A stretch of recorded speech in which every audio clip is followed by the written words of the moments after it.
In the heart of the Alaskan wilderness, a father and son set out on the trip of a lifetime. Then, disaster strikes. Watch out, Flint! Hold on! Swept under an ice shelf, they fight for their lives in freezing water.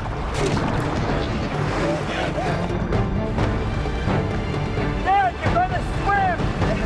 They've lost everything and are at the mercy of prowling predators. The son faces a terrible dilemma.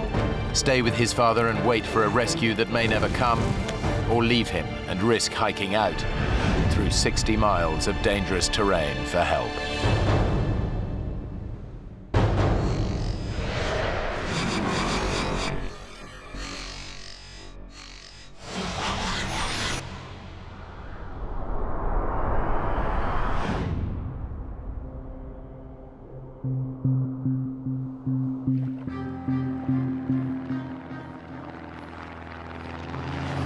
A specially chartered plane has dropped Blake Stanfield and his father Neil in a remote Alaskan wilderness 60 miles from the nearest settlement. How's the raft coming?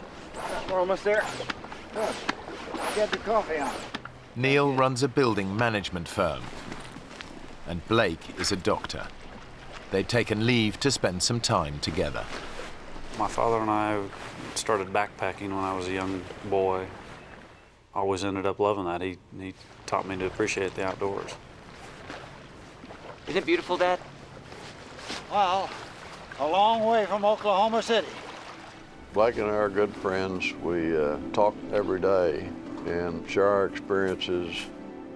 He's always been a good kid. Blake's organized the rafting trip as a gift to his dad to celebrate a very special occasion. For my father's 65th birthday, I had planned this rafting trip to the gates of the Arctic as a present to him. Although Neil's been looking forward to this, he knows it's going to be tough. Hey, Dad. Yeah? Can I over here? Sure. He'd really wanted Blake to book them on an organized group trip, but Blake had other ideas. Blake is very independently minded and decided that, oh no, we don't want to do that. We want to be able to do whatever we want to do. Since he knew I'd made up my mind, there wasn't much he was going to say that could make me change my mind. Okay, Dad? Yeah. It would have been kind of nice to watch someone else do the hauling and shoving. Come on, Dad. You want to share this with 10 strangers and a tour guide? Matter of fact, yeah. I had never wanted to, and still never want to go on a guided tour. Let's load her up. It was, an experience that I wanted to have with my father, just the two of us. Better get going, Dad. Just checking everything's shipshape. Where in the world did I put that lighter? I got it. Very repellent. Extra strength, very repellent. Almost anywhere in Alaska, you're going to run into many different types of wildlife, which includes bear, and of course, that's something that you always need to be prepared for. The gates of the Arctic National Park is spectacular but dangerous. It's home to hundreds of black bears and grizzlies, not to mention roaming packs of wolves. It's 13,000 square miles of near untouched wilderness. Father and son have no way of contacting the outside world. They've packed no radio or mobile phone. Blake's itinerary has them traveling south by raft down the Koyukuk River to the town of Bettles. It should take around 6 days. Let's go!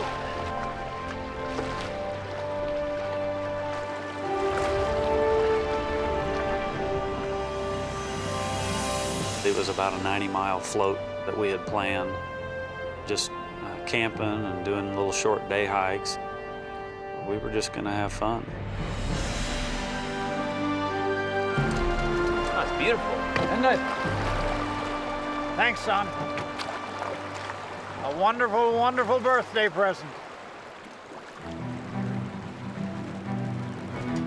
Most of our conversation was just how amazed we were with the beauty that we were surrounded by and how remote it was and how quiet it was. Blake and Neil have deliberately avoided the crowds by arriving in early June. It's 2 weeks before the start of the rafting season, so the men have the Koyukuk River all to themselves. Quite exciting, isn't it? I'm glad I came.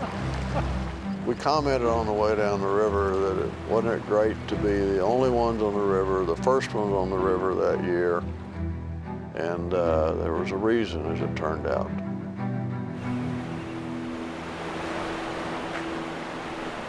They've been rafting for just a couple of hours when they notice that the river is changing. Blake, ice. Oh, yeah. Thought it would all be melted by now. Yeah, me too.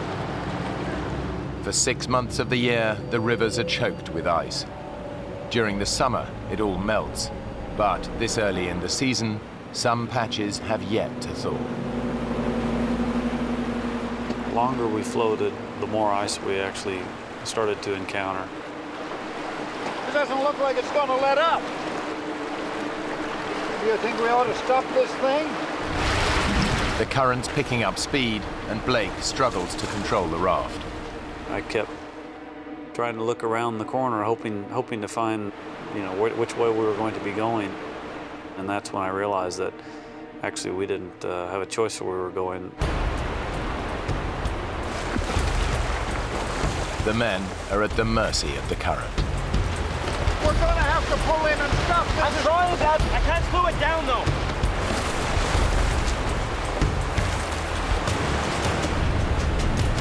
We're going too fast. Let's slow it down, Dad.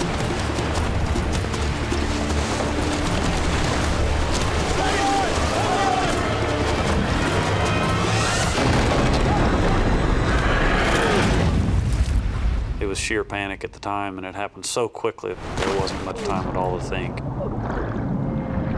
The next thing I actually remember was being pulled right underneath the ice.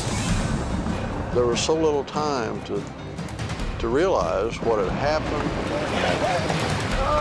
except that it was a real problem.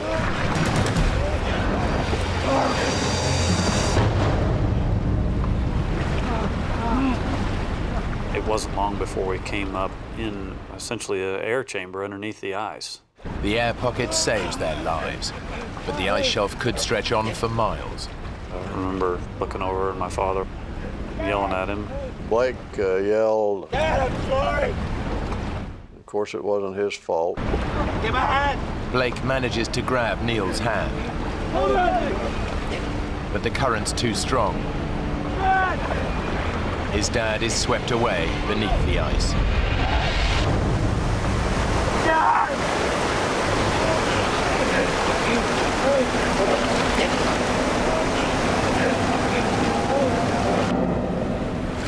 The men are spat out from under the ice shelf, but their ordeal isn't over yet. We were being carried rapidly toward the second ice shelf. I saw it coming. I reached up and grabbed it to try to prevent from going under it. Of course, the river was such that I was carried underneath. The roof of this ice shelf is even lower than the last. And the second ice shelf had no room to breathe. I really thought I had taken my last breath. My father and I both ended up with a lot of abrasions to the top of our heads because we kept trying to come up to the air that we were hoping was there. I've never thought of a worse way of dying than drowning, and was certainly thinking that that is how I was going to die. After being under that water for what seemed like an eternity, I just remember popping out, taking in a nice big breath of air.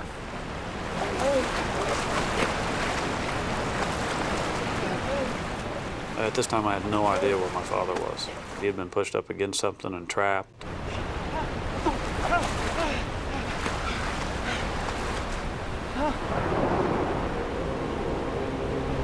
Dad!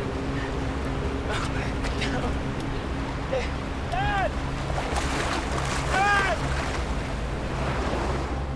how I would have been able to face my mother and the rest of my family, letting them know that my father had perished, you know, when I had made it.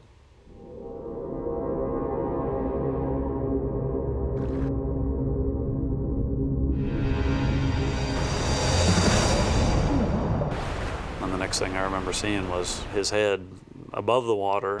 The powerful current is sweeping Neil away.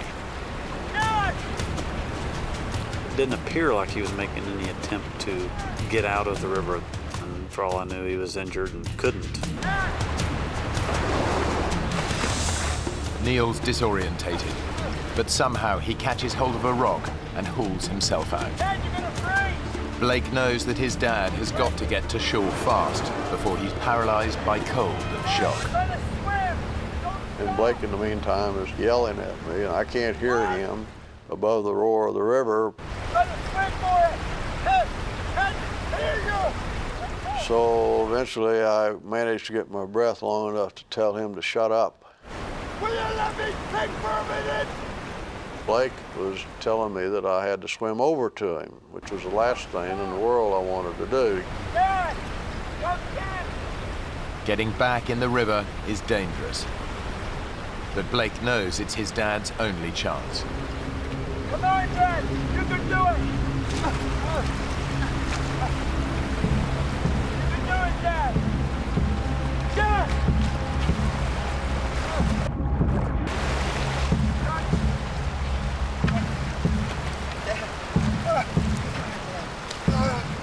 Oh my God, you're freezing. Dad, come here.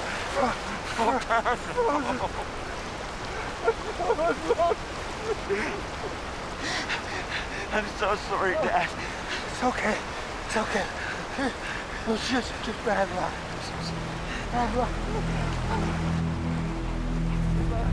As a doctor, Blake knows that his dad's in the first stages of hypothermia. I thought you were gone.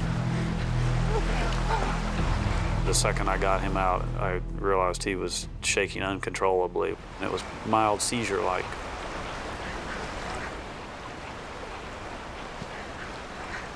We gotta warm you up, Dad. We gotta warm you up. Blake's desperate. All their spare clothes were lost in the accident.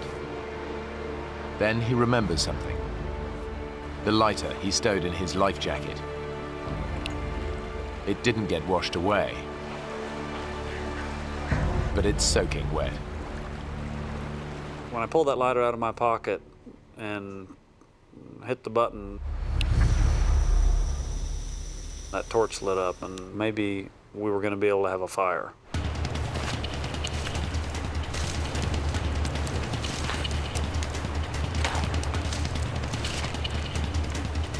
I knew that we had to get a fire started. We had to get him out of those cold, wet clothes.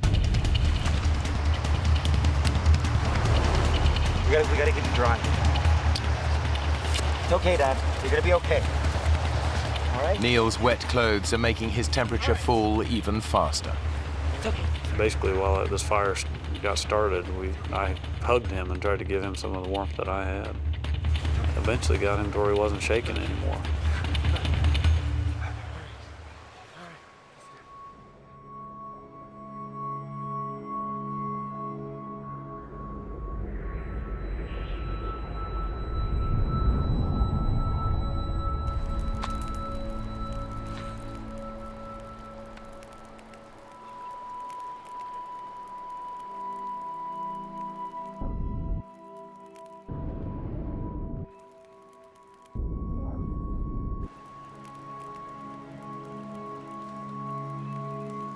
Blake had in his life vest a picture of his wife and son, and been so worried about ever seeing them again. And we were both somewhat crying. It's okay, look. It's gonna be all right. I'll be back home. But Blake knows their prospects are bleak. They're stranded in a remote wilderness and nobody expects them back for at least a week. Their raft is lost, along with all their food and gear. Worse still, The reserve is teeming with hundreds of wolves and bears. I think at that point we realized that we got some big problems. Getting colder now, the sun's going down. You think we ought to find a more sheltered spot? Yeah. You okay to move? Guess I'll have to be.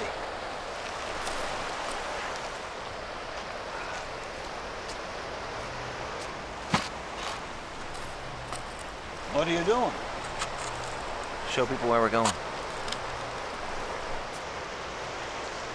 Pity there'll be no one to see it.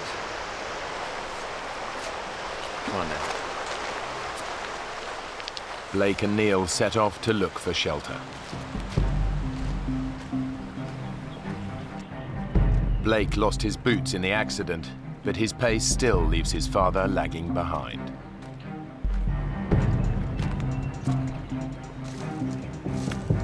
I think that I wanted to move a lot faster than my father was able to move at the time. The freezing water has drained Neil's strength. He's 65 years old and still feeling the effects of an accident 12 months ago that left him with a broken ankle. Blake! Can we just hold up here a minute? You're not even trying to find a place to stop. Oh, sorry, Dad. I just got carried away. There's no way we're just walking out of here. We're gonna have to find a good campsite and stay put. How agreed? All right. Okay. Give me your hand. Here we were in the middle of this vast wilderness, a good 60 miles from the nearest human being. No one was expected to be flown into the area for at least 2 weeks after our trip. We were alone, and we were going to have to endure or survive until either we found a way out of it or someone came looking for us. It's the rainy season, so the men set about building a shelter to protect them. It's crucial they stay warm and dry. But that's just the start of their problems. Hey, Blake! Come take a look at this! What? Tracks.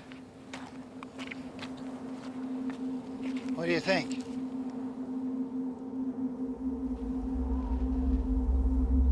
Black bear? More like a grizzly to me. There's dozens of them around here. Well, maybe they were just passing through. I'm gonna get that fire started. They packed a shotgun, but that's at the bottom of the river. Now their only defense against prowling grizzlies is fire. Their ordeal has left Neil and Blake battered and bruised. Now they have to contend with the cold. We got enough wood? Yeah, we got lots. You get closer to the fire. I'm warm enough. There. My father and I took turns laying towards the front of the shelter where the fire was. Try and get some sleep, okay? Yeah. And then whoever was laying in back would bear hug the person in front. Sleeping won't be easy. It's summer and the sun barely dips below the horizon. But during the few hours of darkness, the temperature can still get close to freezing. I shivered myself to sleep, because I'm sure my clothes were still damp. But Blake can't sleep. He knows it'll be at least a week before anyone realizes they're missing. If they stay put, their chances of survival are slim. The only alternative is a grueling 60-mile hike to the nearest town. It was a long way to the nearest person. It was extremely rough terrain. We only had one set of shoes between the two of us. There were plenty of bears in the area. It was hard to take in the severity of the predicament that we were in.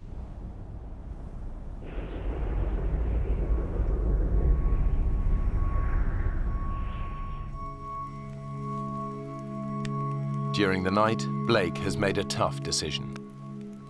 Well, I needed to get back to Bettles. I needed to go find help. The #1 rule of survival is stick together. But Blake knows his dad isn't up to the hike. Dad, you okay? Yeah. Pretty sore, though. You slept? Not so much, no. You know, I've been thinking. We gotta get ourselves organized. We gotta build up a nice big pile of firewood. Maybe make some traps. We're gonna need some food. I'm going for help, Dad. Help? From where? Blake had no doubt given it a lot of thought and decided that he could conquer this problem and hike back to Bettles. Bettles is 60 miles away. This is just plain crazy. Look, we talked about this. First rule of survival, stick together. Dad, I know all that, but no one else is going to be coming down the river for weeks. We can't wait that long. You trying to get yourself killed? Have you even looked at the map? There's a darn great river in the way. I'd ask him how in the world he was going to get over the Tingayuk River to our south, which appeared to be a pretty good-sized river, and he said, I don't know, I'll find a way. Yeah? How? This isn't some little stream. This is an Alaskan river in full flow. Now, do you have any idea how powerful that is? Yes, Dad, I was in one yesterday, remember? We're on our own, Dad. No one's coming. I'm telling you not to go. Leaving him alone was a hard decision, but I think he knew I was stubborn because I inherited that from him. You're really going, aren't you? Yes, sir, I am. I'm really going. Because if I don't, we're going to die here, Dad. You're gonna need the knife. And the lighter. Now, what about the bears? You saw all those tracks. Well, you got the fire. That should keep them away. I meant you, son. What about the bears? I love you, Dad.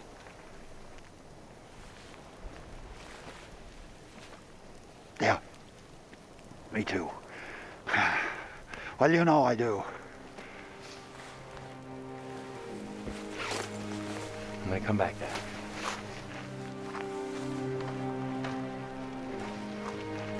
Now, don't get yourself killed, you hear? I was emotional when he left. I felt alone and very concerned about being alone, but probably more worried about him and what he might encounter.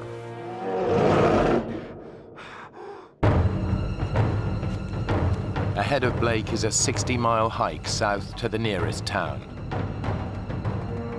In such a vast expanse, he can't afford to get lost. One wrong turn could spell disaster. Now Blake's made a gut-wrenching decision to leave his dad alone and hike out for help. He's heading south for the town of Peril, 60 miles away. The biggest obstacle in his path is the Tingayuk River. But first, he has to find it. Because of the scale of this map, it was a little bit difficult telling exactly where we were. I didn't have any great landmarks.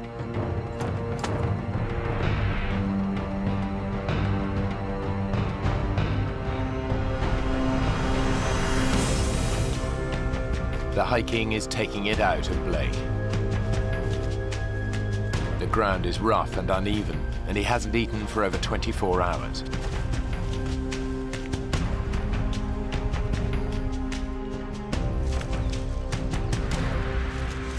But he's still making good progress. Just a few hours after leaving his father, he hits the river.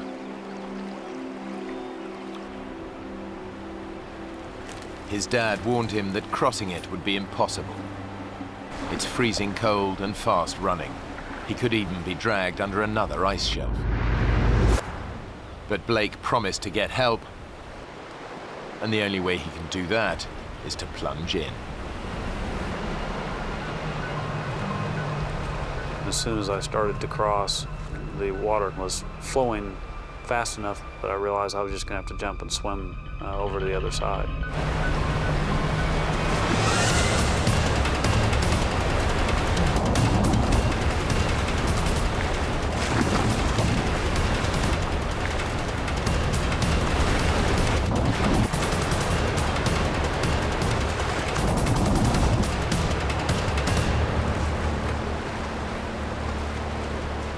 Blake has proved his dad wrong. With the river behind him, it should be a straightforward hike to Bettles.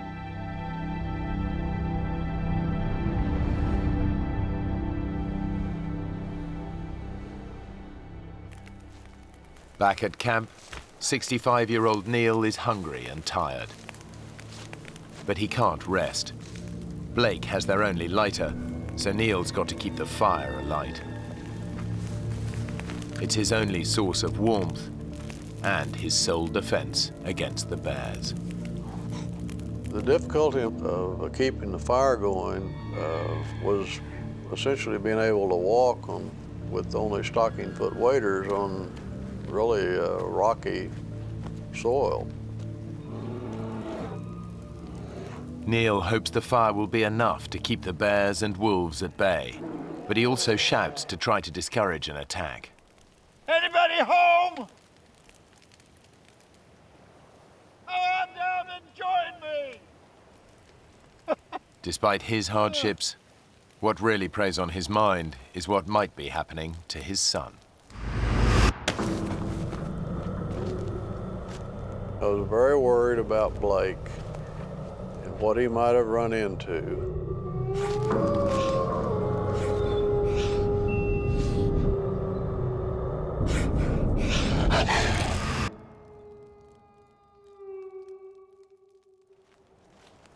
Like his dad, Blake is trying to frighten predators away by singing aloud.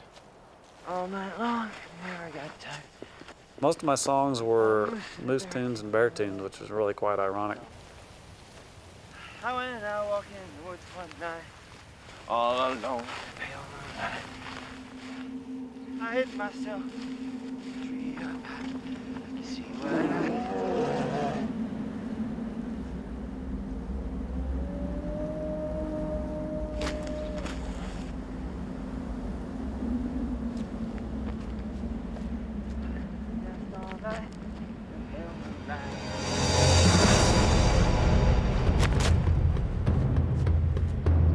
Suddenly, Blake comes face to face with a grizzly bear.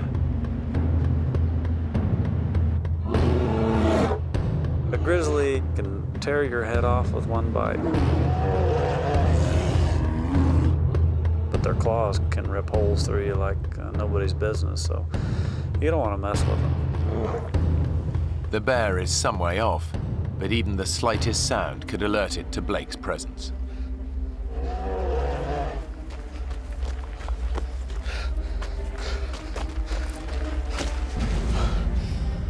I certainly sent the adrenaline through my body when I saw him. Blake daren't make a sound. The bear's too close. It was scary seeing him out there. He wasn't far enough away for my liking. The bear hasn't spotted him, but grizzlies have a sense of smell 100 times more powerful than a human, and can pick up the scent of prey from more than 2 miles away. But Blake's in luck. He's downwind of the bear, and his scent is carried in the opposite direction. But the wind could change. He risks making a run for it.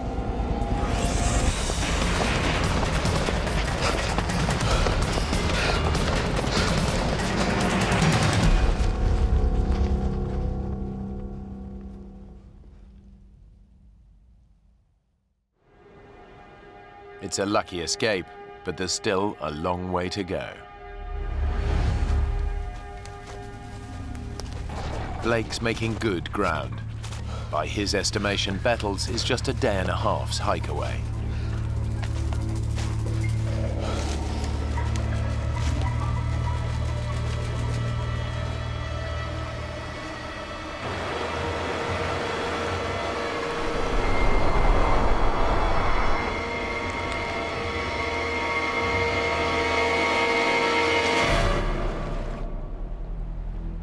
This is the Tinyaguk River, the one Blake thought he'd crossed earlier that day.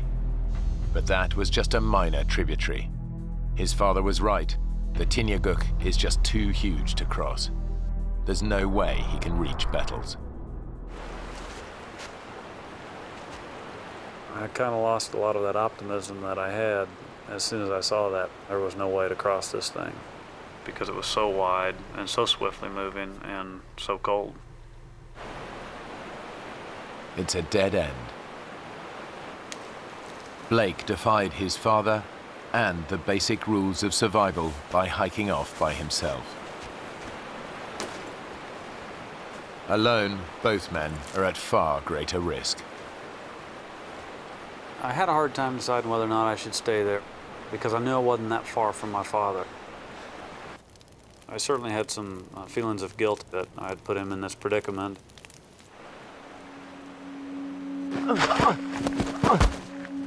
Now the mental and physical strain of the last 2 days finally catches up with him. I realized I needed to rest. That was something my body was asking for at the time, because it had been a long sludge.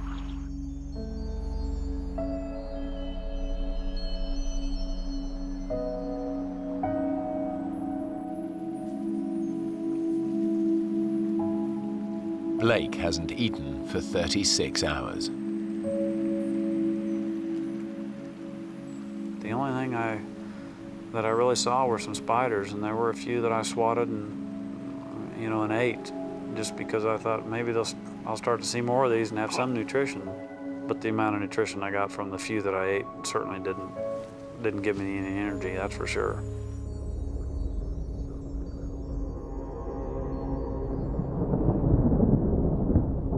I was awakened by some raindrops that were hitting me on the face. I was worried about my father because, he would have gotten just as wet. He didn't have a lighter to restart a fire had his gone out. In the rainy season, downpours can be intense. If the fire goes out, Neil risks bear attack and hypothermia.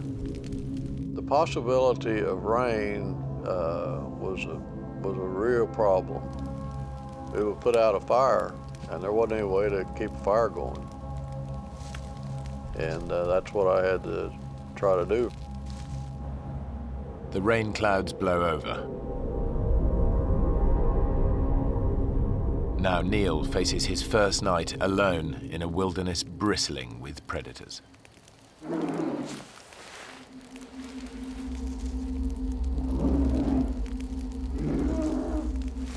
As everyone knows, you try to make noise in the wild with where bears are present. I said a lot of stupid things in order to make noise, and one of them was, "I'm the king of this valley. Everyone who lives here at my pleasure." You want to see me, you have to go through my nights.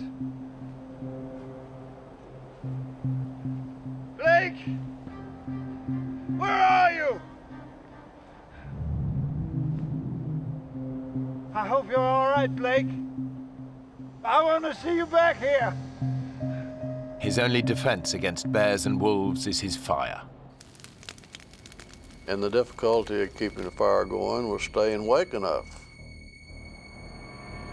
I would wake up in the middle of the night and maybe have a problem and have to work to get her going again. If the fire goes out, Neil is in big trouble.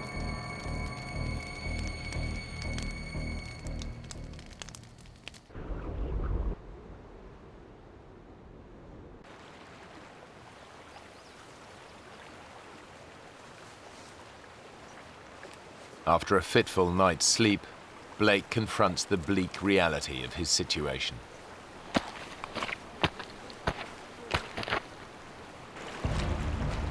I was distraught when I realized that there's pretty much no way to get to Bettles. I was a long way from what I'd hoped to be my final destination. But he has one slim hope. I kept thinking about the fact that these bush pilots fly up and down these rivers, so they might be flying directly overhead. If he can make himself more visible, he might be spotted by one of these passing planes. Despite his weakened state, he starts to gather driftwood for a signal fire. I actually set one of these log jams on fire, hoping that someone might see the smoke. But even this simple plan fails. Every time I looked up into the sky, the smoke wasn't very white and smoky like you always see in the TV shows. You know, it wasn't that noticeable.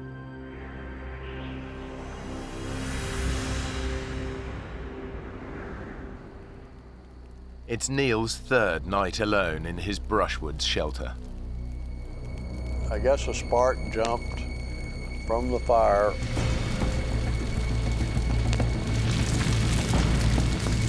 All of a sudden, there was a fire going on right above my head, and I'm talking like 18 inches above my head.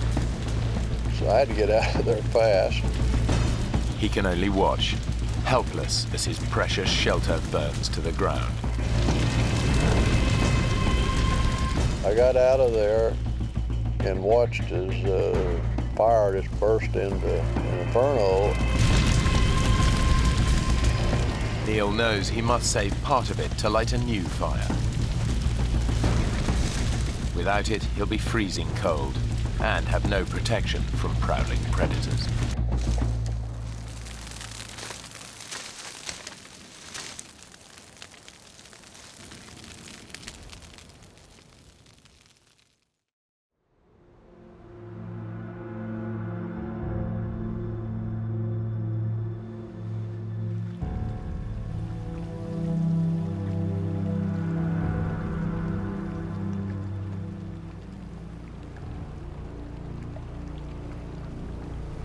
During the night, meltwater has flooded the river.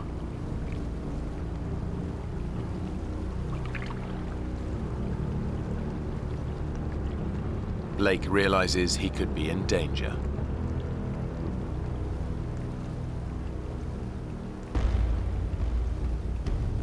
When I realized that the river was rising that quickly, I moved up into the forest because I was worried that I was actually going to end up on a small island out there and be trapped by water on all sides. Upriver, Neil is exhausted and hungry. His precious shelter was destroyed in the fire, leaving him exposed to the risk of a freezing downpour. Now daybreak brings a new enemy, the blazing sun.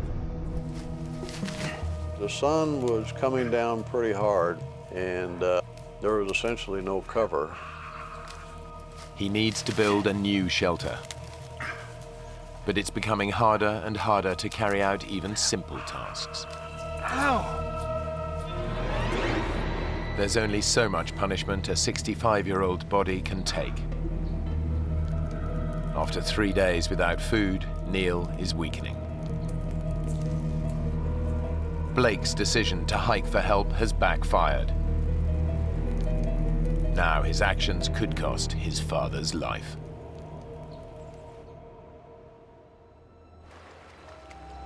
Now Blake is gambling that staying by a major river will increase his chances of being spotted by local pilots. But since nobody knows they're missing, his chances of being rescued are slim.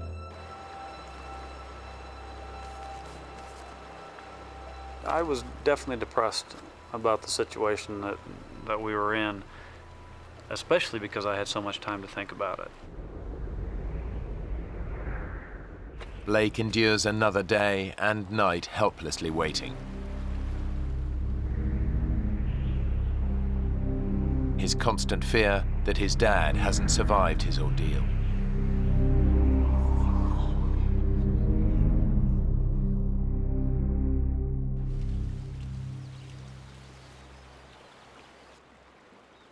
Blake's decision to hike out looks increasingly like a bad move.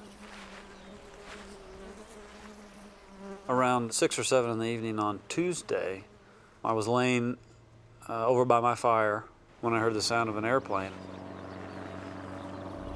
And my God, he was coming up on me quick, I could tell. I ran as fast as I could. Hey! Hey! Hey! Hey!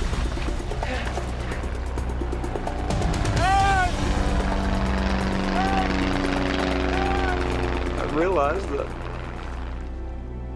he spotted me. He'd spotted me.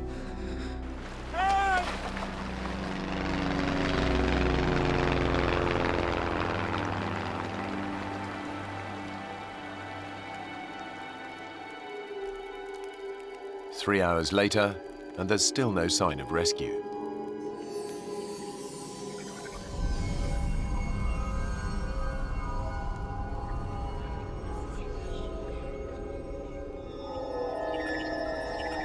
Boy, after a while, I started thinking, did I just hallucinate? Did I imagine that plane? If help doesn't come soon, Blake knows they're as good as dead.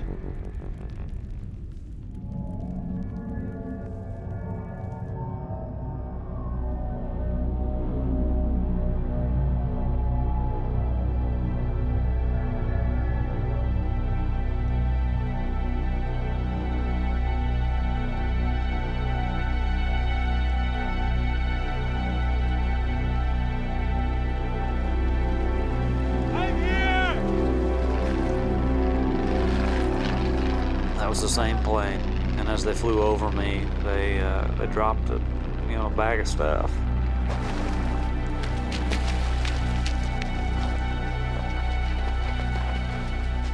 The bag contains supplies and a walkie-talkie.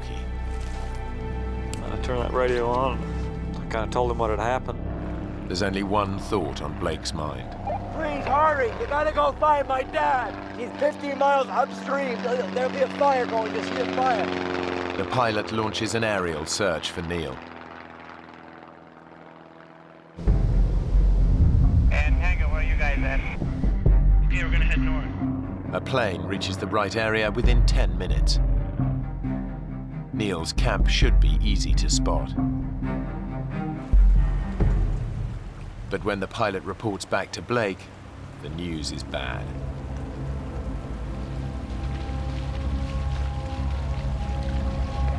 You gotta go back! He's up there! Keep going till you find him! He can't leave, he's gotta be at the camp. Maybe you didn't go far enough. He can't walk, he's gotta be there! I was worried something would happen to my dad. Because there's no way he could miss it. You gotta go and find my dad! And I fell to my knees. Blake ignored his father's advice and left him to fend for himself. Now he must face a terrible thought, that his dad hasn't made it.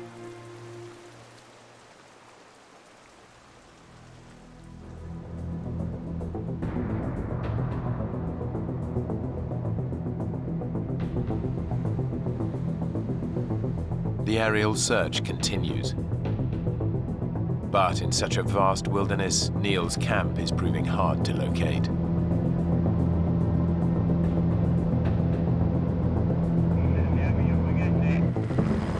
Three hours later, a rescue helicopter picks up Blake and rushes to the scene.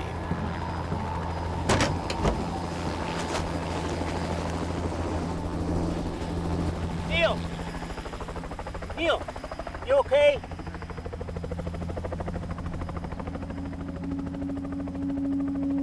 How did you know I was here? I asked your son. Blake? He climbed in that helicopter. Dad! I'm so sorry, Dad. so sorry. Hell, all I could say was, man, you look like hell. Well, you don't look that cute yourself. I was very happy to see him. Very, very happy. Can we get the hell home now? Let's get out of here. And then we took off. Together again. The men later learned that their initial camp was not on the flight path of any local aircraft. If Blake hadn't tried to hike out to Bettles, he and his father would almost certainly have died. After the accident, Blake moved his family back from Alaska to Oklahoma City to be closer to his mum and dad. He now runs a GP practice there, while Neil continues to run his building management firm. Blake and Neil still regularly go hiking together, but they've never gone rafting again.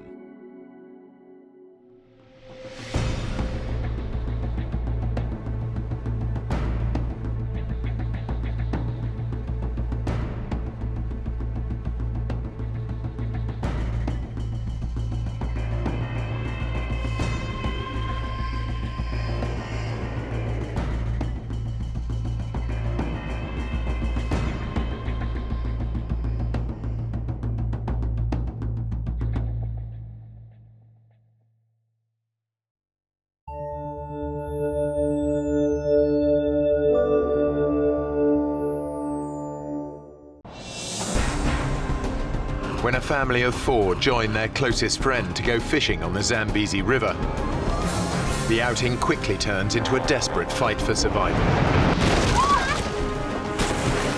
Thrown into crocodile-infested waters, 4 of them become human live bait, while one fights for his life amongst some of Africa's deadliest predators. Oh my God.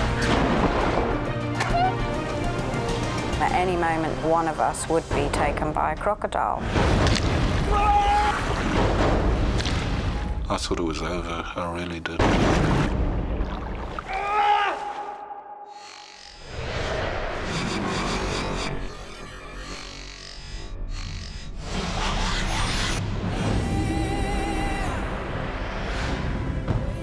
Zambia, one of the wildest countries in Africa, home to the spectacular Victoria Falls. They are fed by the mighty Zambezi River, which divides Zambia from Zimbabwe.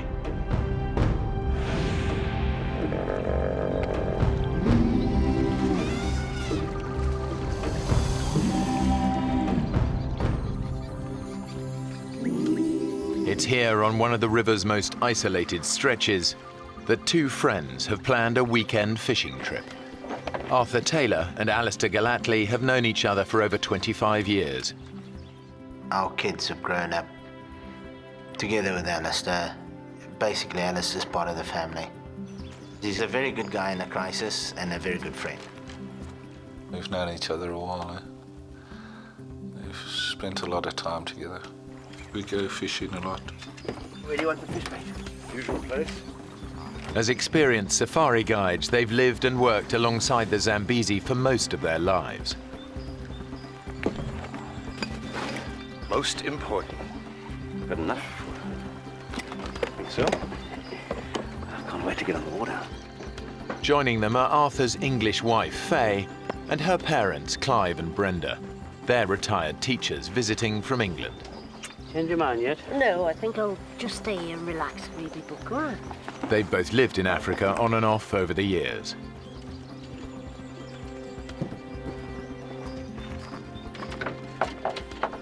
This is the last chance for all of them to go out on the river together. Tomorrow, Faye and Arthur have to pick up their 2 children from boarding school. But even though she spent a lot of time in the bush, Brenda isn't keen on the idea of going fishing. My mum was anxious because she doesn't really like going on the boat. And she would rather have just spent the day in camp. I'm not going to go if you don't go. If she doesn't come, the crocs will be safe. My mum is a pretty strong personality and you certainly don't mess her around. You'll have to give me a hand in here. Because it was the last day of the holiday, she finally agreed to come with us. Okay, all aboard.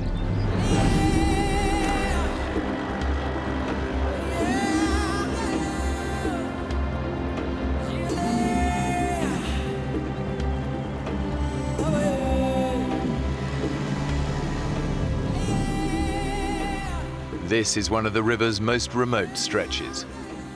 The Zambezi is just a fantastic river. It's amazing, and it is so diverse.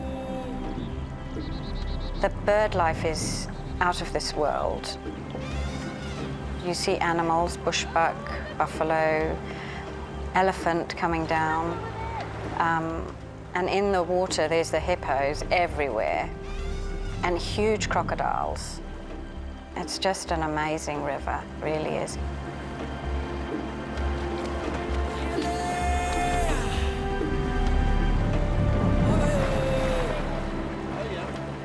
It was all very relaxed atmosphere.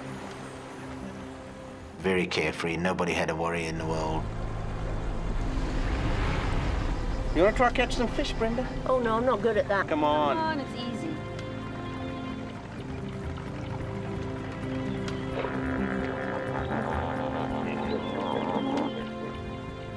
We passed so many schools of hippos, and they're all lazing around. They just look so peaceful and so placid. Most of them are in herds or groups, and then you get the few odd single males. As long as you give them a wide berth, the chances are you're not going to have any problem. Oh, I think I've got something here. It's heavy. Oh. Fishing had been pretty poor that morning, and when Mum caught a fish, it was like, yay, you know. I mean, she's really chuffed. Well done, Mum. I think that calls for a spot of celebratory lunch. Right over there, nice bit of shade by those trees. Sounds good to me. What's the time?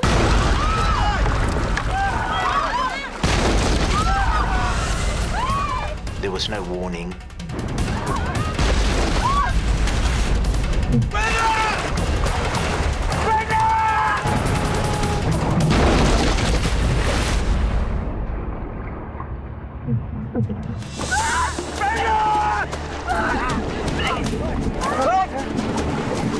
Come on! It's coming!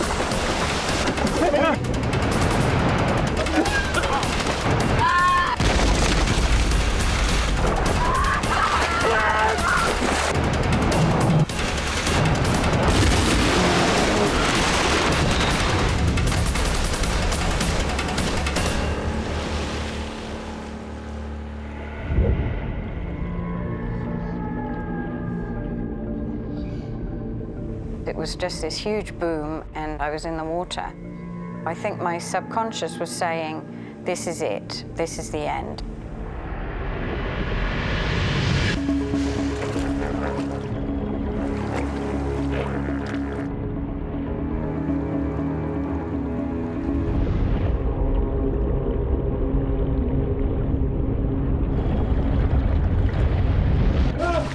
It was only when I actually was pulled back to the surface and gasping for air that suddenly then the reality of what had actually happened hit me.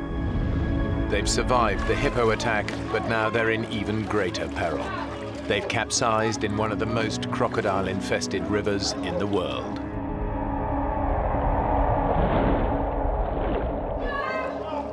To think about, you know, my bare, dangly legs, it sent a chill through me, thinking that any moment now, one of us would be taken by a crocodile.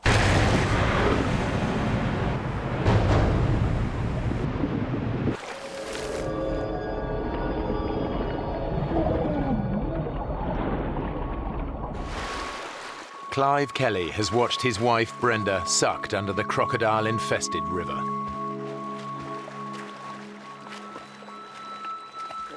He has no idea if she is alive or dead. Brenda! Brenda! Where are you? Although Clive can't hear them, his wife, along with his daughter Faye, her husband Arthur and their best friend Alistair, have all surfaced underneath the boat. But the group's immediate danger is not crocodiles. The current was actually so strong in that part of the river that it actually swept us out from underneath the boat. The Zambezi is famous for its unpredictable and deceptively strong currents. Many people drown in its eddies and whirlpools every year. The one thing that I thought of was the fact that my children could have been with me and that I would have lost them because they would have been just thrown out of the boat. You know, they would have just been gone. Brenda had gone swim very well. She was screaming and struggling. She obviously needed something to hold on to, and she had swallowed a lot of water and was gasping for air and kind of pushed onto me so that she could get her breath back. And I'm like, you know, Mum, you know, you're pushing me down. Oh, Brenda, I got you. I got you. It's just so strong, and we were being swept away. It was just incredible that Arthur was there when we needed him. Somehow he managed to keep hold of the two of us. We were all getting washed down together. We basically hung on to each other. It was very hard to swim against a strong current.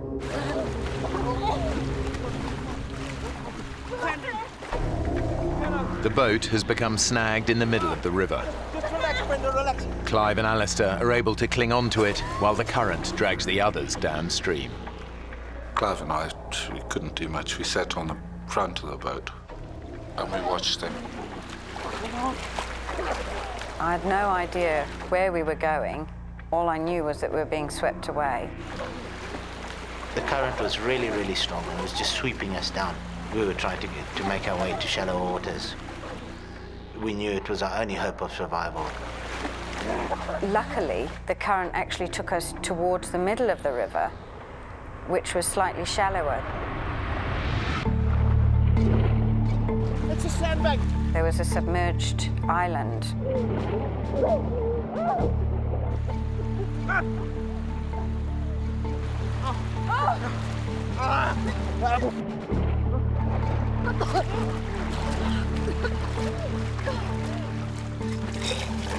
The first thing I did is start vomiting because I swallowed half a Zambezi.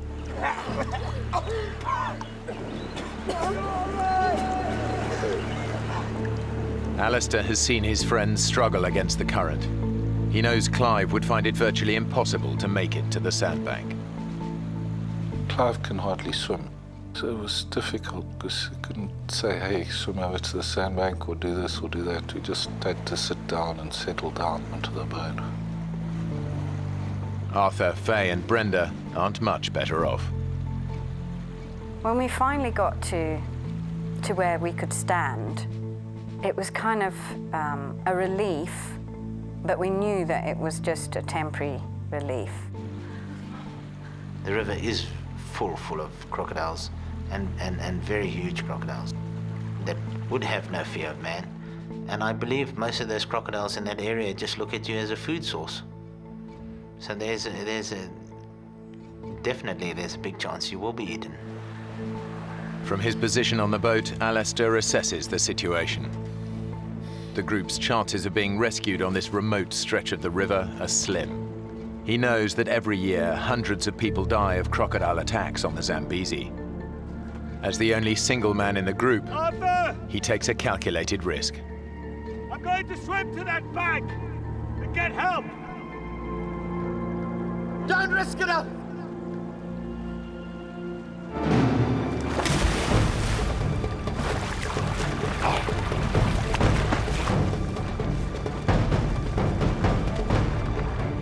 He's crazy. It was quite fast water. I started swimming slowly, just I was a bit scared that splashing around the crocs I'd attract crocodiles.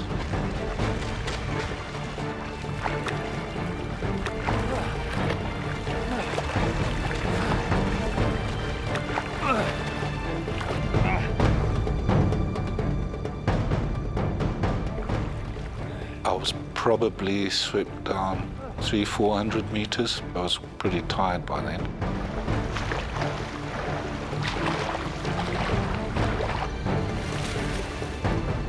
I saw a little inlet up ahead, so I paddled into the inlet. Out of sight from the others, Alistair finally reaches the safety of the riverbank.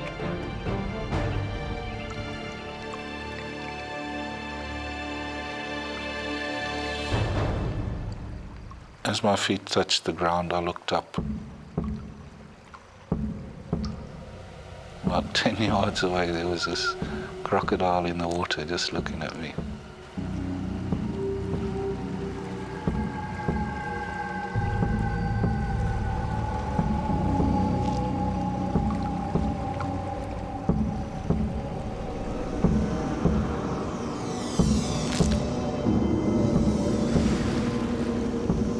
It was scary. I didn't quite know what to do. I think I actually panicked. I decided the best thing to do is try go for the crocodile and maybe chase it.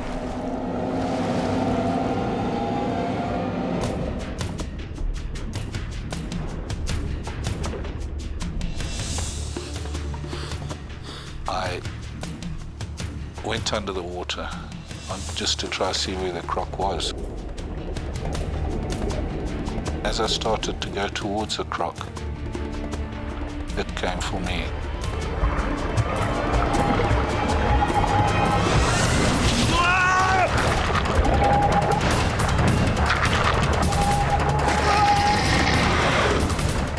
It was going for my legs, and I pushed it away with my left hand.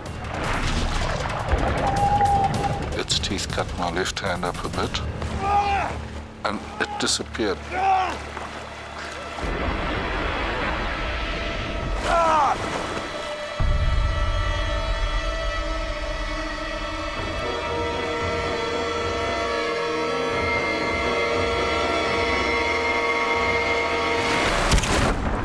It just latched straight onto my arm.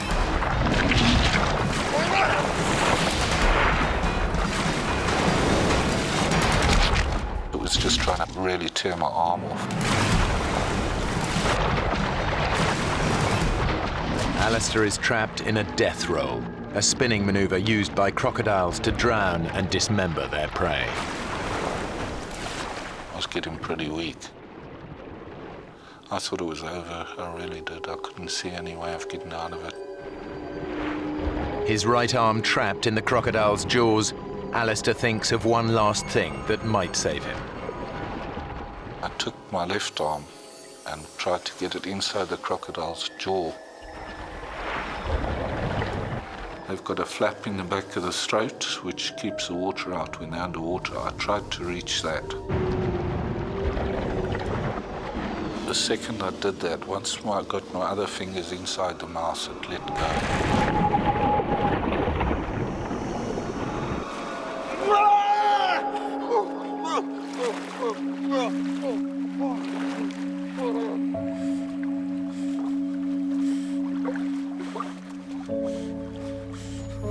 The savage attack has broken Alistair's arm in 3 places. His shoulder joint has been ripped from its socket. I was pretty scared I was going into shock. I was very weak. I lost a lot of blood. All he can do to stem the blood loss is to make a tourniquet.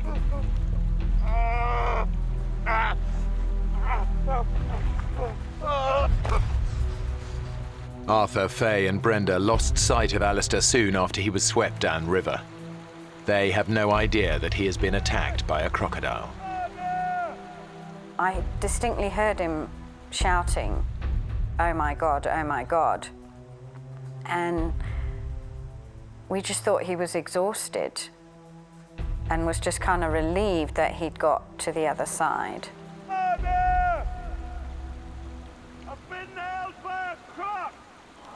Oh, God.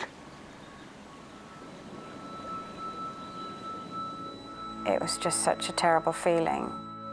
We weren't sure whether he'd lost an arm or a leg or where he'd been bitten. Where? How bad? How bad are you hurt?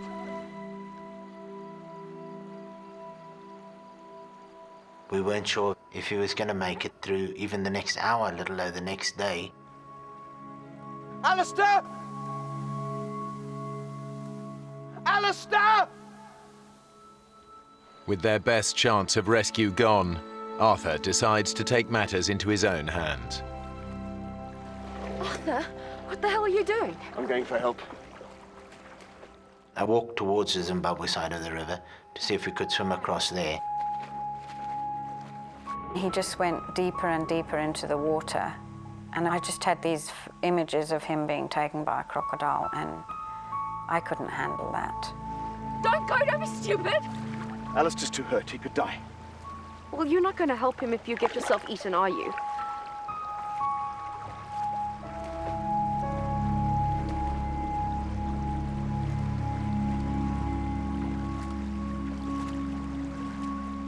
On the bank, there were several crocodiles laying there, so I wasn't about to jump in over there. And so I decided to return. He realized that it was impossible. Every 10, 20 meters, there's a crocodile lying on the bank of the river.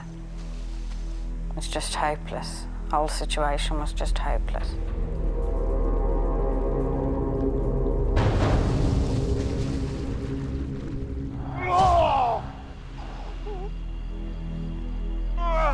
Although Alistair is clear of the water, he is still vulnerable to attack. I was worried about the croc coming back again. I wanted out of there as fast as I could.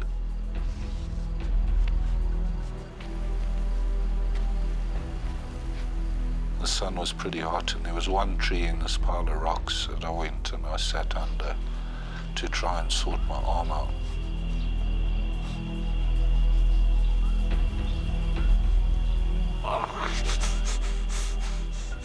Alistair's natural painkillers are beginning to wear off. He's feeling the full force of his injuries. The slightest movement is agony.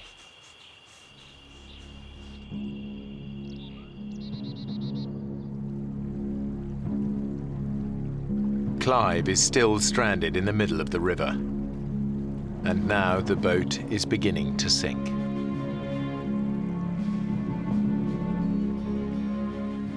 Can't stay there. He left us onto it. Dad! You're gonna have to come over to us! I know. My dad had no choice but to swim, because if the boat went down in the night, then he would just disappear. He wouldn't have stood a chance.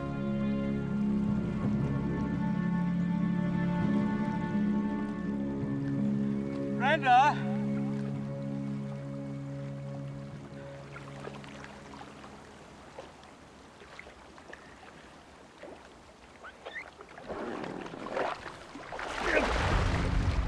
It was just such an awful experience to watch, and terrifying, not knowing at any moment when he was going to be taken by a crocodile.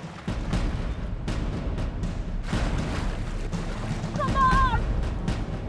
And Clive also has to struggle against the erratic currents of the Zambezi. Although he was swimming as much as he could towards us, That's it, Dad! he was just going further and further away. Oh, God.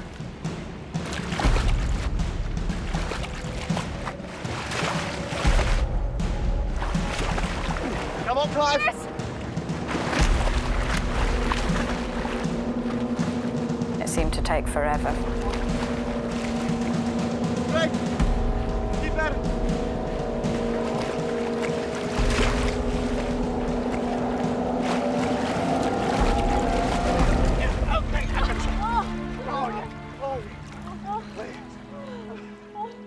I can't tell you what a relief that was, that my dad was alive and had made it. On shore, only a few hundred yards away, Alistair's agony is intensifying.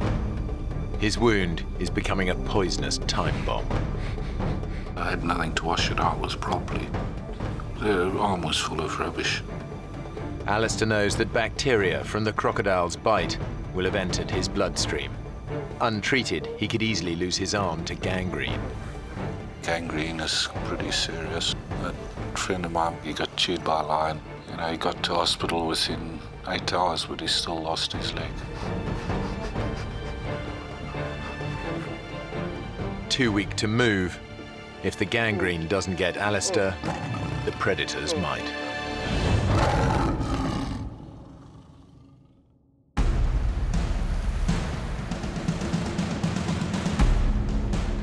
Stranded in the middle of the crocodile-infested Zambezi, the others know they've lost their only chance of rescue.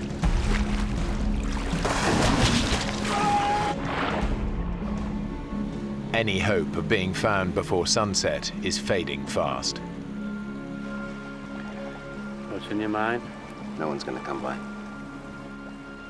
The area is so remote that the chances, I would say, are very, very slim. You're very lucky if help does come your way out there. Can't possibly survive in the river.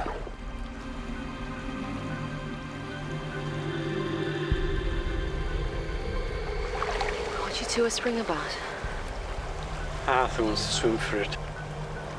No way, we've been through this already. We've got to do something. There are too many crocs. Yeah, we can't just sit here.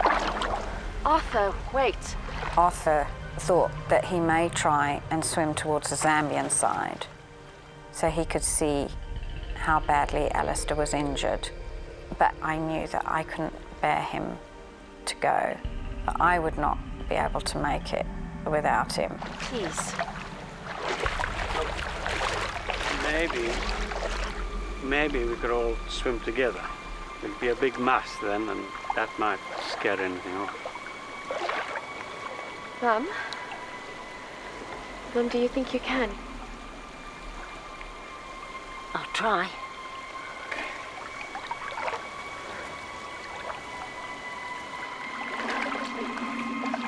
But I found it very, very hard to get back into the water.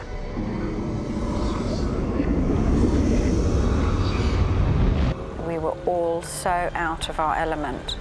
I just freaked. No, it's no use like that. I just started to panic and said, I can't do it. I just cannot go through with this. I can't go across. Sorry. Courage. Definitely, you get a sense of, well, frustration out of the fact that there's nothing you can really do besides stand there and wait for help. They all face the prospect of a terrifying night with no hope of rescue. It's a terrible feeling knowing that somebody is lying, bleeding to death, and that you are unable to do anything about it. I can't tell you how terrible that makes you feel.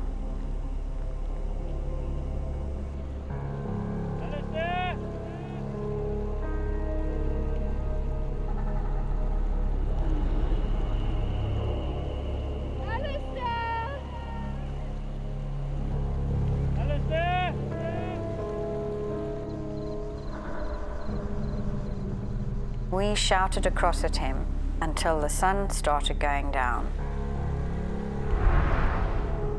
And then the hyenas started calling. When the sun went down, we all decided not to call to Alistair. If he had called back to us, it would have just alerted any predator within range that Alistair was there.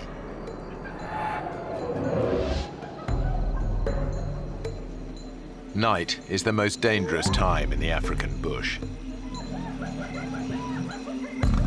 Leopards, lions, and hyenas can detect the scent of blood from several miles away.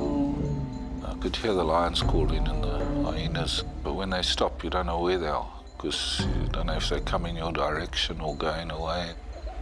I thought I could be in for a tough night. I just got these stones together so that if something did come up that night, I could at least throw a rock at it.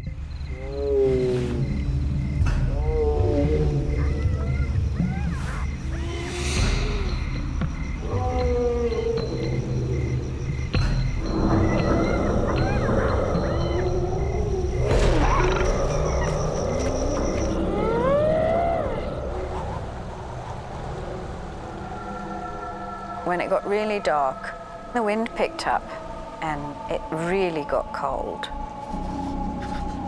I was absolutely freezing and my teeth were chattering and I just couldn't get warm. It was extremely cold.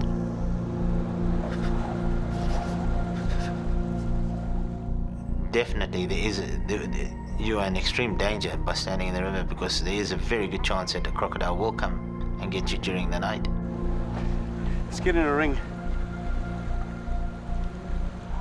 We decided that we'll all huddle together.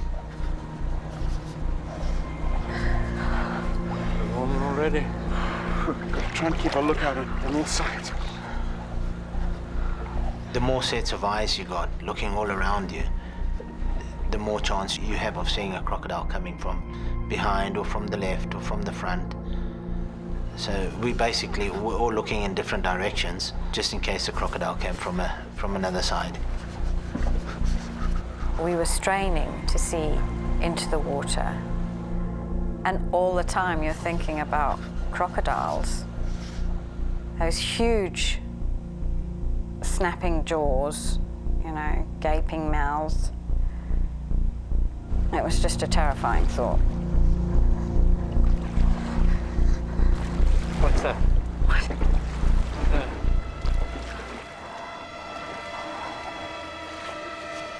Oh my God. It's coming closer. It's still coming.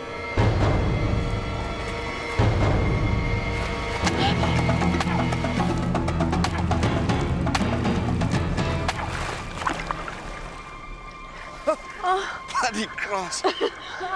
In the tiny bit of light that there was, the vegetation that was coming down, branches, clumps of reeds, all of them looked like a potential crocodile. We were all very vulnerable. Yet the worst thing was not knowing what had happened to Alistair or if he was going to make it till the morning.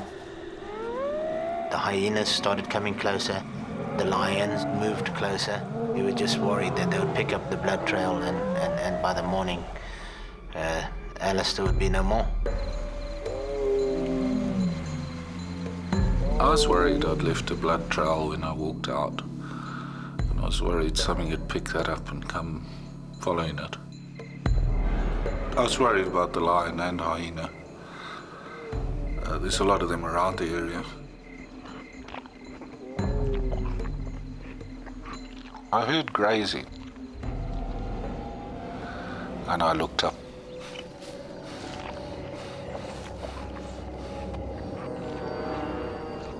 And I saw the buffalo. I was looking right at it, it looked at me.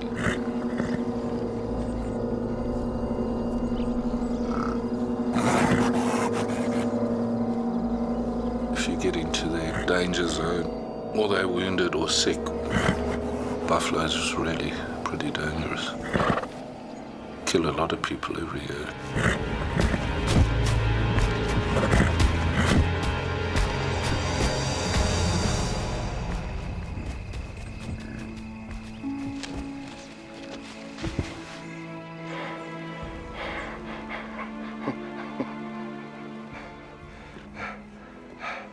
For some reason it came and lay down like 10 yards away. I just can't believe it happened. It's just so totally abnormal behavior. Normally they'd never do anything like that if there's a human being around. That thing lying there was just amazing. It was just like a little sentry lying there, big sentry.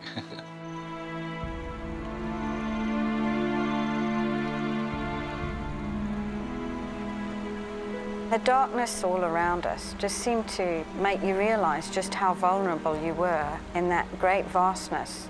You were a nothing, and things were just out of your control.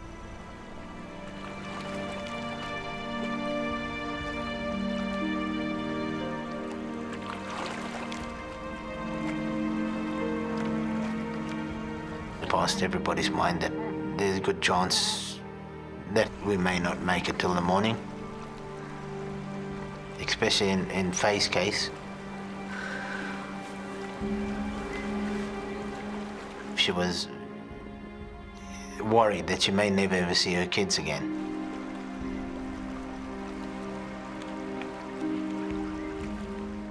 At the time, I daredn't even think. And when I did, I just went cold. It was just such a terrible experience.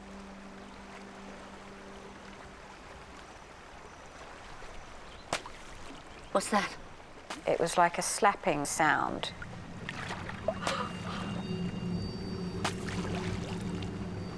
Arthur said that is a crocodile slapping its tail, and it's not far from here. You could distinctly see it was a crocodile. We could see the jagged edge of his tail as he came closer and closer.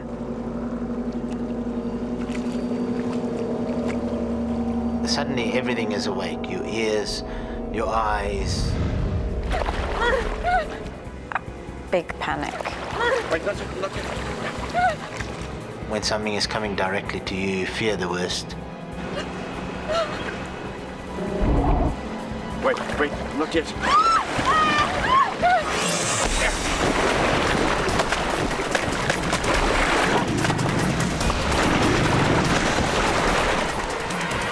As we hit the water with the paddle, it veered off into the mainstream.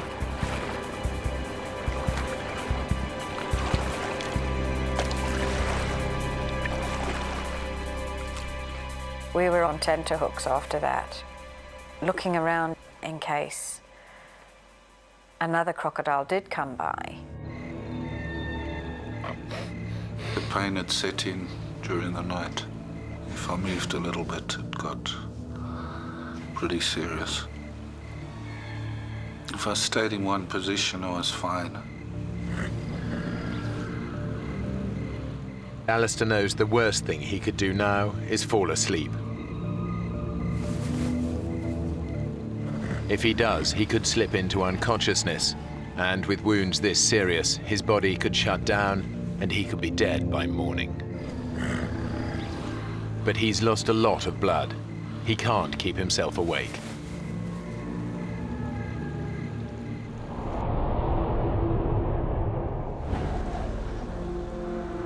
On the river, everyone is suffering.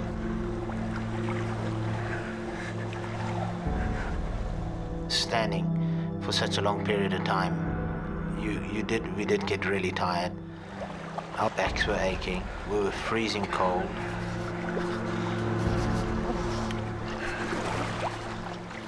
The water's warm. You want to sit down a while? Arthur wanted to sit down. It was warmer in the water than it was out the water. The water was actually warmer. I said to him, you can't sit down because you're going to get wet and then you're going to get cold and then hypothermia.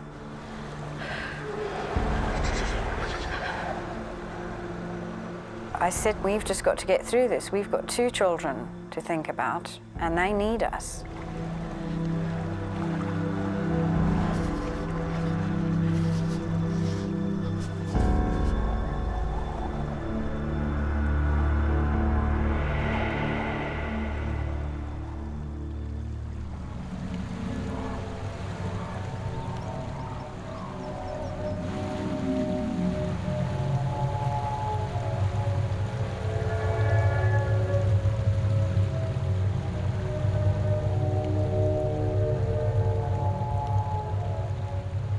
When the daylight finally came, it was just such a sense of relief because we had made it through the night. But we had worried that Alistair had bled to death. I mean, we had no idea what had happened to him and how badly injured he was.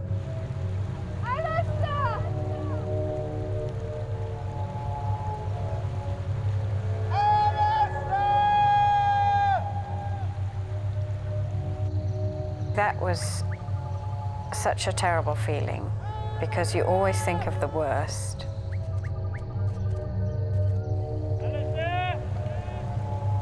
And physically and mentally, we were just exhausted. After almost 20 hours stranded in the water, the group are desperate.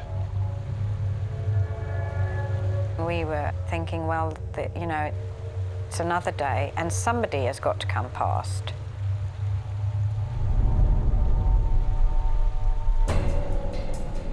What's that? There.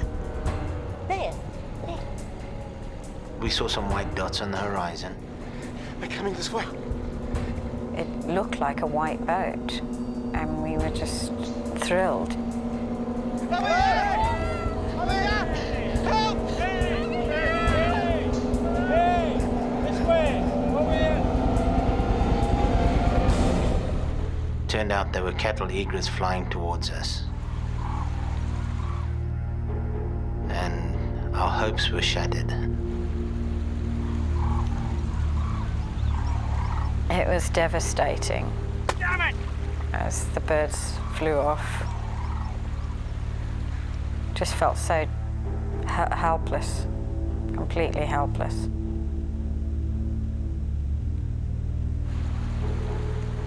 On the sandbank, the group are becoming desperate. Clive, Brenda, Faye and Arthur have now been stranded in the middle of the Zambezi River for almost 20 hours. It's over 12 hours since they last heard from Alistair. They have no idea if he's still alive.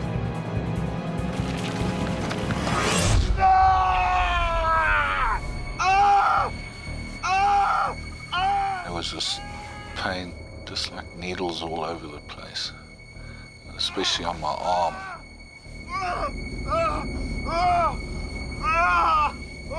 I didn't realize what it was at first until I managed to sit up. And I realized there were ants biting me. These safari ants.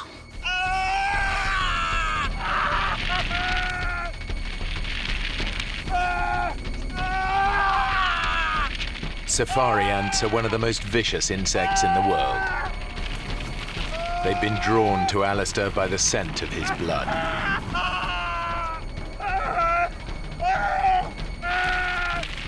But their bites trigger a surge of adrenaline through his body, snapping him out of unconsciousness and probably saving his life.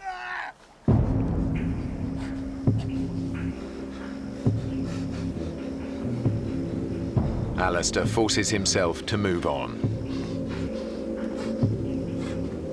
It was tough going. I couldn't stand up. I had to sort of bent over, using my left arm on my knee to try and keep support.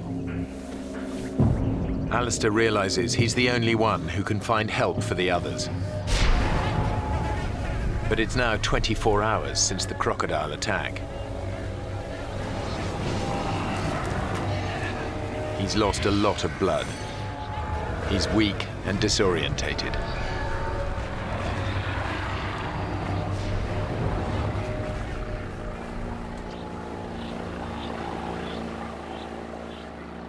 I heard a boat, and I was far from the river. I thought I'd never get down to the river in time.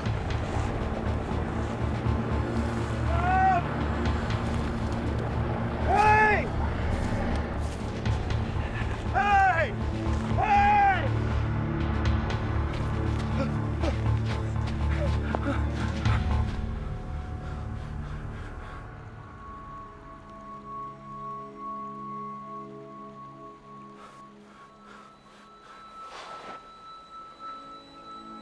There must have been an aeroplane or something, because it definitely wasn't a boat. Despite the threat of crocodiles, Alistair loses consciousness. On the sandbank, the others are beginning to lose hope.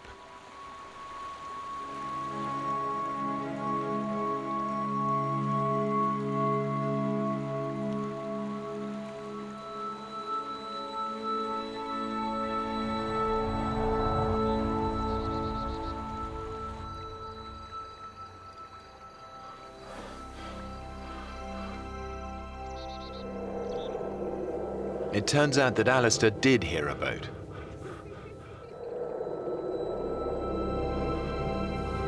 I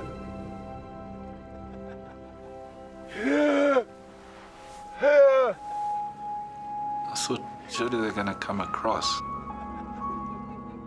I tried to shout, couldn't get it out. They started to move off.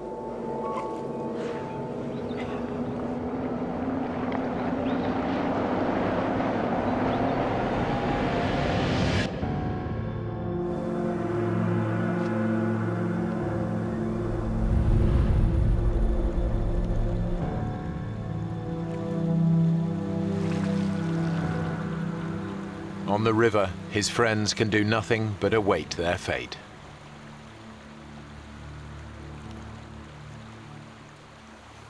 Canoes. Amanda, just dance. I can see them there.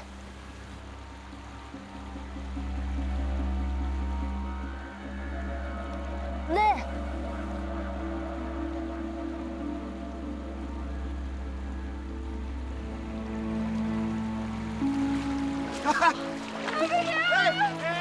Incredibly, some canoeists have ventured this far down the river. They'd seen us and they thought, well, what strange people fishing in the middle of the river.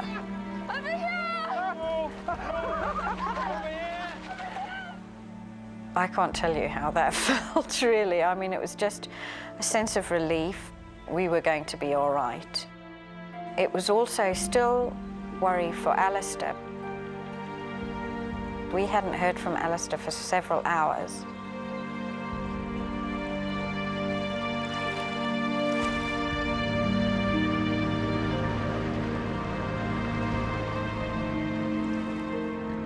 Eventually, the couple across the river spotted Alistair.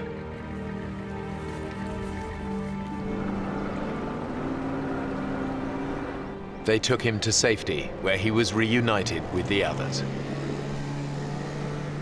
Despite his terrible injuries, surgeons were able to save Alistair's arm.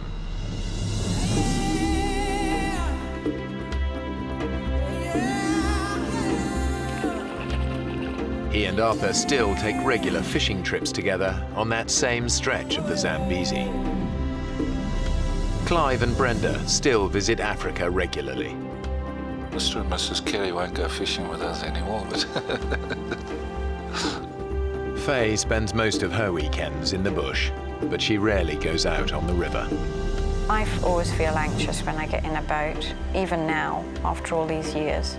It's just such a terrible experience. But we all survived, all 5 of us.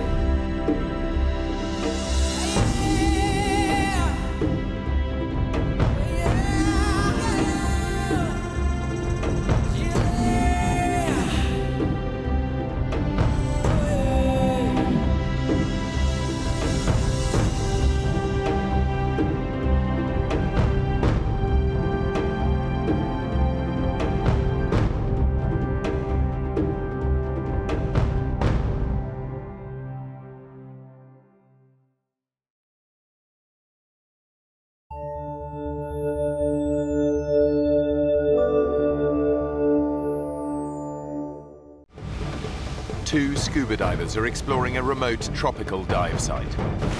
But when strong currents carry them away from their boat, they're left stranded 20 miles from land. What was that? It's coming right up! With no sign of rescue, they have only each other to keep themselves alive. Exhausted, dehydrated, and in a state of constant terror, how long can they survive before they're taken by the sea or the sharks?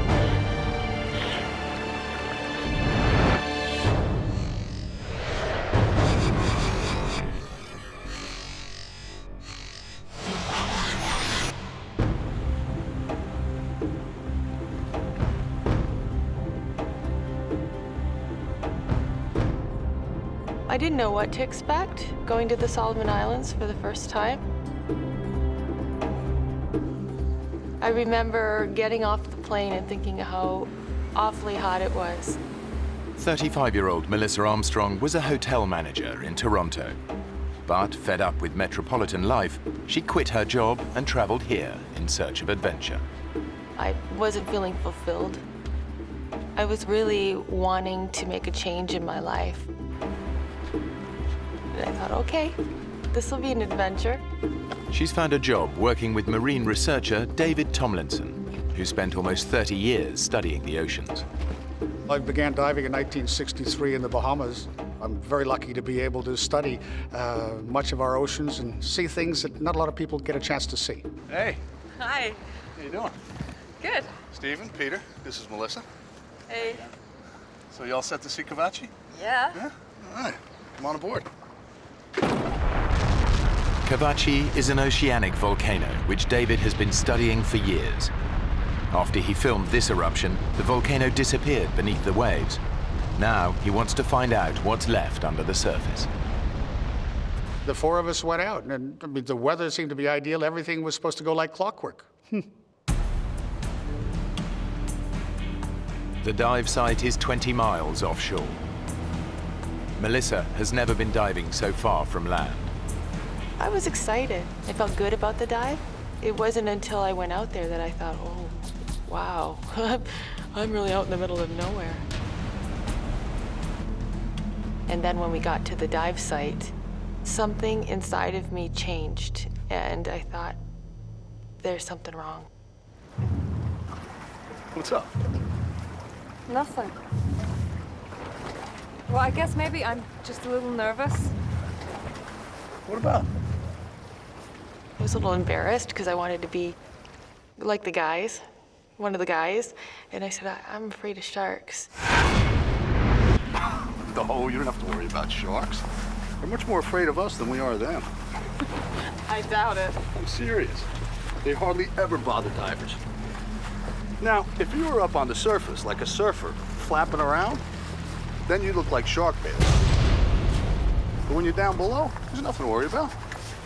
Can you zip me up? If it was me, I wouldn't be worried about the sharks. I'd be worried about you diving right on top of a volcano. Well, that wasn't something I had ever even contemplated.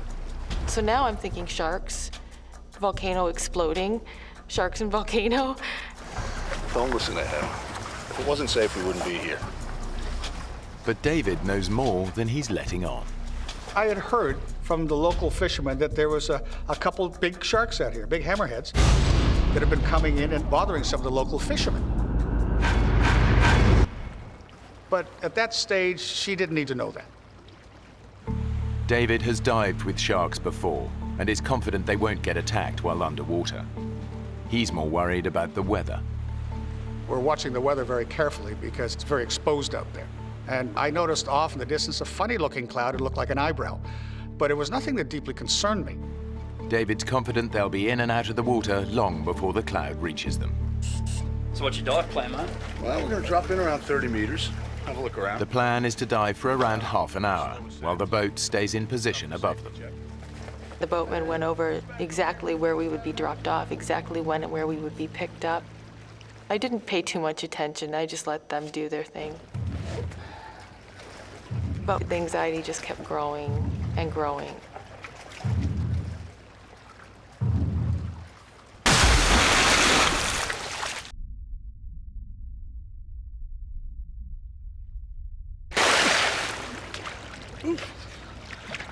Come on in, the water's fantastic.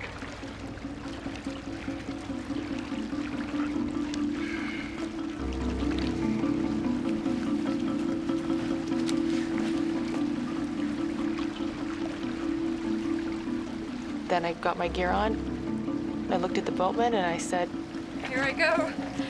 Say a prayer for me. and I thought, well, why did I say that?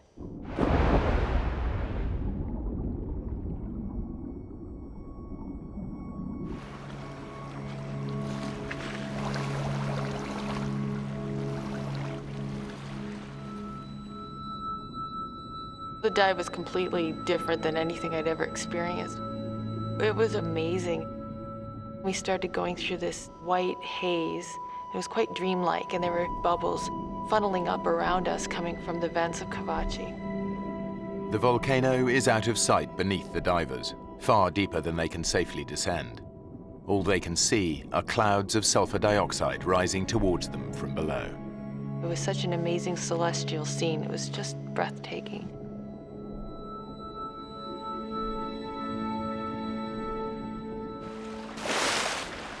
After 30 minutes, the divers surface. That was amazing, wasn't it? It was awesome. The weather has changed dramatically. The dark cloud David spotted earlier is now above them. God, it's really choppy now. Yeah.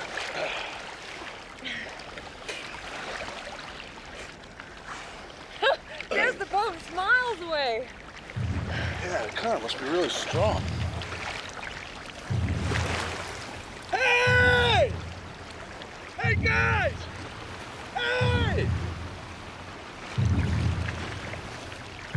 We're behind you! Hey! I remember thinking, oh, okay, that's no big deal. I was just looking forward to getting in the boat and putting a towel around myself. And then they didn't turn around. They got the engines on. They can't hear us over the engine. Turn them off! Cut the engines! Turn it off! Hey! I said, David, why aren't they turning around? And he couldn't answer that question. You're yelling, you're screaming at the top of your voice. Why isn't he looking? We're here. Can't you see us? The boatmen know the divers must be out of air by now. They expect to see them surface, but the dark sky has made the divers impossible to spot. While the engine is keeping the boat in position, they have no idea that a strong current is pulling the divers further away. Where are they going? They're not going anywhere. It's, They are. No, it's the current. It's pulling us away. Hey! Yes, you feel anger. You feel like, come on, turn around and have a look at us. Why aren't you looking at us? Hey! The current was pushing us away. We could see him. They couldn't see us. Running the engine to hold the boat in position is burning up fuel. If the boatmen don't leave soon, they risk being stranded. One of them makes a desperate attempt to locate the missing divers, but he has no idea just how far away they are now. With the fuel tank almost empty, the boatmen have no other choice but to return to the island to get help. Guys! Go! It happened quite quickly.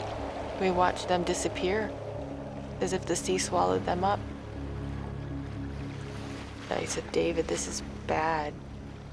This is really, really, really bad. David and Melissa are now stranded, alone in the ocean. The nearest land is more than 20 miles away. All they can do is pray for rescue. I still had faith that they would come back, ride over the waves like heroes and pluck us out of the water. But they didn't. We are absolutely alone, miles away from land. I knew we were in trouble. So do you think we could swim for it? No. It's too far. They're gonna be looking for us down current. I think we should just stay put. Huh?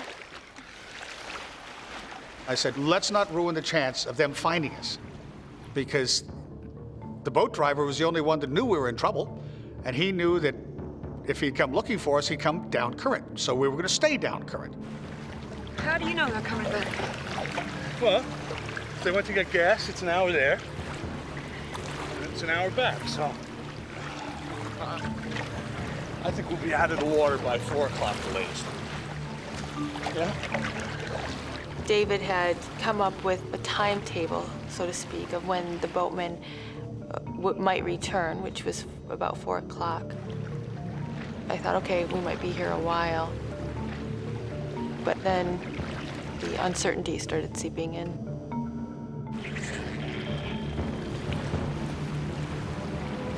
David, are you looking for something?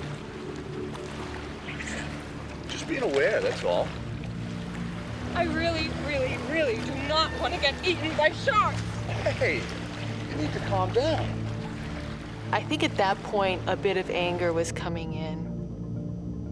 He should have known better. How could we be in this situation? Please don't tell me to calm down. We're in the middle of the ocean. You've lost that boat. I think I have the right to vent here. I won't say what I said, but I swore a little bit. Melissa's reacting as one might expect. She had a little bit of a dummy spit, and she was swearing profusely. She's relying on me to ensure that everything went smoothly. And at that stage, I'd shot myself in the foot big time. And it just was turning sour as the moments went on. David and Melissa ignore each other, forgetting they're floating in a powerful current. David! David! The current pushes that far away. It was scary. Come here! We had to try to swim against a knot to a knot and a half current. Swim to me!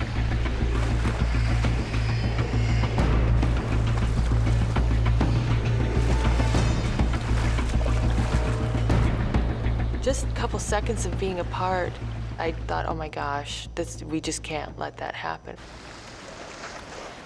I took her regulator, shoved it in through my BC, which was an easy way of making sure that we didn't get separated. Because separation in a scenario like that can be deadly. Not that I'm not a control freak, but I had to help stay in control for us to survive.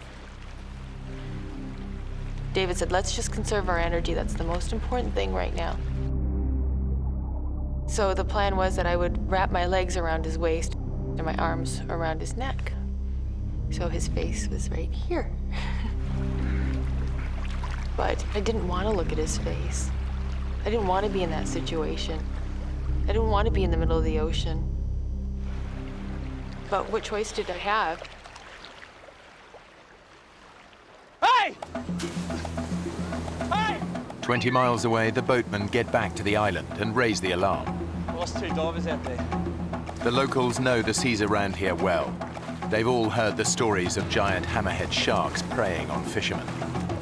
They know they may not have long, and search parties race out on the hunt for the missing divers. David and Melissa can only hope that help is on its way. But with each passing hour, they're getting more nervous. In the Solomons, there's a phenomenal amount of sea life there. My biggest fear at that stage, I believe, was sharks. I'd imagine them circling below us. This big mouth coming up and tearing into one of us.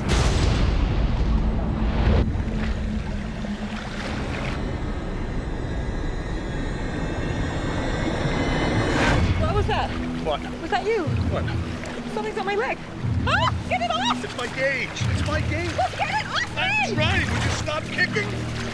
Look, there's nothing down there. There's everything down there. If there's anything dangerous down there. Like sharks, you mean? Yeah. Just say it! Yeah, and you keep kicking and splashing, the shores ain't gonna come and check us out, right? All I could think about was sharks. One nibble, one drop of blood in the water, and then we're gone.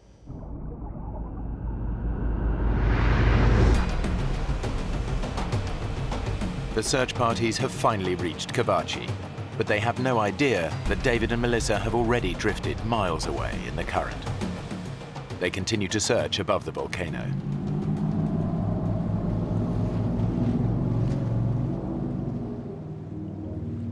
David was convinced they'd be found by 4 o'clock. Now it's almost 5. They're still 20 miles from land, and there's no sign of rescue. It was very clear that David wanted to stay still. He didn't want to move. He wanted to conserve his energy. I remember turning around and just looking all around me and just seeing all this water.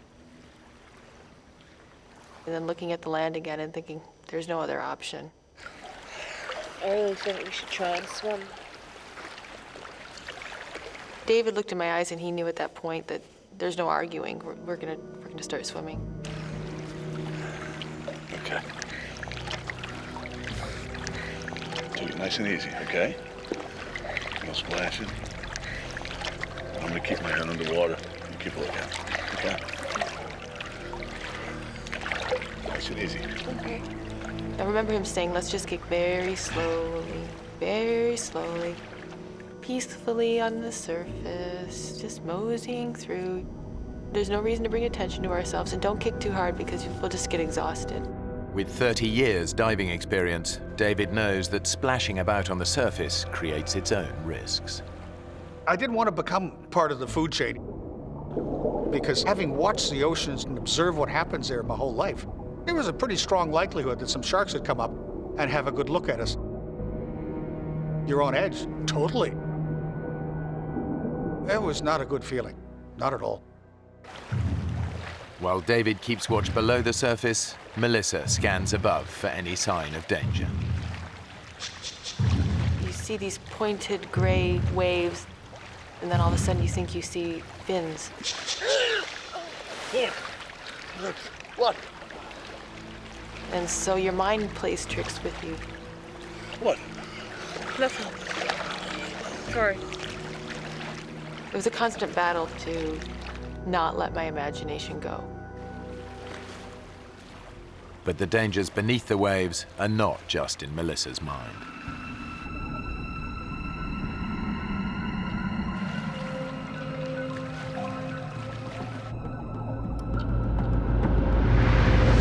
Ow! Something gripped me. What? Where? Oh, What? Ow! Then I looked in the water, and there were millions of these little globs, little translucent balls. Oh, jellyfish! I look, they hurt. They're not gonna kill you, okay? Swim through.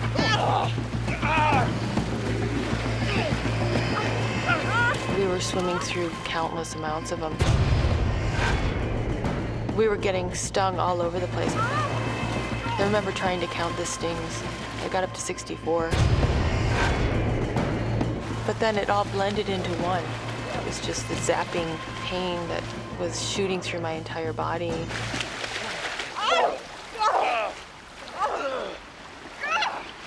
My lip is killing me.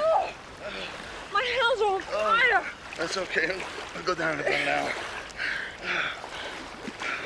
Are you okay to go on? Yeah. Yeah? Desperate to escape the jellyfish, the divers splashed around on the surface. They've broken David's golden rule and become a magnet for predators. As I'm looking around, I'm looking straight down, and I see this little dot coming. I felt David, he pulled me to the right, abruptly. David! David, what are you doing? And I pulled back, and he pulled me, and I'm like, what? It was coming straight at me from the depths, literally, from what I could see, straight at my face.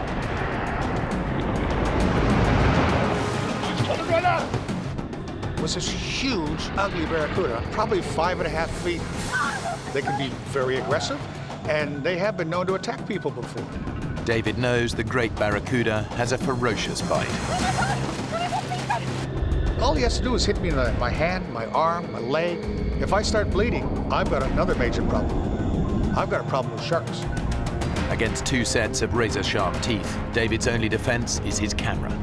I needed something to ram and protect us. That was the first thing to use.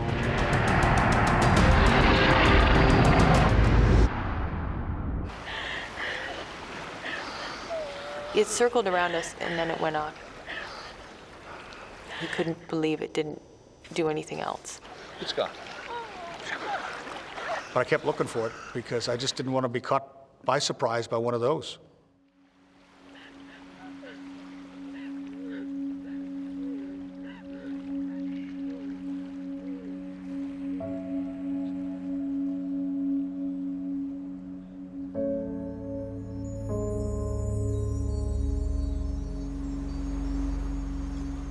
With daylight fading, the search parties have no choice but to return to the island. They've spent over 6 hours searching for the missing divers. They'll start again at first light, but everyone knows that by then, the odds are they'll be looking for dead bodies.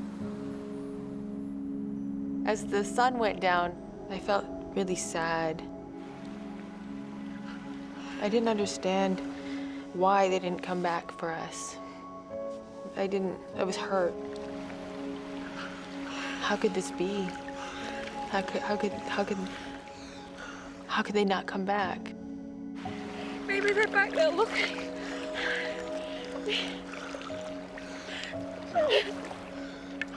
We should just keep swimming. Oh, come on, we're covering good ground.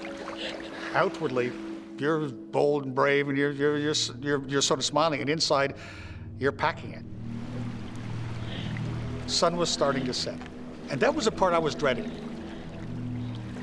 With night coming, that was a total different scenario because a lot of animals come up to the surface and feed at nighttime. I found myself thinking we were there to get eaten.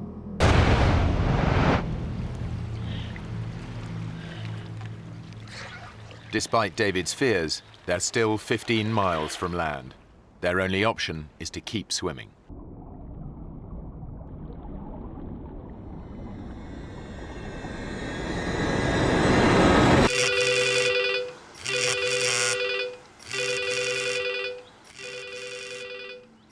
Over 1,000 miles away, David's older brother Owen is at home with his family. It was about 6:30 at night. I just sat down to dinner, and I got a phone call. Owen Tomlinson. And it was David's secretary from Cairns saying, Owen, I've got some bad news for you. David is missing at sea. What happened? And I was informed that he went diving and never came up. We just lost our younger sister with cancer about 4 or 5 months previous. My first thought was my 90-year-old mother, whether she could handle the shock of possibly having lost another of her children. So that was very traumatic in that regard. Okay, I'll get there as soon as I can. Thanks for the call.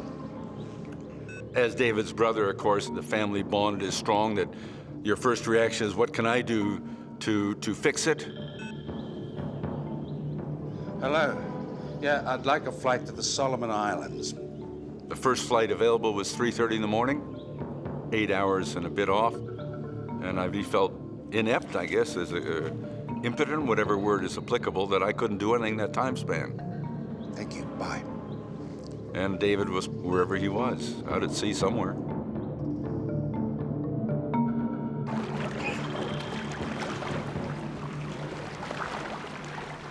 As night started wrapping itself around us, it was completely terrifying.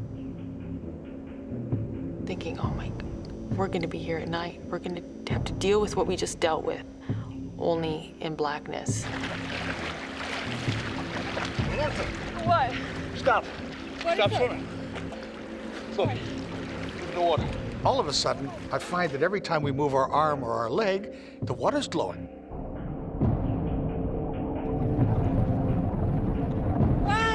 The mysterious light is caused by microscopic plankton in the water. Any sudden movement makes them glow. Stop. Stop. But it's beautiful. Yeah.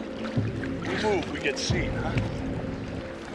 That really stopped us from swimming because I said, Melissa, we can't keep swimming now because we're gonna, it's lighting up around us. Something's gonna see us. But when the divers stop swimming, their body temperature plummets. I was just shaking so hard. I was so cold. You've got nothing to stand on. There's nothing to sit down on. I just wanted to be out of the water. I wanted something to float by so I could climb on top of it so that I wouldn't have this pressure on my body because it was so consuming and uncomfortable. I was trying to recharge her batteries, allowing her to stretch out and just try to use a minimum amount of energy, but enough to keep herself warm. We're really getting rather tired. We can't sleep. We don't dare sleep because if we fall asleep, we could drown.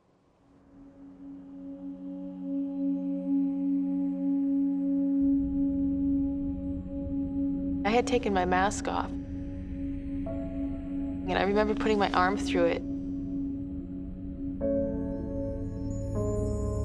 I went to reach for it, and it was gone. Oh, God.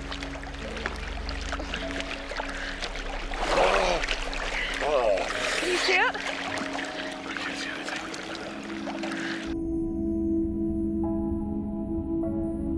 That's horrible because as far as survival is concerned, that's such an important tool.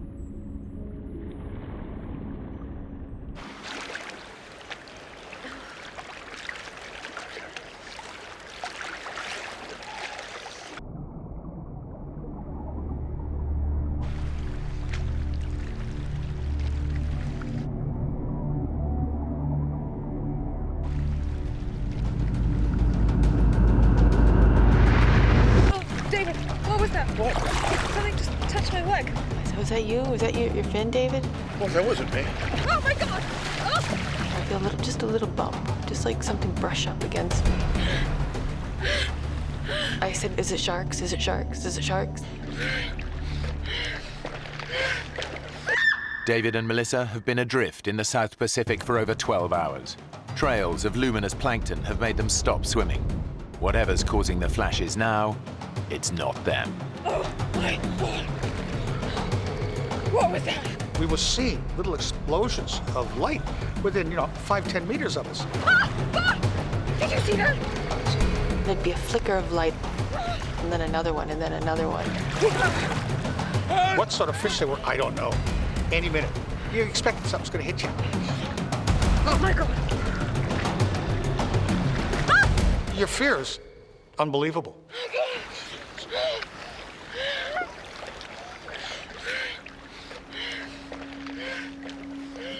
The night was the most stressful time I've ever had in my life. It's as far as your emotional lows are concerned, that'd have to rank up there with them, because I've never been so hopeless. Every minute that we're out there, you become less convinced that we're gonna get out of it. We're in a really bad place here. I don't know what's gonna happen. Part of what we went through was discussing what we pass on if I don't survive. Tell my kids I love them. And my family. It's scary. Oh.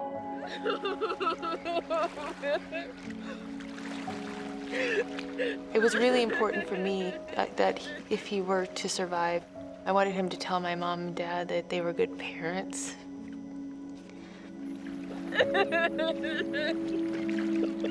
He started crying and he said, "You're gonna live to be very old. You're gonna have children."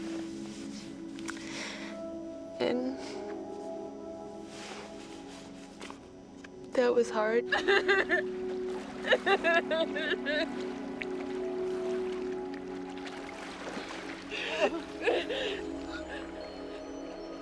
I had fought against the idea of death.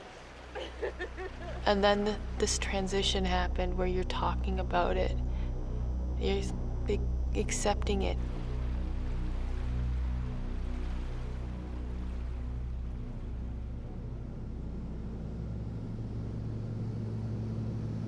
David and Melissa were 19 miles out at sea. I'm looking out the windows of my plane, and it's black. And I'm thinking, they're down there in the water somewhere, and it's black. You really feel very useless, because there's nothing you can do. A lot runs through your mind, it really does. I kept thinking that this is kind of like a bad dream, and everything will, you'll wake up and everything will be just the way it was. Obviously, I hope he's alive and he's floating somewhere. If not, what do I do? How do I bring a body back?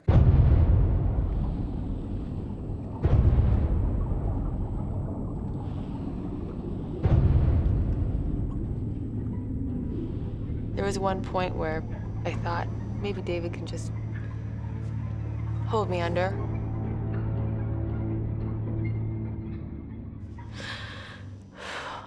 And I couldn't allow myself to die that way.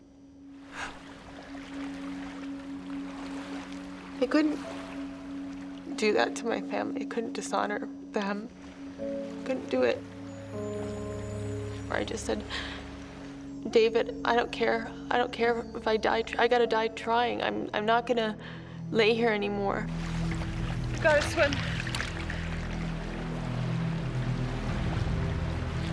We gotta swim.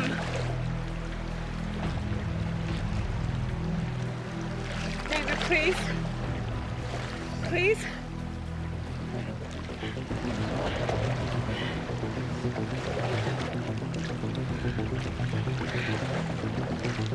And he said, "Okay, all right, let's go for it."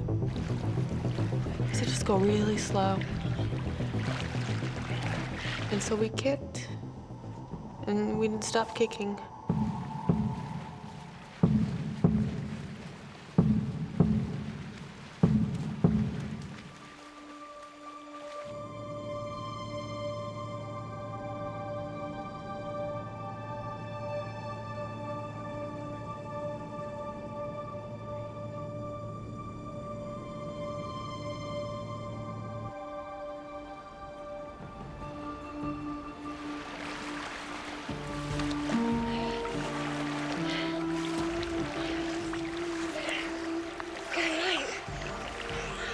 After living through that darkness and then seeing the light, it just changed. It just gave me something I didn't have. It was glorious just seeing that sun. It was one of the finest sunrises I've ever seen in my life. It's just to watch the light come up was great. And then I could actually see for the first time the land. I could see that it was actually tangible. Oh, we're getting closer. It is closer. My eyes were completely glued to the land. That's all I could think about. Melissa may be feeling more positive, but David is 20 years older than her. While he allowed her to rest during the night, he's been awake since 6 a.m. yesterday. As we went on, I was getting really tired. I've been going for 24 hours at that stage. He started acting very erratically. I remember watching his snorkel slowly sink into the water. And just when it was about an inch from the surface, I would nudge him and he'd pop his head back up. David, you okay? You all right? Seeing him like that scared me a lot. I remember thinking, what if he drowns?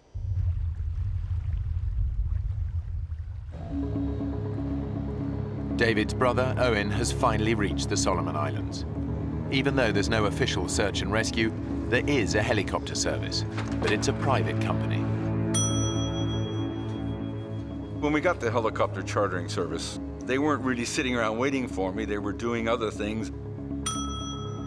And I'm standing in the counter saying, come on, you know, I want to get this up and going.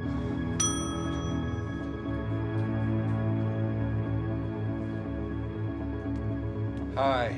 Yes, sir. I need a helicopter as soon as possible. Okay, what for? My brother's gone missing near Kavachi. I'll have to talk to my boss first. So if you'd like to take a seat, then I'll just be right back.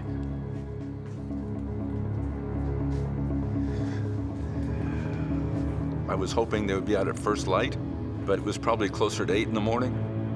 It was a bit upsetting because we wanted to find the two of them as quickly as possible.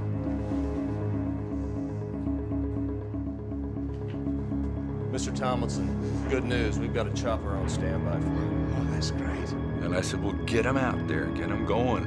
But unfortunately, we're a commercial operation, so I'm gonna have some form of payment up front so we can get you in the air. I had no idea what the currency in the Solomons was, and I certainly didn't have a suitcase full of whatever currency they would accept. This do? That'll be fine. 1 minute. So the good old plastic came in handy, and it worked. Okay, boys, we're right to go. All Owen can do now is wait. David and Melissa have swum 14 miles without rest, food, or fresh water. They're still 6 miles from land, and the tropical sun is beating down on them relentlessly. I was so grateful the sun came up, but it was also a blessing and a curse because I could feel the side of my face burning. And I remember trying to put my head in the water to cool it off for a little bit. My lips were so raw and swollen, and now the sun was burning them, so they were starting to blister. My skin was wrinkly and flaking. You feel like you're slowly getting eaten by salt water. David is both physically and mentally exhausted. I was dehydrated, I was starving. I was running on less than empty at that stage.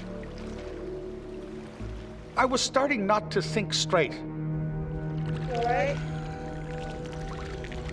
David? You okay? You okay to swim on? I remember him looking at the land and saying, "Oh, look! Look at those condominiums."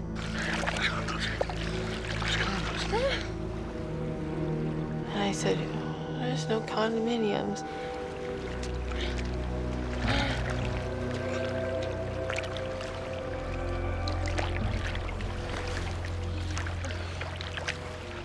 That's really when I realized he was fading. He wasn't making any sense.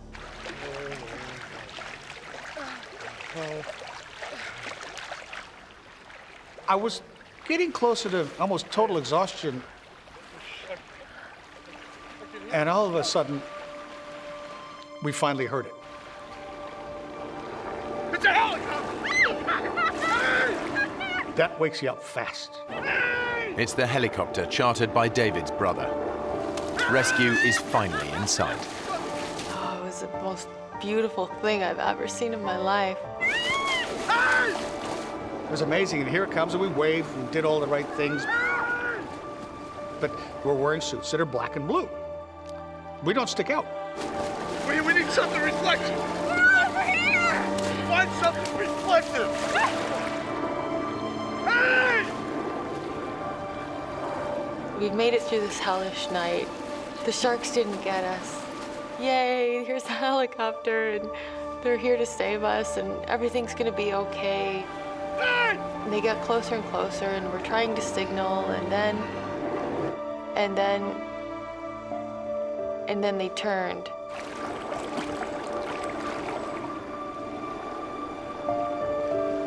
They can't see us.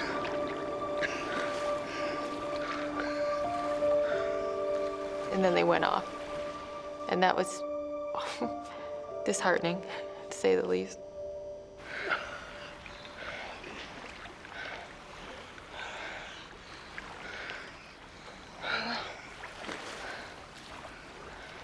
And we just pressed on towards land.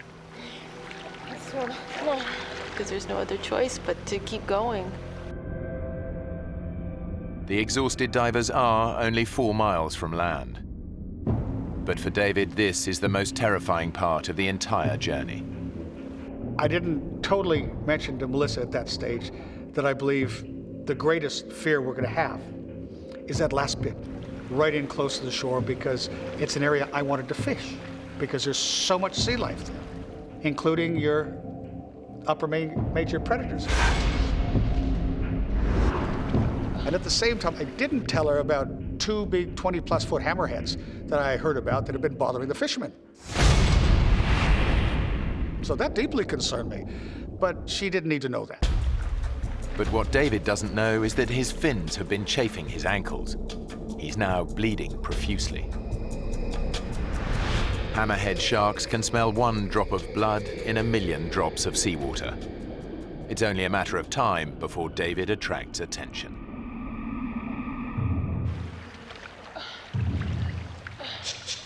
I remember thinking, what's that piece of plastic sticking out of the water?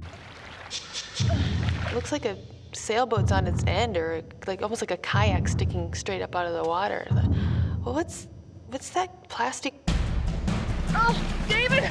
David! My shark! What? I saw a fin! Oh my God! That woke me up. What I said, did it sort of look like this? And she says, yeah. And what I sketched with my finger was a dorsal fin of a hammerhead shark.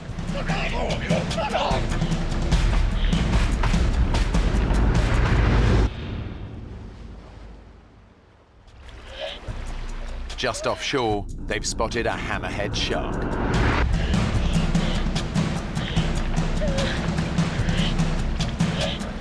I'd never seen anything like this. It was huge. You're talking a 6+ meter shark.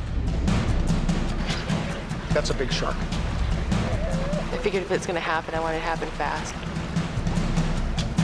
I hope it doesn't bite my leg. I hope it just sinks its teeth right into my heart. And bang, it's over with. This was my greatest fear. You're just hoping that that shark isn't hungry. With all the bad things that have happened, a little bit of good luck would be nice right now.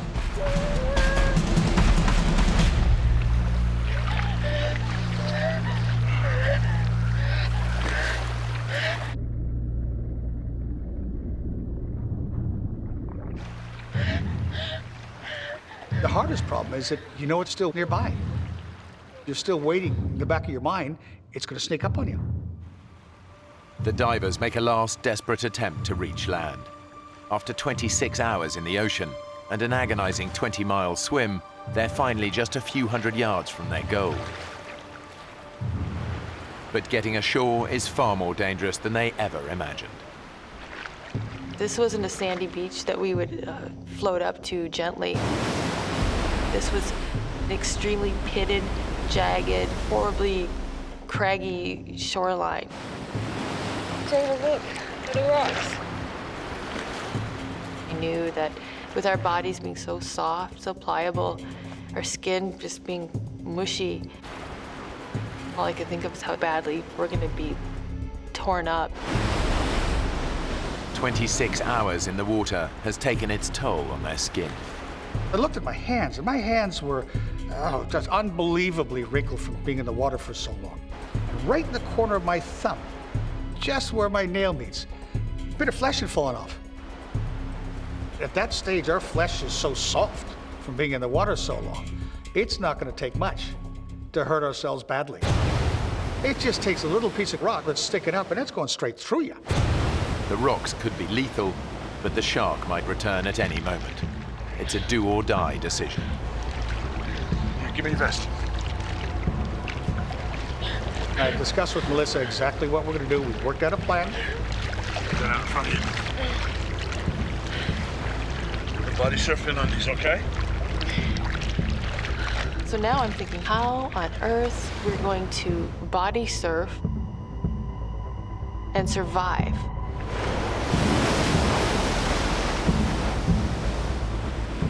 But what choice did we have? It was completely terrifying. We're 100 meters from the shoreline, but the odds were that we weren't going to survive. You ready?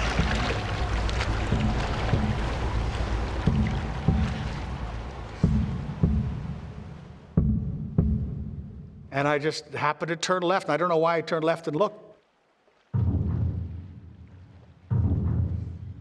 And then I heard him say, "I'll be damned.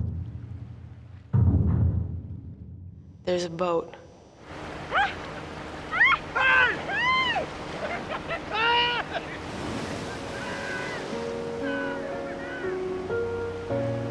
It was unbelievable. It couldn't have been at a more beautiful time.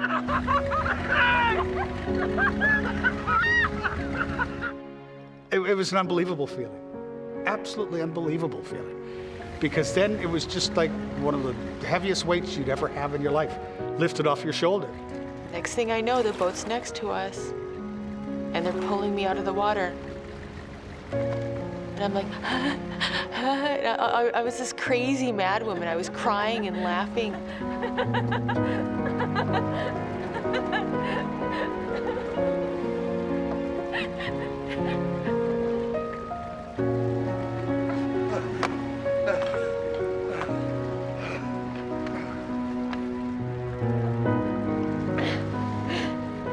I kept thinking, I was just lost at sea. I was just lost at sea for 26 hours. The sharks didn't eat us. We didn't die. I'm alive. David and Melissa swam 20 miles before they were finally rescued and returned to dry land. There was my brother Owen. Greatest sight in the world. I didn't know whether to hug him or belt him over the head. I really didn't. God, David, what have you done now?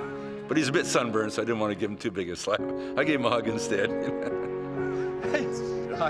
I'm Owen. I said, you do this again, boy, and you're on your own. I'm not flying halfway around the world to save your ass. I'm sorry, kid. And it was just great to see him. Ever since then, every morning you wake up, it's wonderful to start a day, standing on dry land. David still lives in the Solomon Islands and dives regularly. But Melissa returned home and hasn't done an open water dive since. The two of them remain good friends.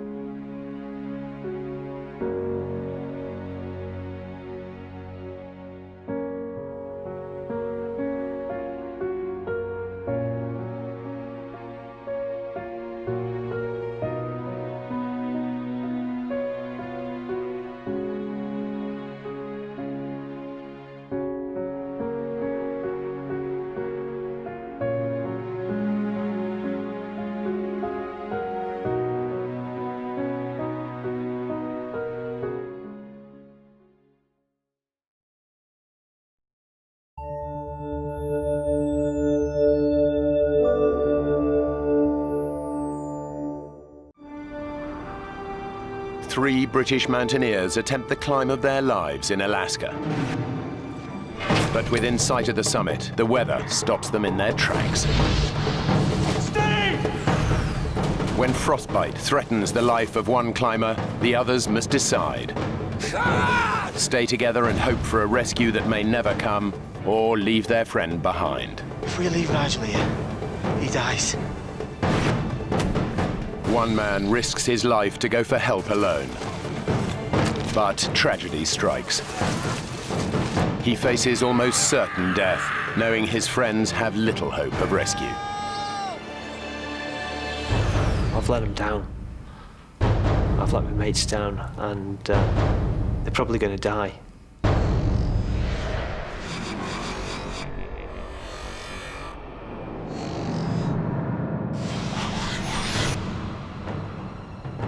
Mount McKinley is the highest mountain in North America. It stands in the Arctic Circle. It's one of the toughest climbs in the world. The team has set their sights on the 20,000-foot peak. They've been climbing for an energy-sapping 2.5 weeks and should be one day from the summit.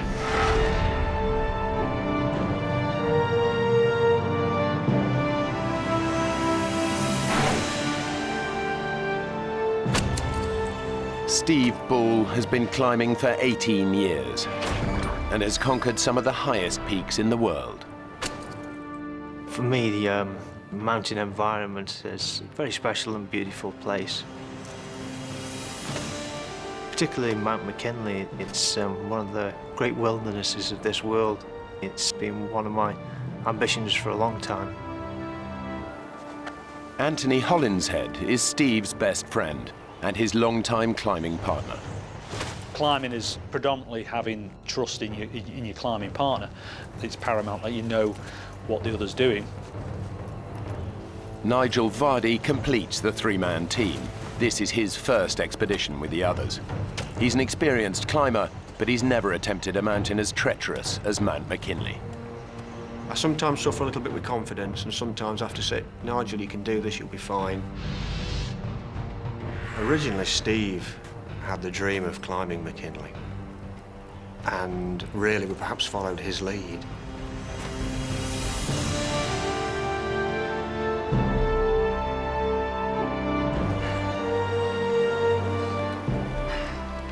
It would be the first big expedition that Nigel had done, so I think he was a little unsure of what was in front of him.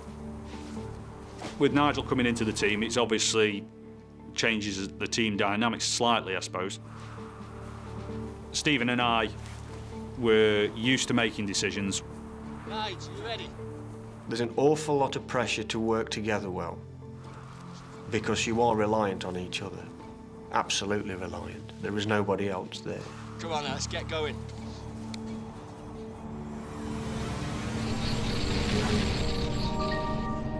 There are a number of routes up Mount McKinley. One of the most popular is the West Buttress. But Steve, Anthony and Nigel have decided to tackle the much tougher West Rib route. After 17 days of severe climbing, they've reached their last camp at 16,000 feet. They aim to go for the summit tomorrow. The night before the summit bed, we're in the tent. We're all pretty high. I think we're ready for it tomorrow. Now, ladies and gentlemen, dehydrated meat or fish, or how about our lovely powdered vegetarian option?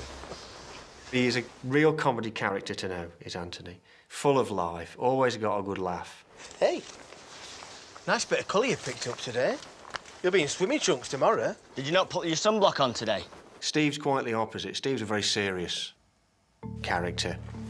Should be like a religion to you, Nigel. You know what the sun can do to your skin up here? Right. Fast up, fast down, OK? So let's strip all the unnecessary gear and pack a kit. What we agreed? Frillies in tutus. The conditions can be extremely hostile at this altitude. The team must be sure of the weather before they decide on making the challenging climb for the summit. Base to Denson. Weather's looking fairly good for the next 24 hours.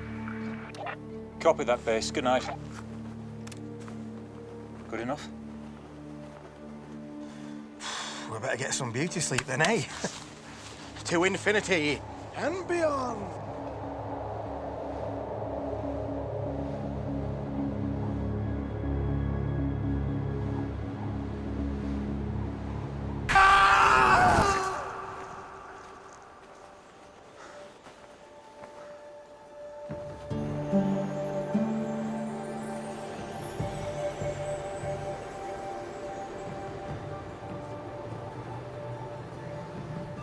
Fellas, you should have had this done earlier. It's a run for the summit, stick the flag on, get the photographs, and back down again. To get to the summit and back before nightfall, they need to travel light. They leave the tent and most of their equipment behind. The climb to the summit is about 4,000 feet from here, maybe a little bit more, and it's a lot to do in this altitude, so we've got to go light and get back down before it goes dark. They now face one of the toughest sections of the climb. Steve was sort of, come on, let's get on this thing, bang, bang, bang, and away he went. On the opening stages, I'm not doing bad at all. But as the day is progressing, I'm thinking that we're moving pretty slow and we need to keep it moving a bit faster. It takes us such a long time to cover this. The time's really ticking away. After hours of hard climbing, the team are already behind schedule. They've now reached an area known as the football field, a flat plateau just below the summit. But the weather is changing. As we walked across the top of the football field, the wind started to increase rapidly.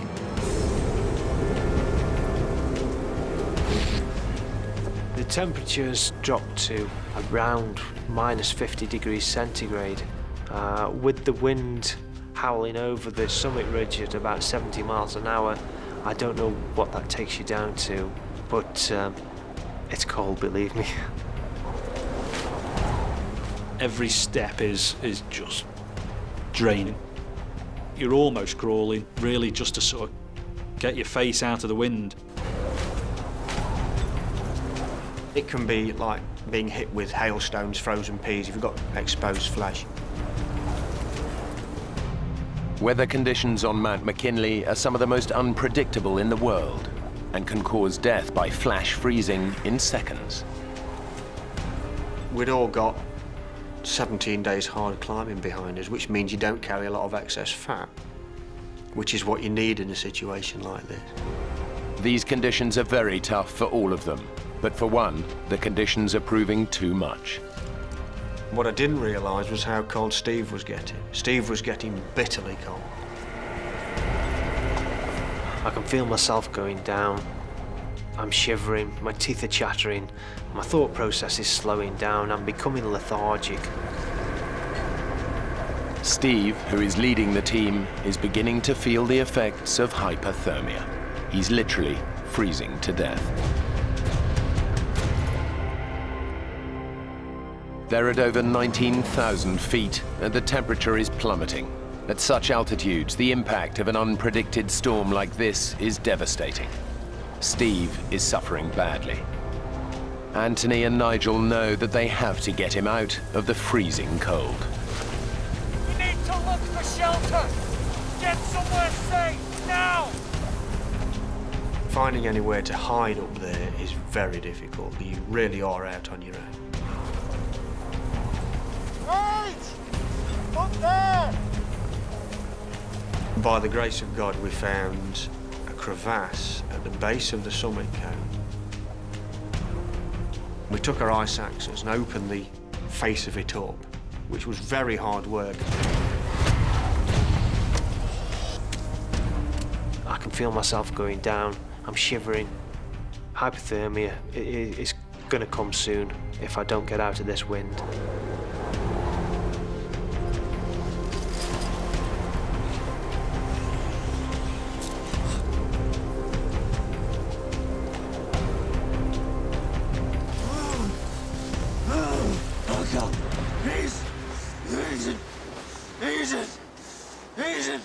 It was a wind that was killing us. And once we were in there, I'm not going to say it was warm, but it was warmer.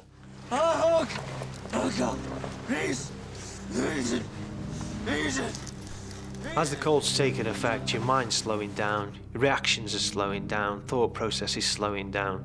So I'm relying then on others to take care of me. I need you to hug me. I need you to get some warmth into me.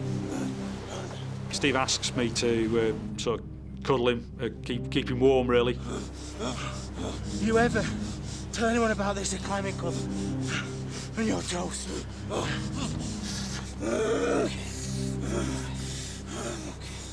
Anthony was talking to Steve quite a lot, and I think that probably came from the fact that they were great friends anyway. They'd known each other a long, long time, and Anthony just wasn't going to let him go. Thirsty! Thirsty! Give us a drink. Nice drink. Let's see what we've got here.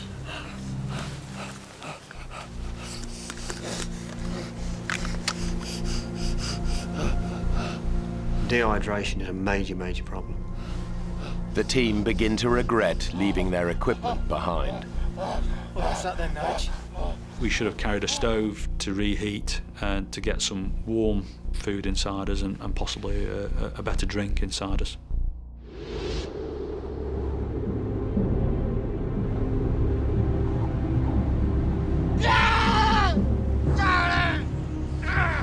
It's all right, mate. It's all right. Just calm down. I'm here, all right? So shh. We've got to radio for help. Get them to send help. We'll never get Steve down on our own, not in the state that he's in. We've got no choice. I don't know.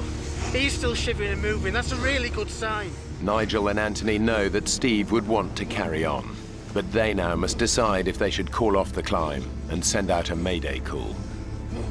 It's a very difficult decision to actually decide that we've got to make this mayday call because we don't know how Steve's going to react. We need to call now rather than waiting till it's too late. Just hope there's enough charge in the battery to get through. Try to keep it warm, but it's so cold. Is it okay? We'll get a better signal outside.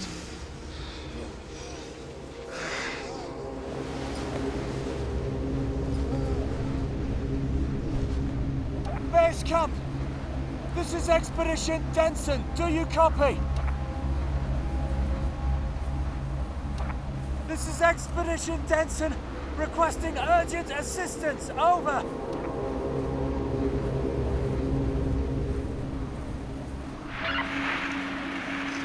This is base camp. Base camp receiving.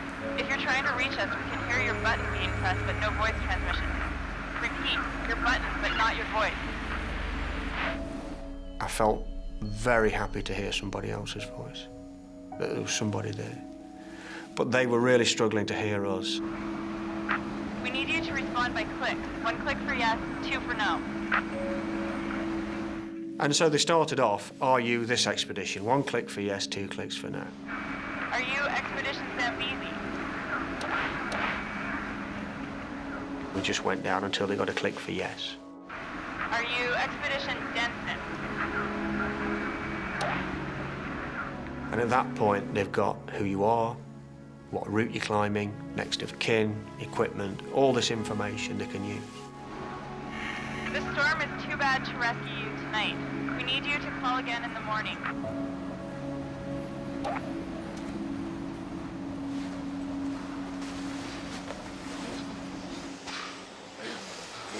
What did they say?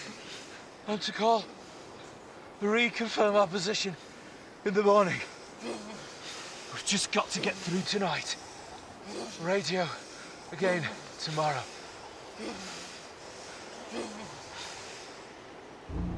Steve? Nige! Steve, stop moving! Steve! Steve! Steve is becoming dangerously hypothermic. And now Nigel is also losing his battle against the cold.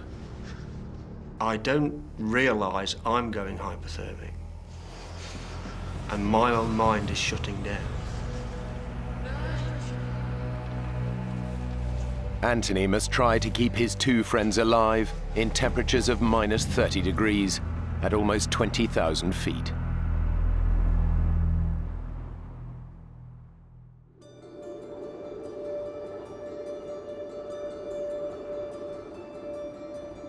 It's been a long night, but eventually Anthony emerges to see if the weather at least may be changing for the better.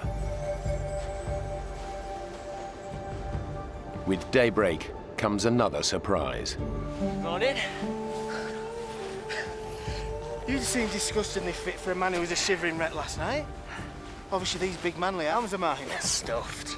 Overnight, Anthony managed to slow the process of hypothermia by holding Steve's body close to his own, providing much-needed insulation against the cold.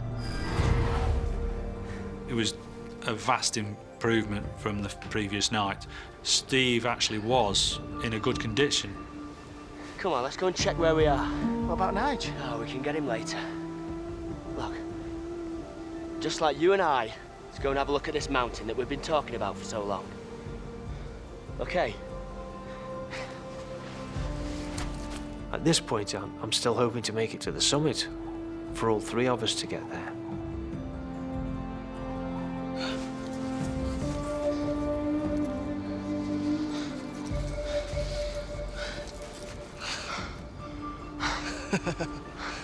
Will you look at that?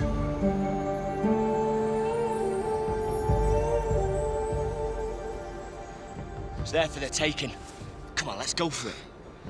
Steve, last night you were pretty bad, you know. Nigel thought, we both thought that he should radio a distress call. What the hell did you do that for? And what did they say? Nigel went outside to make the call. He said the radio didn't seem to be working. One last push and we're there. So let's get back radio base and tell them that we're all fine now. I'm sorry, mate, but you were a real mess. It's fine. Really. Let's just get back, get Nigel, radio in and push on.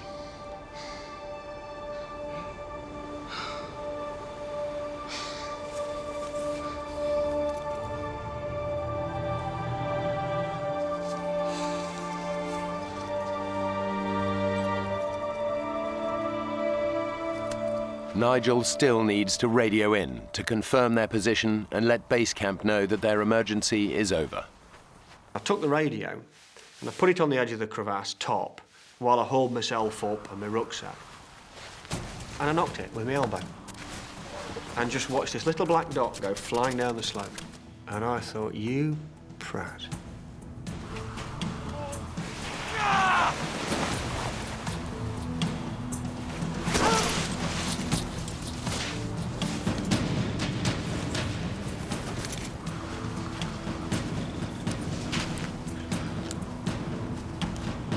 Base camp, this is Expedition Denson. Do you copy? It's dead. Which was a hell of a thing to realise. Base camp, this is Expedition Denson. Please come in. Your only means of contact with the outside world was gone.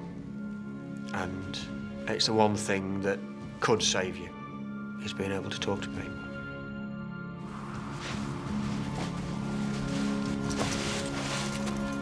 Nigel! Is everything okay? Guys, I'm so sorry. I've dropped the radio. I've broken it. Nigel, your face. I'd missed this completely. I'd not realised it was happening. And he looked at me and I could feel his hand come up and pull. I got balaclavas here and just pulls them over. And I can't feel this cold. I can feel numbness, but I can't feel any further.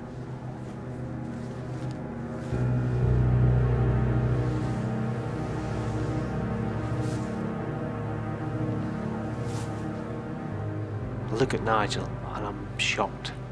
He's in a terrible state. The day before, he got sunburnt on his cheek, and overnight frost must have got into this because his face was swollen up the size of a football. I don't know how long he's going to last. We've just got to get him off. Let's get you inside, eh?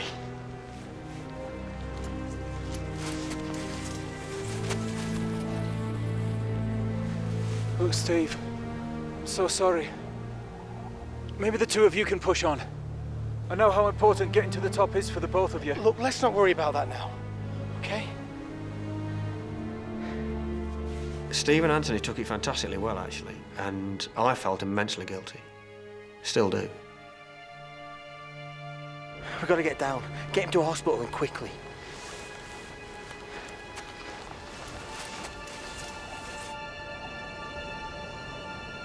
The mountain will be here next year, be here the year after. If we leave Nigel like this, he might not be. We've got to get down. With the radio now broken, all chance of communication is gone. It's a race against time for Steve and Anthony to get Nigel down the mountain. As soon as they start their descent, the team realize that Nigel is suffering from more than just frostbite. When we set off back, it's obvious that Nigel is struggling, and we didn't realise that his eyesight was quite as bad as it was. The swelling on Nigel's face has forced his eyes shut. He's becoming weaker and confused, slower with every step.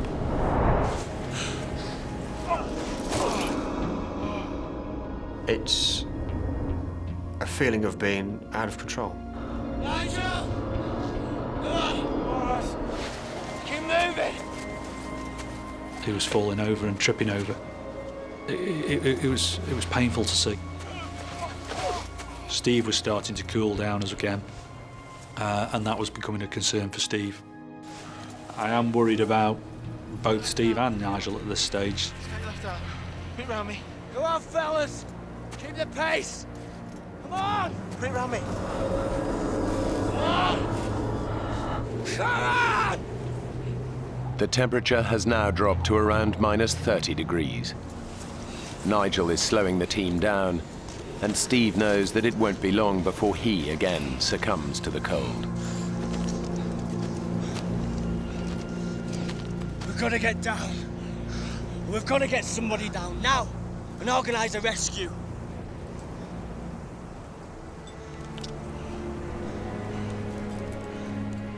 Tony, I can't keep going at this slow pace.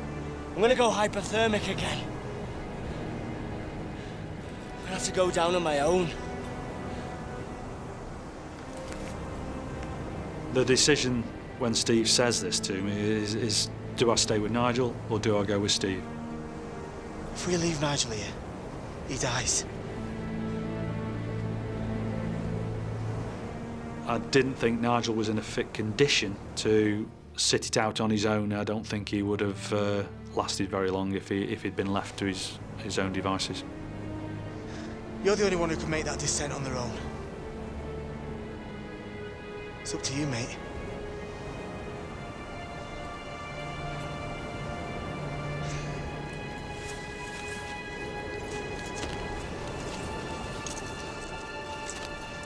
Are you sure?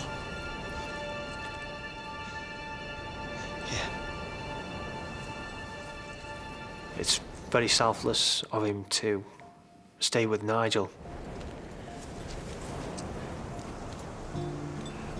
You be all right? Will you? See you later. Steve.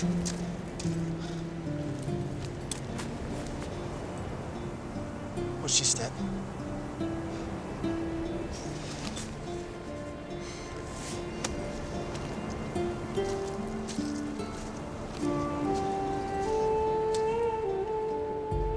Somewhere in the back of my mind, I can hear some mumbling going on.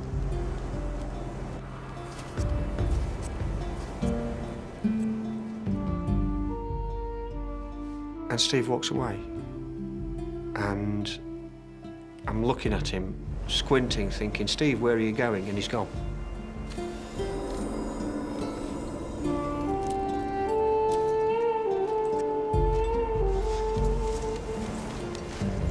Nige, we're just gonna settle ourselves here for a while, okay?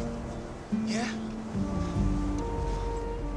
I'm trying to keep it from the forefront of my mind, but it's obvious that there is a chance that Nigel could die. It's a weird experience seeing Steve go off on his own. It's a massive responsibility for me to get down, and I feel the weight of that responsibility. It's on my shoulders to make sure that these pair live.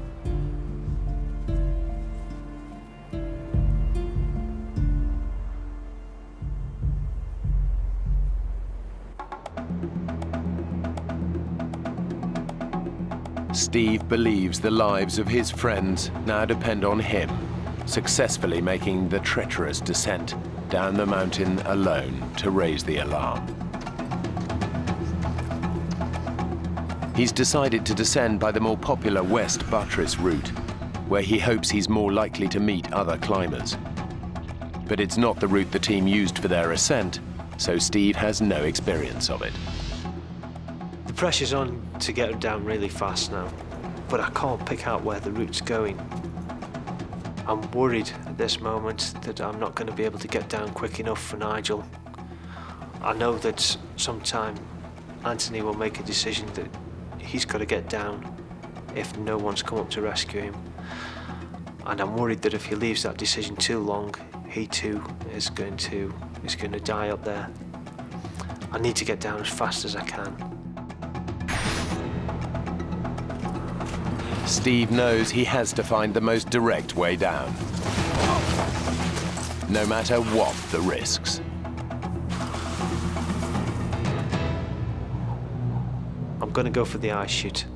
I think it's the fastest option, and I can clearly see where I'm going.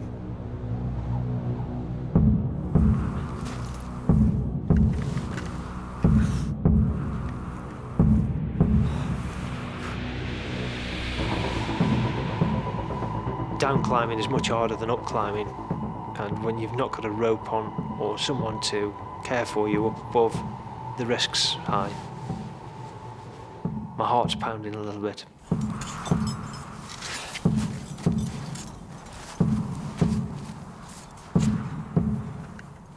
Everything seems firm, everything's holding. Okay, big breath, come on, let's go. God, solid. Okay. Another placement. It's good. Solid. Good. Solid. Good. Solid.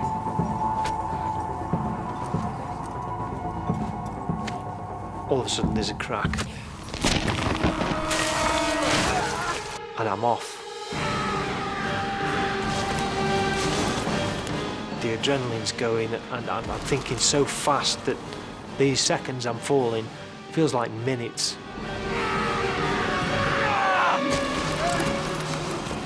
There's absolutely no way I can plant this ice axe to stop my fall. It would just rip my arm out of the socket. I need to stop.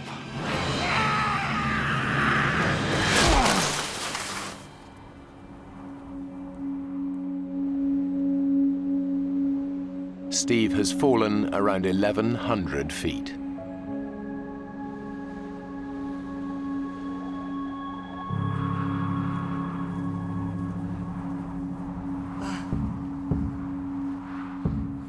Oh, I can't believe I'm still alive.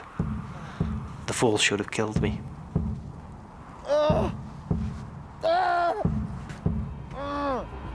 Steve has severely injured both his legs. The right is fractured, but his left is shattered in 12 places. He's over 17,000 feet up, and in his condition a huge distance from the route where he had hoped to find help. Over 2,000 feet above him, his friends are waiting for the rescue that may now never come.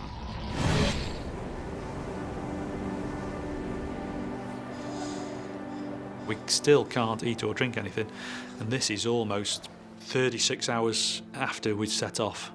So, you know, it's a long time to go without taking anything on board. There is little we can do to stay warm without using our energies up. Not knowing quite what the next step is going to be. And we're telling kiddies jokes, which aren't very funny.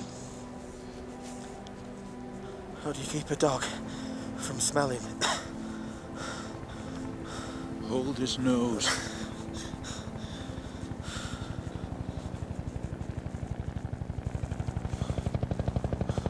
Listen. Listen. Steve's got down and given him our position. We're gonna be okay. You're listening and listening and listening and thinking to yourself, fantastic. This could be it. Help! Help! I can hear helicopters. I can hear the chopper blades coming round and round the mountain.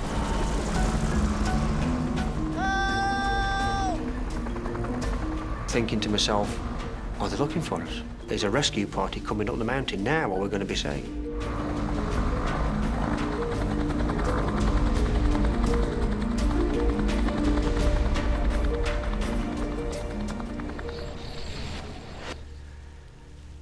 And the blades go away and sink into the distance.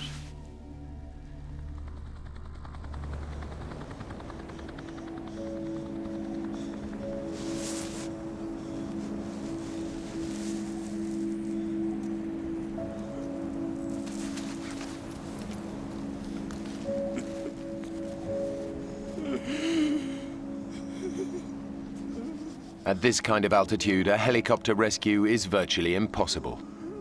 Whatever they can hear, it's unlikely that it's deliverance.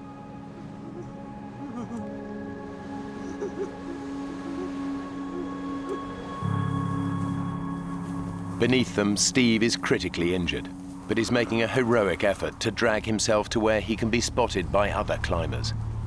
His injuries are so bad he might not live, but Steve believes that if he fails, all three of them will die on the mountain. I've got to gain access to the popular route where people will be coming up. But my only hope is going back up the ice chute I've just fallen down. I've still got the crampon on my right leg, and I'm using that right leg to purchase me up. I can feel the bone grating as I'm going.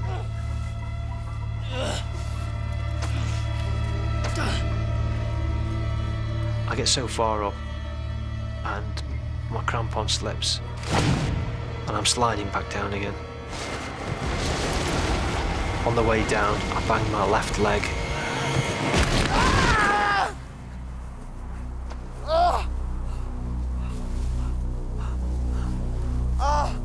Pain's quite excruciating now. I need to take a look at my legs and see what condition they're in.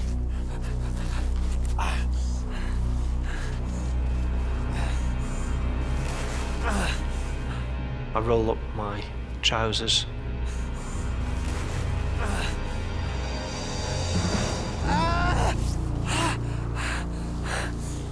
The bone on my left leg is sticking through the skin.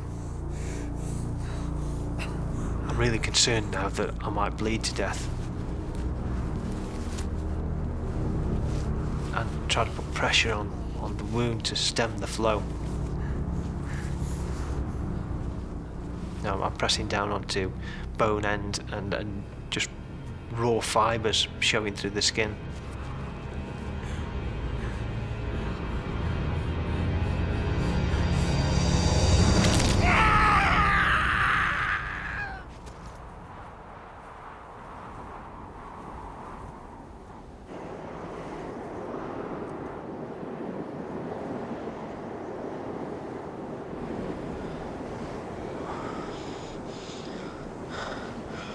Knock, knock.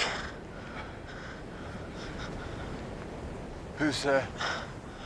Lettuce. Lettuce who? Lettuce, and it's freezing. Sorry. I feel very helpless. I really do. And to have somebody there with you is fantastic. He's being like a nursemaid and being a very, very good one.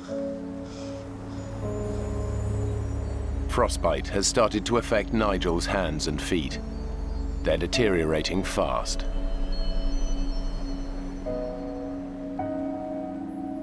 Nigel's extremely weak. He's very cold. And myself, I'm actually getting colder at this stage. Let's get this glove back on.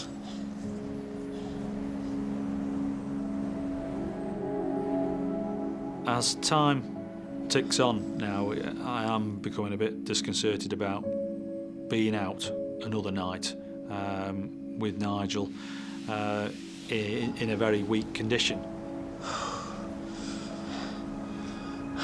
Come on now. Won't be long. Could be on the way any minute.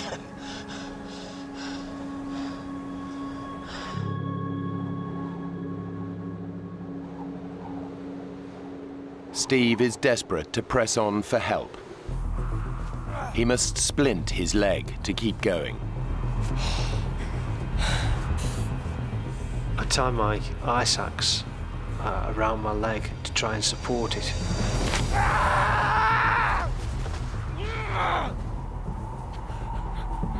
Everything's lined up now, and I'm looking in better condition.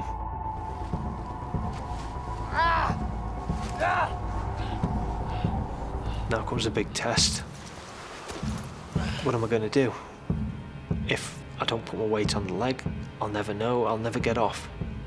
Gotta give it a go.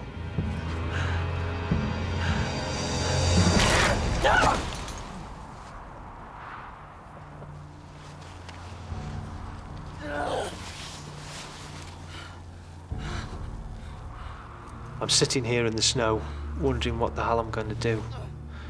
I can't stand up and walk. I've tried crawling.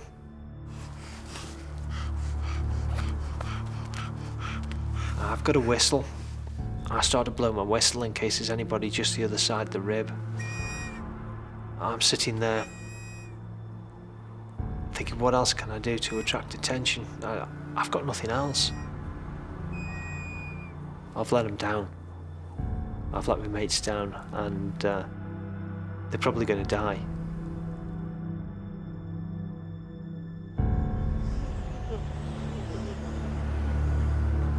They have now been exposed on a barren mountainside for hours. And even though the Arctic nights are very short, as the sun gets lower, it just gets colder and colder. It's getting close to sort of 9, 10 o'clock, 10:30 time, where I'm starting to realise that at that time of the day, it'll be very unlikely that a rescue party will come to us. And as a result, it's starting to hit home that we could be out in a very exposed area for a second night.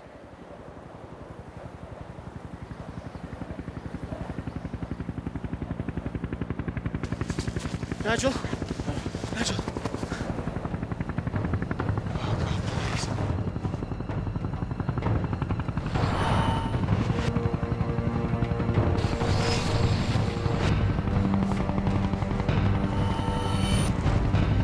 Nigel!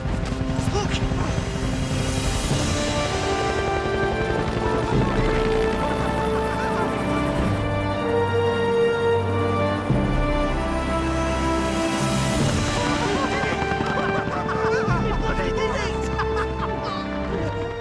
We thought Steve was the hero of the day for raising the alarm and getting the helicopter to us.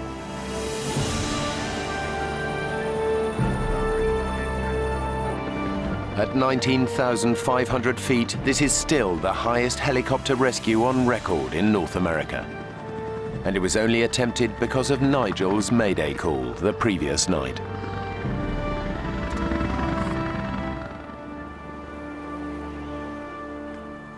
But it's not looking good for Steve.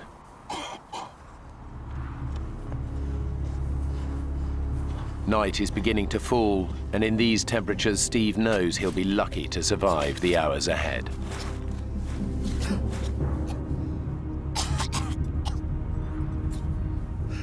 I've got to look after myself for the night now. I've got to think about shelter, about keeping myself warm. What if the wind comes down the mountain? I untie my ice axe from my leg and I etch out a shallow hollow and build up a small wall. It's enough to keep any wind off. I need to make sure that I stay awake when it's dark. If I don't stay awake, I die.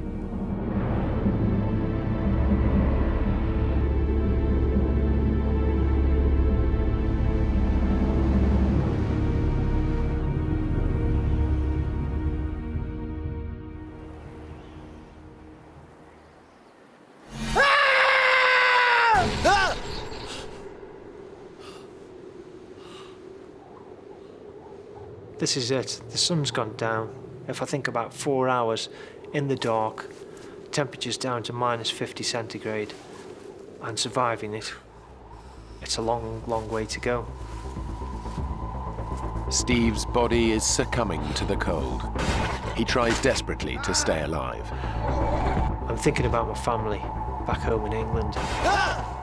That's keeping me going. I want to see my family. I want to go home to them. I've got to stay awake.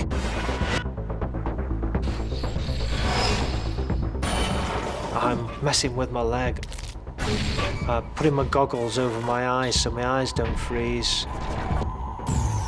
Even tapping my leg to stimulate some pain so that it keeps me awake.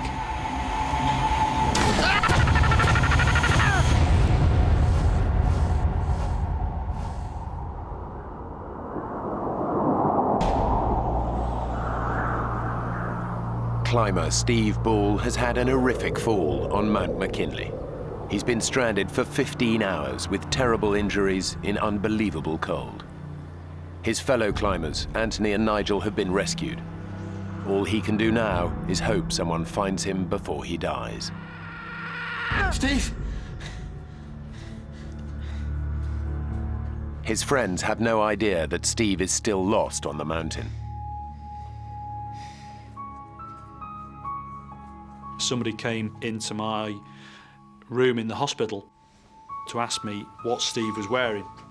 It's only then I actually realised that Steve wasn't in a place of safety. He'd been there for up to 12 hours out, exposed on the mountainside, and nobody knew where he was.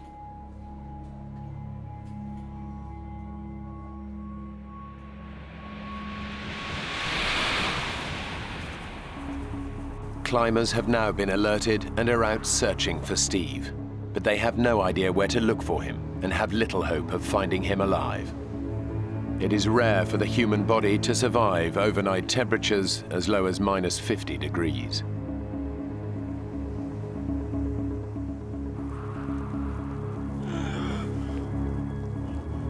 I can't feel my feet anymore. My nose is cold. I don't want to take my fingers out of my pockets. I just want to stay huddled up. I haven't got a lot left. I'm starting to lose it. Steve's lost all hope of being saved. He hasn't made it to the path. All he can do is wait for death.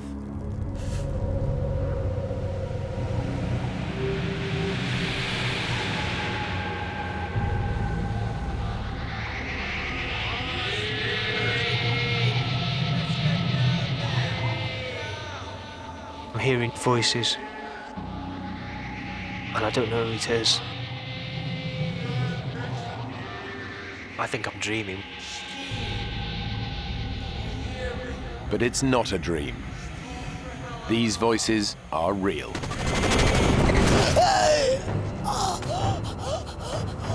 Tom, on the radio, quick. I know these voices, and I know I'm being rescued. I know I can't be dreaming it because I'm feeling the pain, and you don't feel pain when you're dreaming. I'm awake. They tell me they're climbers, and they found me, and they're surprised that I'm still alive.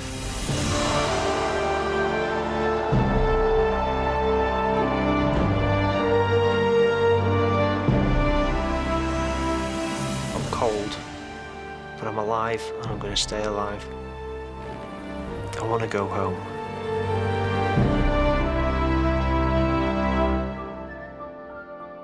After 2 weeks in Alaska in intensive care, Steve was allowed to travel back to the UK.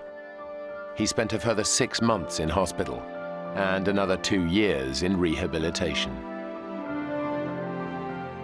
My frostbite injuries resulted in amputations of all the fingers and thumb on my right hand, my left hand mid-palm, the left leg has gone below the knee, and my right foot has gone mid-foot,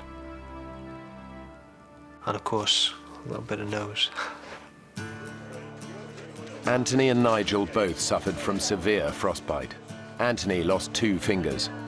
Nigel lost all his fingers and all of his toes, as well as needing skin grafts to reconstruct his cheek and nose.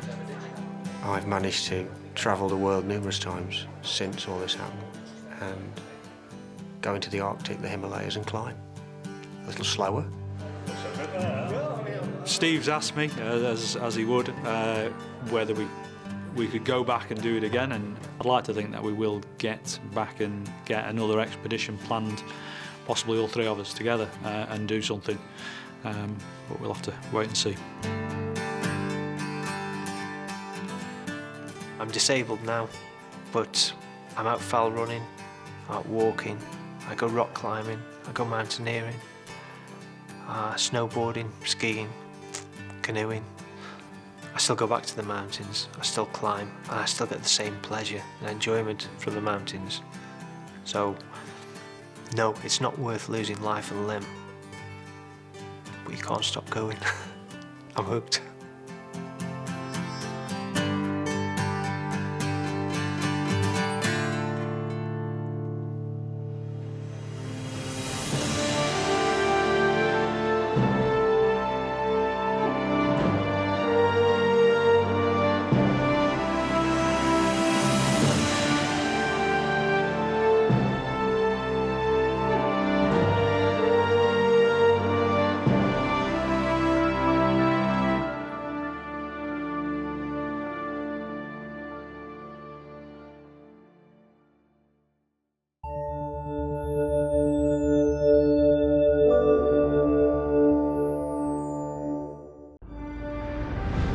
When 2 former college lovers set off on a trip of a lifetime, they have no idea they'll end up fighting for their lives.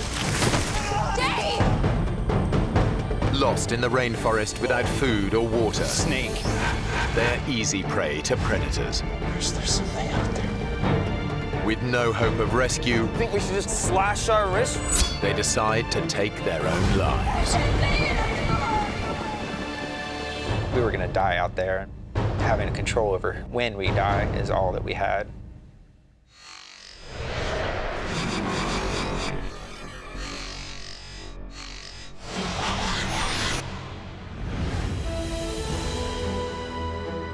The Amazon rainforest in Brazil. It's one of the last great wilderness areas, home to the largest variety of insects, birds, and mammals in the world.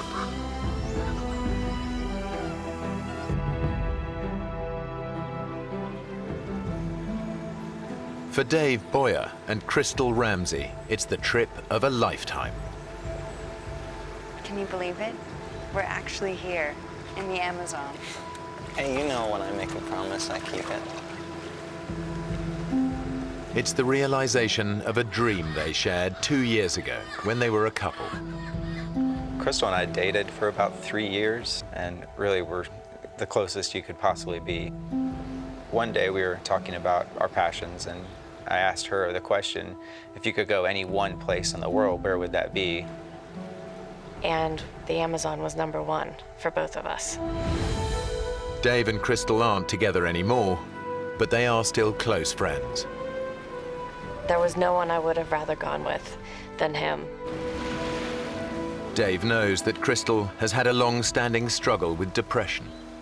In school, where I met Dave, I had a very bad time with depression. Dave thinks this trip will be good for her, but he's also nursing a secret hope that it might just reignite their romance. She was the love of my life. I still envisioned spending the rest of my life with her.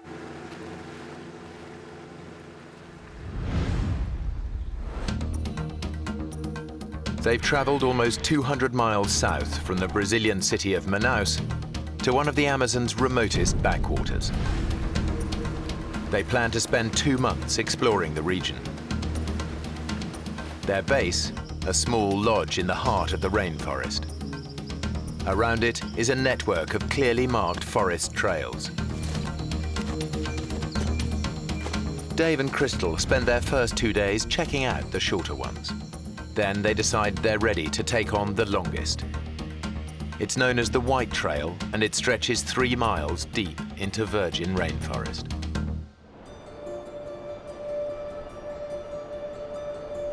Dave and Crystal set off in the morning with enough water for a 3-hour hike. We left just before 10 o'clock and expected to be back in time for a late lunch. They've spent 2 years reading up on the rainforest, but nothing prepares them for the real thing. As soon as we went in, we started to see more than we had ever seen before, such as bats and different kind of bugs than we had ever seen, and it was a fantastic morning. I was really excited. Dave, look. We had tunnel vision. We were focused on one thing, and that was exploring and seeing the rainforest. We were oblivious to any dangers that were involved. They are so absorbed by the sights and sounds of the forest, they don't notice that they've stepped off the marked trail. Our awareness was elsewhere. It was on the trees, on the animals, on the sounds. They are now following paths made by animals. As we got further along, the jungle seemed to creep in on each side. We now had to walk in a single file line.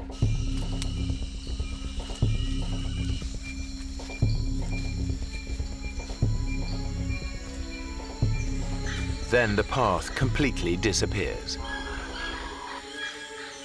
For the first time, they realize they're no longer on the trail. That's when I didn't know what to do. I was really worried. Let's see the map. I think I forgot the map at the lodge. I had left the map sitting on the dresser in our cabin. Dave. Look, I can remember it. I can. The map Dave left behind was a hand-drawn sketch of the area. He clearly remembers it showing the lodge at the bottom, which would normally indicate that it lies to their south. But the map isn't laid out in the usual way.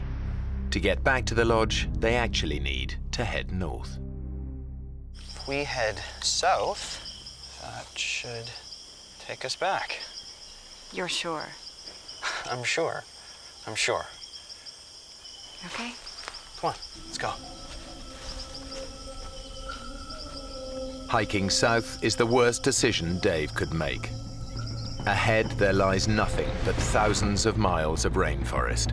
Uninhabited, except for rainforest creatures, many of them highly dangerous. 2 hours later, they're getting worried. This way.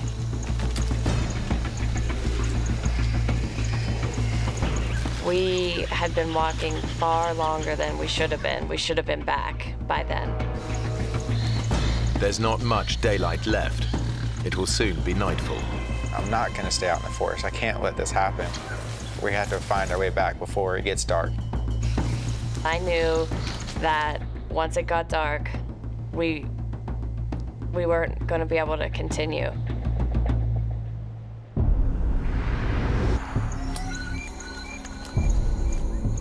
As darkness descends, any chance of finding the lodge today disappears.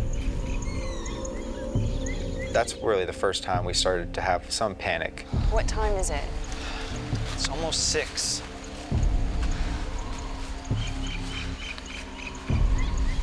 We should be back by now. If we'd been walking in the right direction for this long, we would have... I know.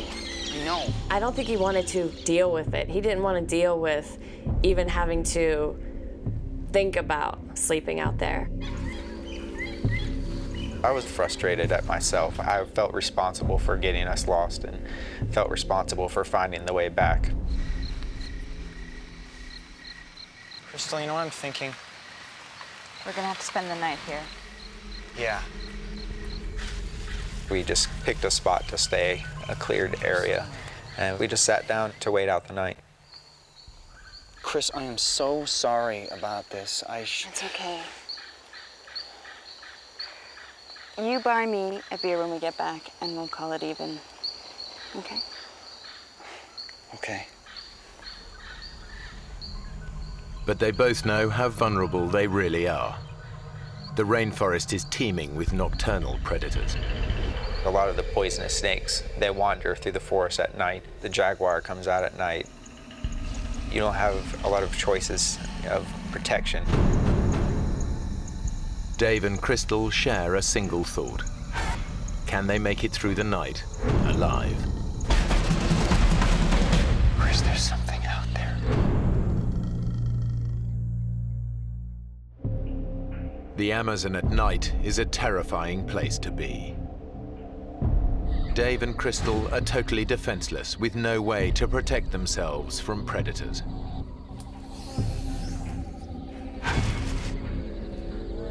"49 bottles of beer on the wall." We weren't going to try to sleep at all. We were going to stay up, and that way if something stumbled upon us, we would be ready. 49 bottles of beer. Take one.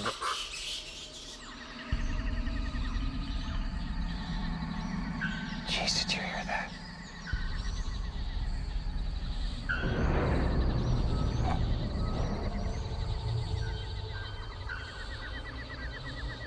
Chris, there's something out there.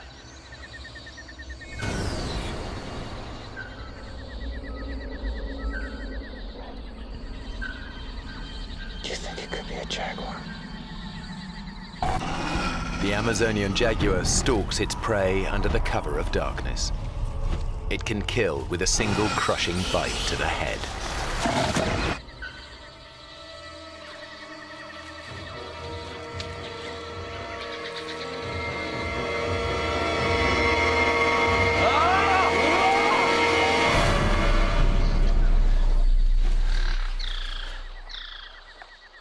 Whatever it was, Dave has scared it off for now.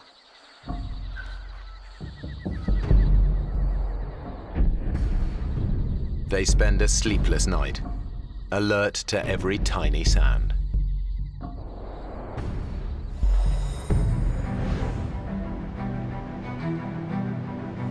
Dave and Crystal have survived the night unscathed, almost. I'm covered in mosquito bites. Be grateful that's all that bit you. Very funny. So, what's the plan? Dave needs to get them back to the lodge fast. Crystal's on medication for her depression, and he knows she doesn't have her drugs with her. She had never missed a day on that medication. This trail heads south, so it should take us right back to the lodge. Okay. So we'll be back for breakfast. Yeah. Let's get moving. I truly believed that we were close and we were heading in the right direction. We just had run out of time the night before. It was going to be a breeze. But with every step, they continue to move further away from the safety of the lodge.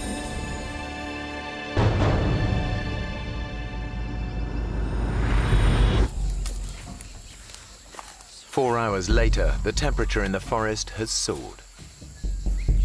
The heat and the way they're pushing themselves mean that Dave and Crystal are sweating out almost 4 pints of fluid an hour. We were starting to get depressed about our situation. We were starting to get frustrated.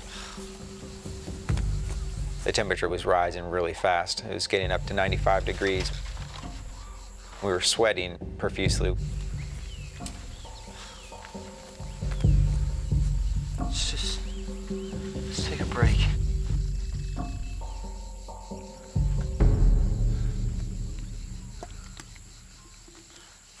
Dave, I'm out of water. When I realized that we were out of water, and it was hot, and it was 10 o'clock, I really started to realize things weren't just gonna be okay. We knew that we were losing water so quickly and things were not gonna function right. Our brain was gonna start to trick us and our body was gonna give out eventually. There's gotta be something around here. The irony is that the Amazon basin is one of the wettest places on Earth. Over 9 inches of rain can fall in a single month, leaving puddles of water everywhere. But they face an agonizing dilemma. I didn't know what to do. Should we drink water and possibly get very sick, or risk getting very sick from dehydration? I have an idea.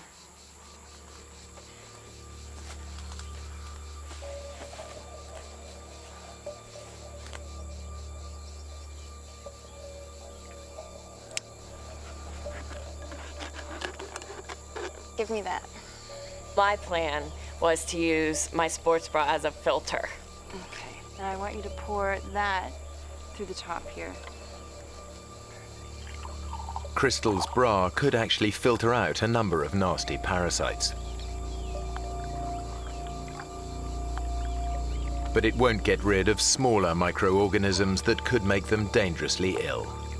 Okay. Bottoms up.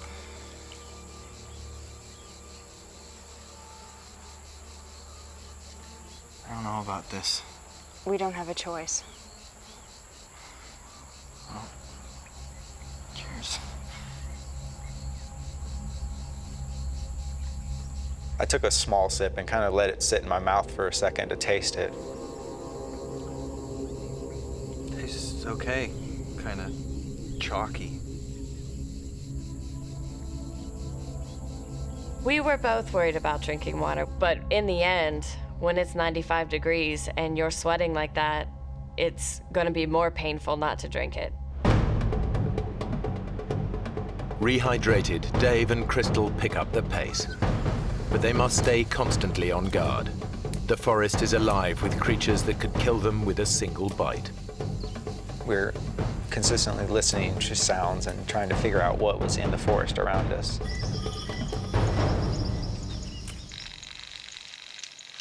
I didn't want to touch a branch that we didn't know what was on that branch. We wanted to watch our steps.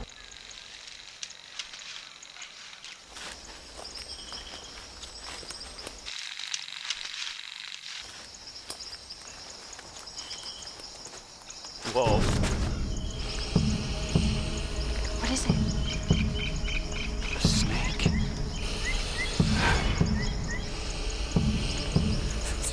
Let's go another way. They're lucky. A few more steps and they could have trodden on the snake.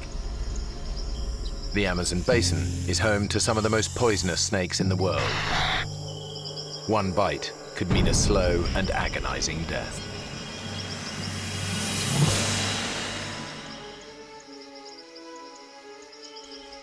By mid-afternoon, Dave is resorting to a new desperate tactic in his search for the lodge.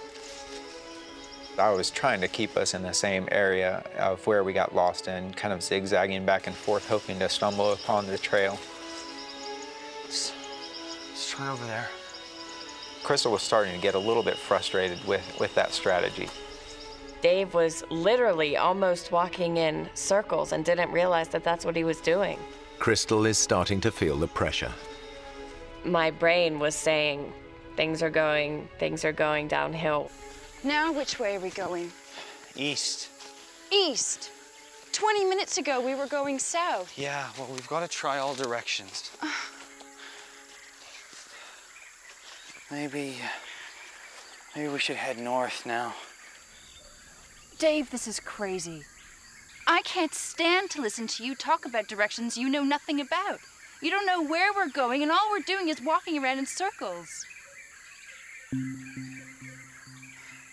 Dave had kept coming up with a different strategy every few hours whenever one didn't work. And that wasn't working for me. We need to rethink this. All right, then. Well, what do you think? I thought we needed to come up with a strategy and continue using it until the end. That way. Okay. What neither of them realize is the only direction that can help them is north. We chose southeast. We will walk in this one direction for as long as it takes. If it takes us 40 days to get out of here, we're gonna walk southeast. Hours later, and the jungle is just getting denser. We were getting down.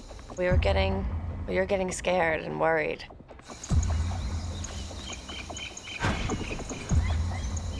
Everything just looks the same. The jungle is so dense, it's so thick, you can't see more than a few yards in any direction at any one time. Dave has an idea. If he can get up high, he might just be able to see the lodge.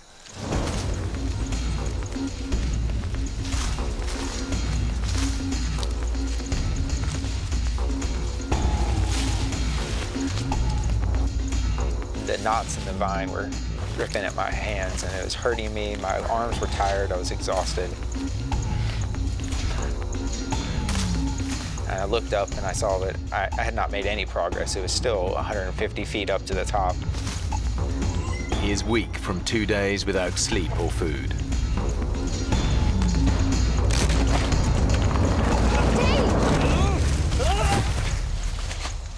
Are you okay? Did you see anything? Yeah. Rainforest. Why is no one looking for us? In fact, people are looking for them. But the search is focused around the White Trail. And that's now a very distant and dense 7 miles away.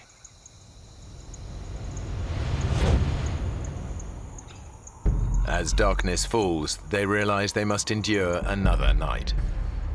I was tired. I had not slept on the previous night. I was being driven insane by the mosquitoes. They were constantly biting me, making our bodies itch, and we would scratch it to the point where our bodies would start bleeding.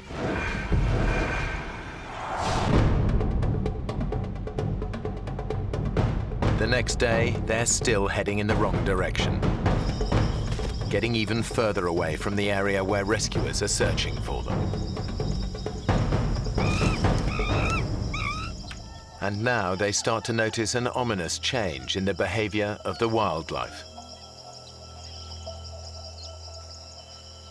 If we were anywhere near civilization, these monkeys would be running away from us. They would be fearful of us, that we would hunt them.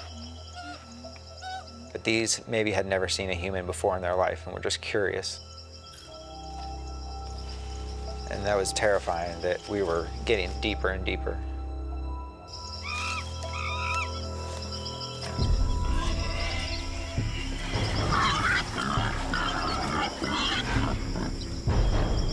What is it?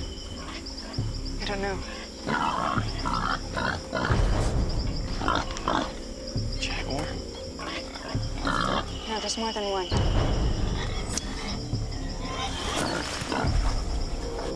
They've stumbled on a pack of wild Amazonian pigs.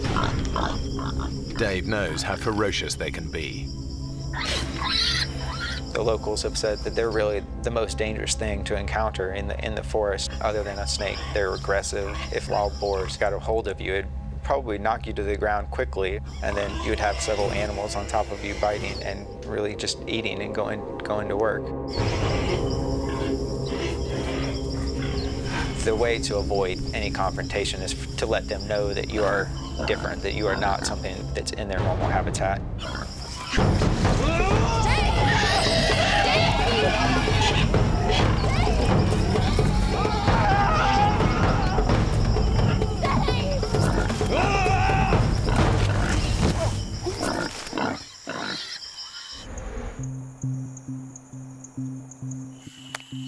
encounter with the pigs leaves them jumpy and exhausted. Crystal's feet are badly blistered, and she's been without her antidepressants for 3 days now. Her depression could return at any time. I can't go on much further, Dave. I'm tired. And my foot. We'll get out of this ravine and we can make camp. I thought that it would be nice, it might even be comforting if we had some type of shelter. So we came up with the idea of making a teepee.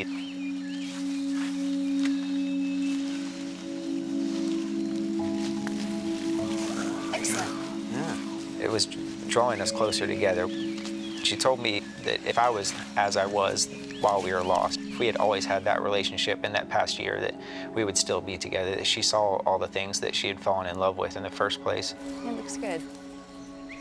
We were trying to get our minds off of what we were going through, and we got even closer. My feelings had not changed since the day I met her. I was still in love with her. I still wanted her to be in my life and with me forever.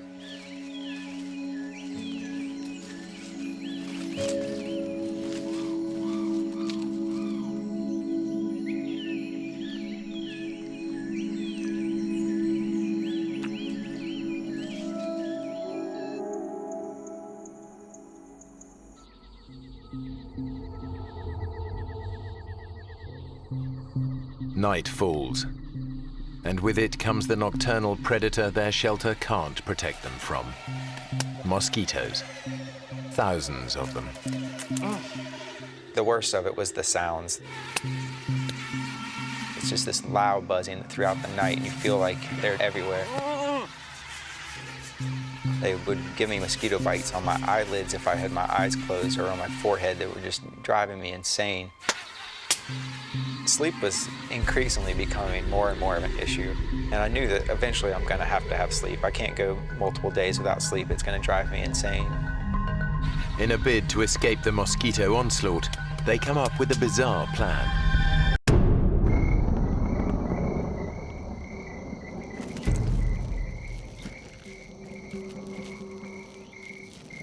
Crystal said, well, we should cover our bodies in mud. That would work well of keeping the mosquitoes off of us. We got inside the hole and pushed the mud in on top of each other, covered our faces, and we laid there in the mud and tried to be as still as possible. It actually felt pretty comforting laying there, and I felt like I was completely covered. I felt like I was going to be safe from the mosquitoes. I thought it was going to be a great night. But Dave couldn't be more wrong. A massive tropical thunderstorm is building in the skies above them, and it's about to put them in the greatest danger yet.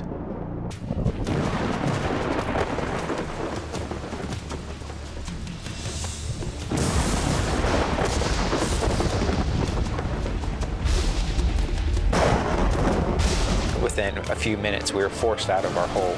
We would have drowned there. They've never experienced anything like it.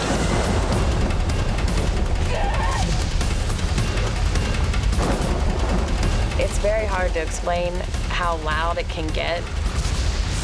You can't even talk to someone who's right next to you by screaming. That's the only way I can describe how loud it was. They are soaked within seconds. It was the coldest I had ever been. Couldn't stop. My body was just going into convulsions and shaking, and my teeth were chattering. Any hope of sleep is gone. Then, just when they think things couldn't get any worse,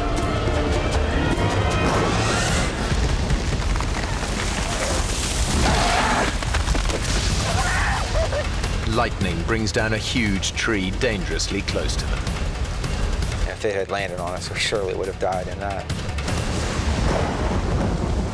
The storm has shaken Crystal to the core.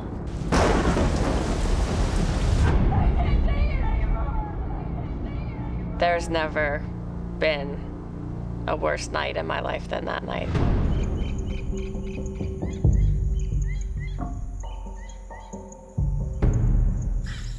Their terrible night leaves both of them exhausted and miserable.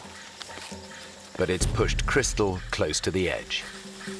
For Crystal, that night was really a turning point for her, and she had gone from being, whatever happens, happens, we're going to get through this challenge, to being really fearful of this being the end of her life and dying out there. How you doing? We got through it, didn't we?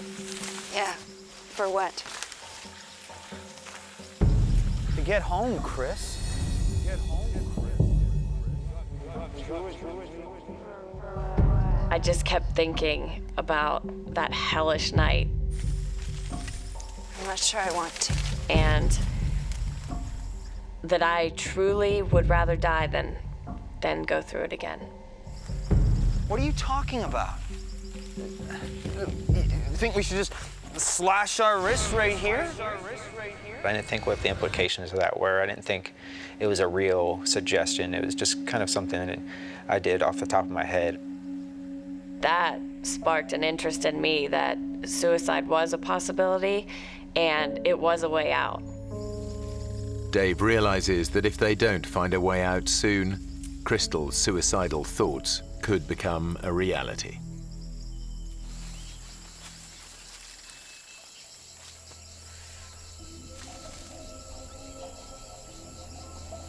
Chris. Her brain was going through some nasty stuff, and she was feeling the effects of that physically and emotionally.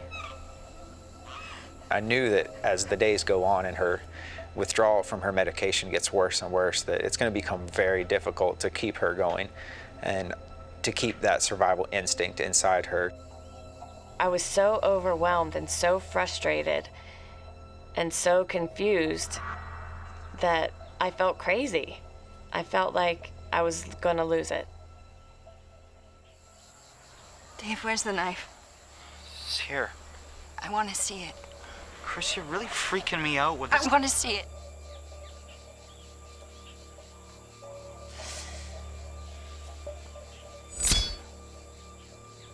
The knife really became almost a game that I never would let her hold.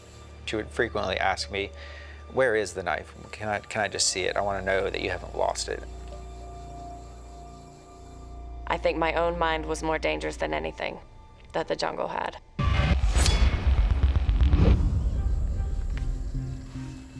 All I had was a companion, and she was what kept me going. I needed her as much as she needed me to make it through this, and I could not drag her the entire time. And that made me quite pessimistic for the outcome.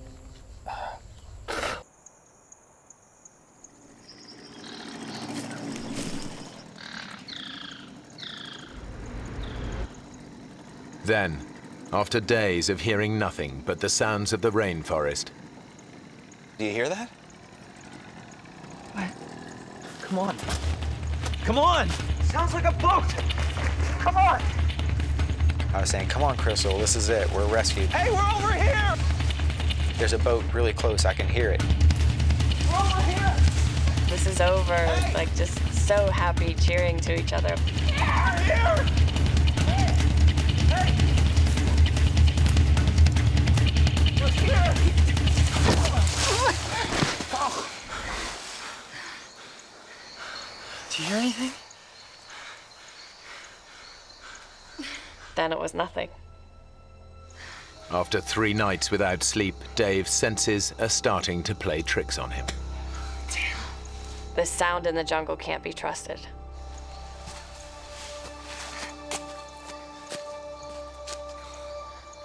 We thought that we were rescued.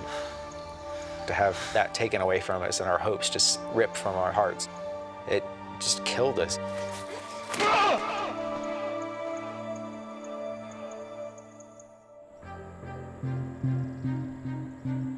24 hours later, Dave and Crystal's situation is bleaker than ever. They are still hopelessly lost. And as their 5th night approaches, it's Dave who's struggling. Drained by lack of sleep and the effort of keeping Crystal going, He desperately needs rest.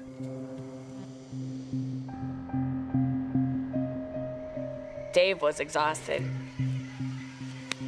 I was very worried about him, but there was nothing I could do to make him sleep. Damn it. There was no way I could help him.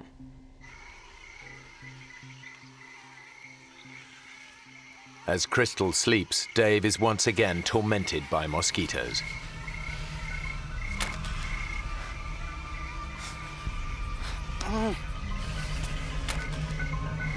I could not get a grip. I could not get control of what I really needed, and that was to get to sleep.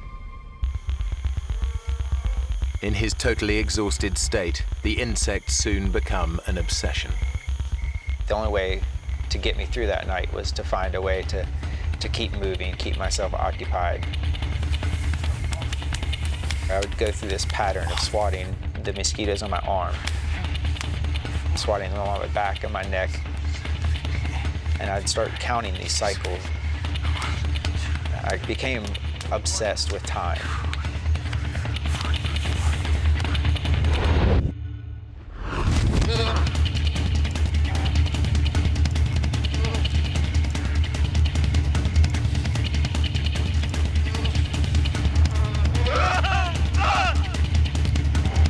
Sleep deprivation is taking its toll. Dave is beginning to lose his grip on reality.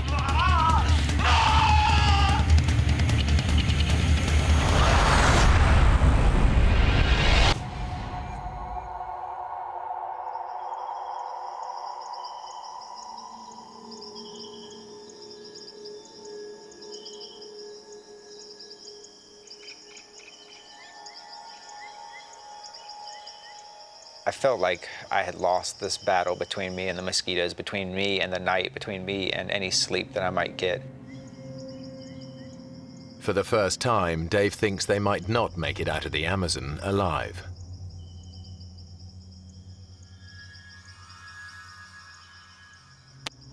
A horsefly came and bit me. I reached down and picked up the horsefly.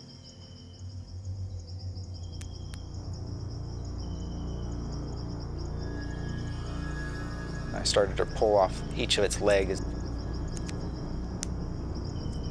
I was just fascinated by it.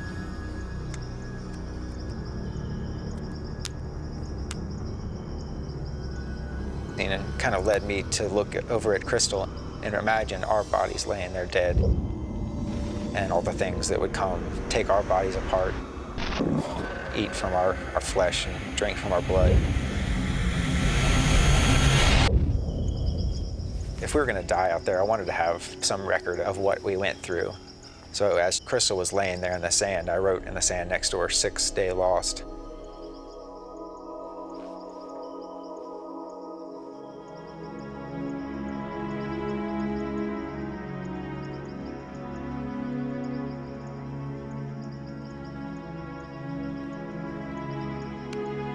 I wanted to document it as well as I could, so I'd snap that picture, hoping that one day somebody would find our bones and our camera and see that we had been there on the 6th day.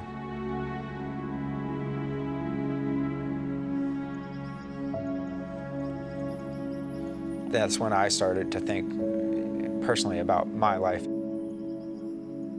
I did not have a close relationship with my family. I had never told my mother that I loved her. I had never told my family how much they meant to me. It was killing me, and I wasn't going to have that opportunity if I died out there.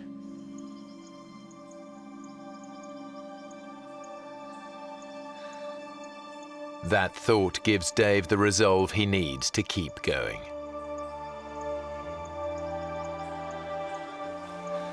Come on. Wake up, it's time. I don't want to leave. I don't want to move. I don't either, but we have to. My feet were deteriorating unbelievably, and the pain was unbearable. It felt like 10 wasps were biting me at the same time. If we stay here, we die. It's as simple as that. Crystal finds the strength to give it one more try.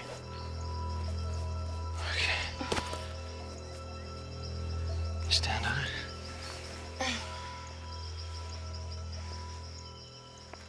It's my girl.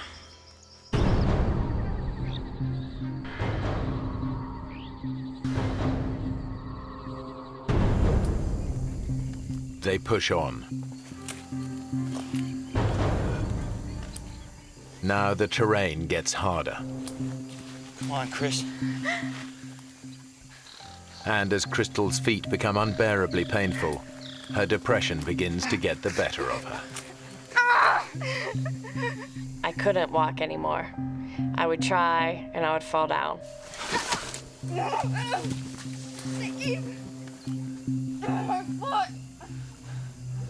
I felt like that was telling me it was time to just end it myself. I don't want to go. Crystal's depression is back. Now she can see only one way out of the nightmare. Ken, come on! I decided this is it. I can't keep going.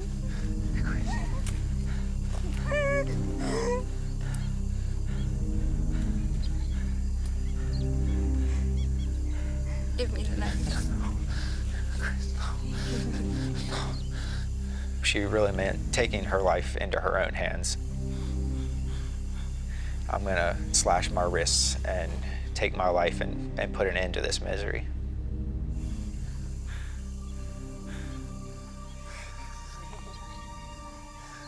This was the woman I was in love with. This was the person I wanted to spend the rest of my life with. I had no thoughts of ever abandoning her.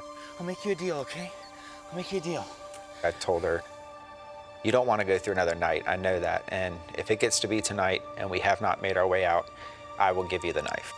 Give me everything you got today. Crystal accepts Dave's deal. Everything you got today. If they aren't out of the forest by dusk, they will both kill themselves. We'll do it together. I put a specific time frame on the rest of our life. We were either going to get out and live the rest of our life really happily, or that was going to be the end. Crystal can now see an end to her ordeal. Sit down here. She was like, what time is it? Is it nighttime? Is it getting close enough?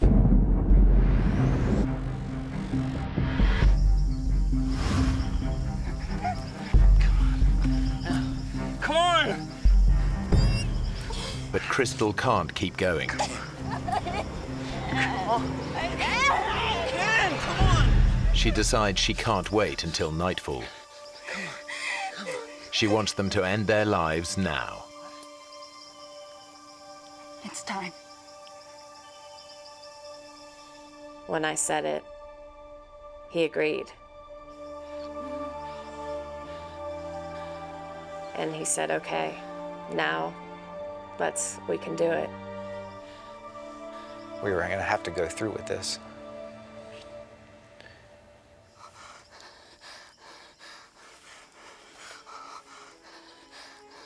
Dave's resigned to dying, but there's a bizarre thought he can't get out of his head. I wanted to wash the mud that was on my arms. I wanted to wash my face and have a clean body, a clean approach. If I was going to face a judgment, I needed to do it with a clean spirit as well as a clean body.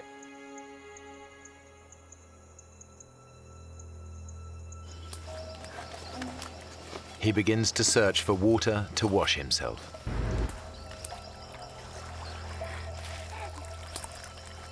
As we fought through some of the underbrush, when we got down there, there wasn't a creek, there wasn't a puddle. There was a flooded forest. Everywhere that we could see, there was water. It's a glimmer of hope, just enough to keep them going. This water's gotta lead somewhere. In the Amazon, rivers are like roads. If this water leads to a river, they might just spot a boat. They put aside thoughts of suicide. I got this surge of energy and some anger that made me want to fight through the water even more.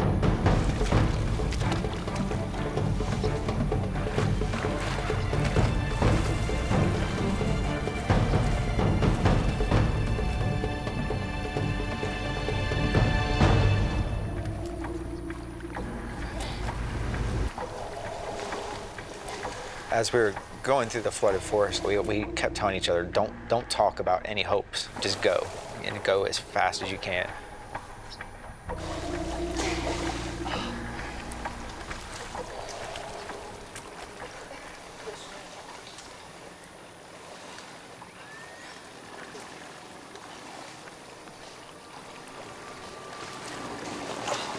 Dave, look!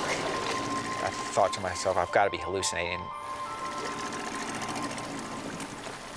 I said, David, am I really seeing that? You know, is that really real? And he said it was. Hey! Hey! Hey! Hey! He didn't wave back at us. It seemed like he was miles away. We immediately just started screaming, help, help, help, help me, please.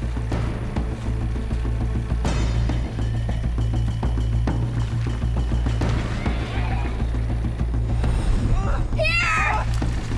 We're here! Help! And he didn't respond. Help!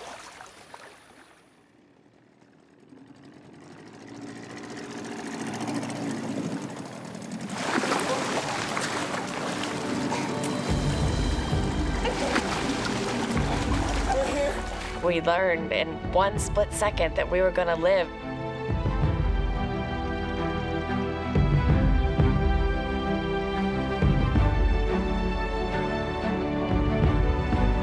I was screaming and crying and just definitely the best moment I've ever had in my life.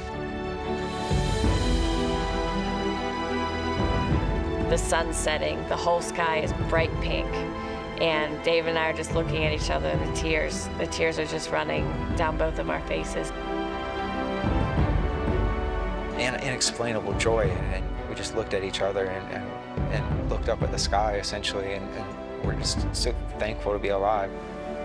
Dave and Crystal are incredibly lucky. Their rescuer chanced on them in a waterway that local boats hardly ever use. They find out later that search parties spent 4 days looking for them.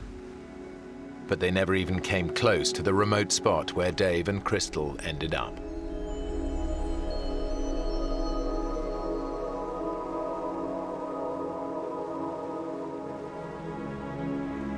When we got out, we talked about, you know, all the times that we had in the jungle and how we talked about getting married, but when we were finally saved and getting better, we realized that that isn't the thing that we're going to do at this time.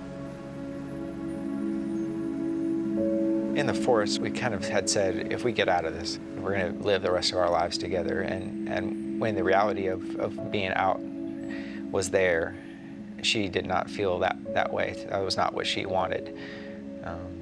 And that was a bit of a disappointment to me. And that continued to be a disappointment for quite some time.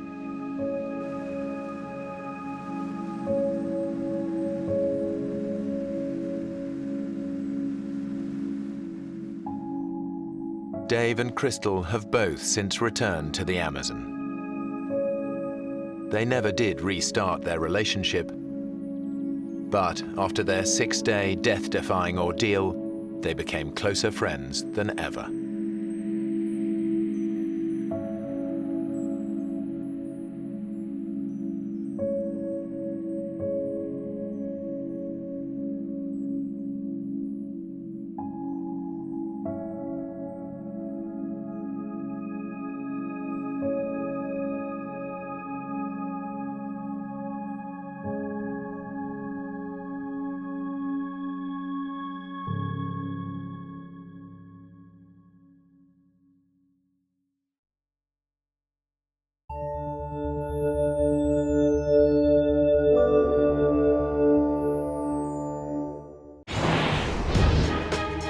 In the depths of a Utah canyon, a weekend of bonding between two brothers turns into a nightmare. A simple mistake leaves one brother badly injured. It was the worst pain I'd ever felt in my life. God Soaking, frozen, and miles from the canyon's exit, the other has no choice but to find a way out, alone in the dark. It just continued to get worse and worse and worse. But in such perilous terrain, can he even escape, let alone bring help before the sub-zero conditions kill his injured brother?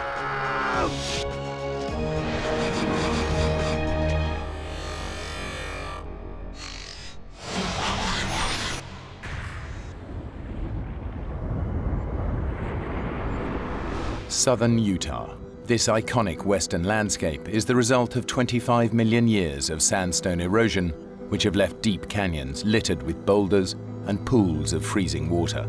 It's harsh and uninhabited, which is exactly why it appeals to experienced canyoneers like Justin and Jeremy Harris.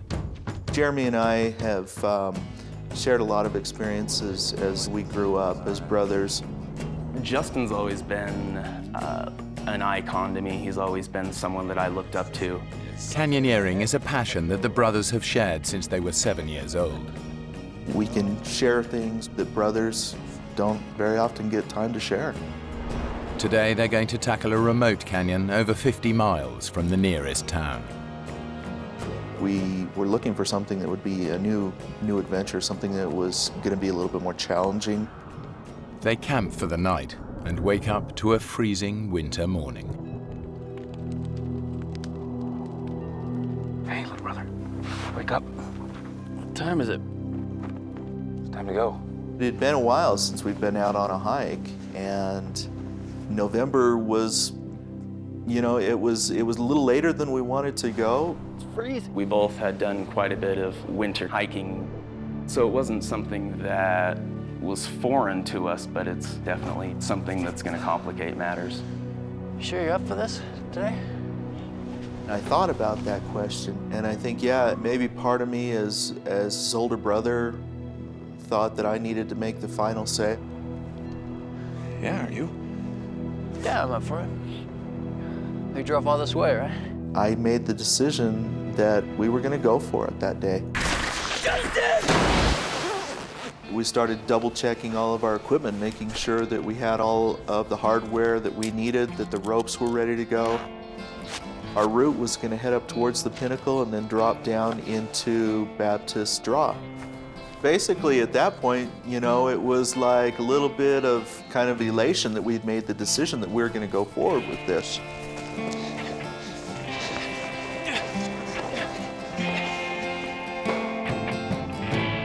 As they race towards the canyon's entrance, it's Jeremy, the younger brother, who's at a disadvantage. As a child, he suffered from a debilitating hip condition that led to a full hip replacement when he was only 21. All of my growing up years, it was something that dictated what I was able to do and what I wasn't able to do. Hip acting up? It's never liked the cold. Jeremy's really suffered, and I was always a little bit in awe of the fact that with his artificial hip, he would push himself, and he would find a trail, or he would find a new peak that he hadn't climbed yet. The brothers plan to follow a circular route. The descent into Upper Chute Canyon will take them 500 feet below the surface.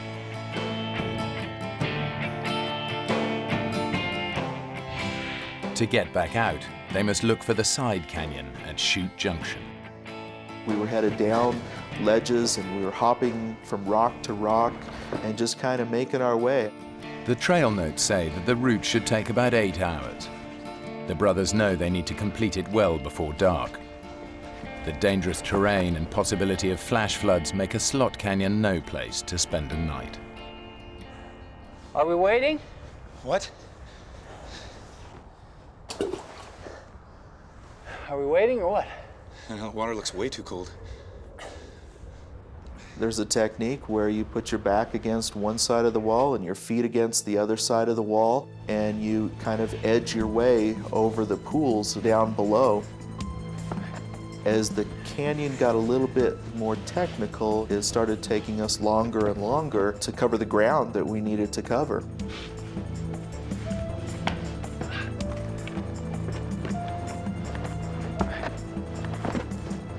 I didn't get too concerned about the pace that we were making until until we got to the rappel.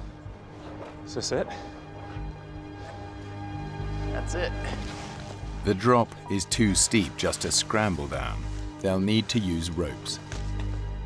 I could feel the cold wind blowing up into the canyon, and I was starting to get nervous at that point. Justin had not rappelled ever before, had never even put a harness on. How far down do you think that is? 6,000 to 7,000 feet, at least. You know, you're my least favorite brother. I know.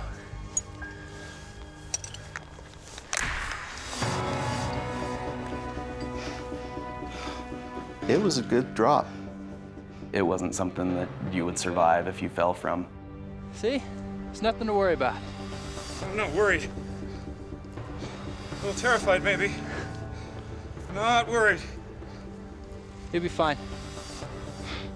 Jeremy was getting quiet at that point, and I don't know if he was having some of the same thoughts I was having about what was happening and how long it was taking us to do this, but I know that things got really, really serious for us.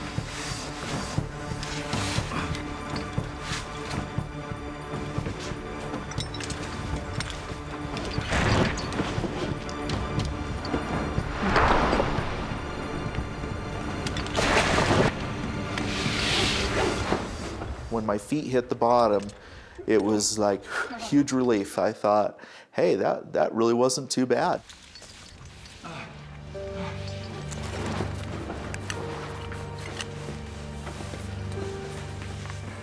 The scary element about technical canyoneering is once you go over a rappel, unless you leave your climbing rope there, you have no way back out. You have no choice but to continue. The canyon has proven to be far more difficult than the brothers expected. They're now hours behind schedule. The tension was increasing, the pressure was on. We really needed to get a move on. Well, it wasn't more than 100 yards, and we ran into a huge chokestone. No, that's not on the trail notes. It becomes basically a barrier that you need to climb up and over.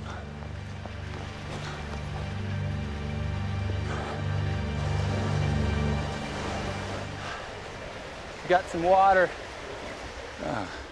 The last thing we wanted to do was fall down into one of these pools and get wet. This looks pretty good. I think I can take this. Well, let me get back up there.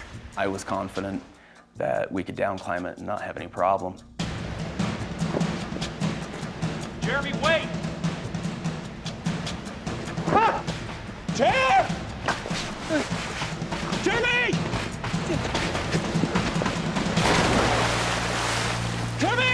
I remember when I heard that splash, that was the last thing that I wanted to hear at that point. Jeremy! Jeremy! Jeremy!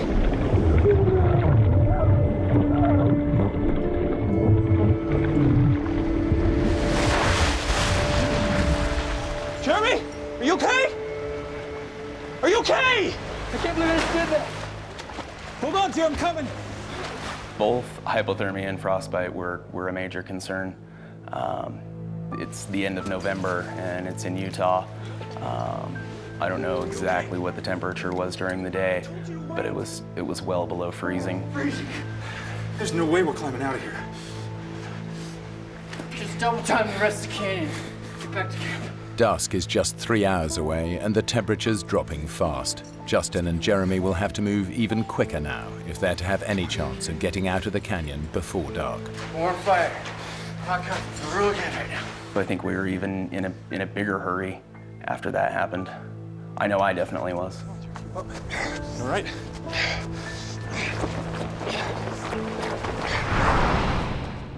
Now the weather, which has been deteriorating all day, takes a dramatic turn for the worse.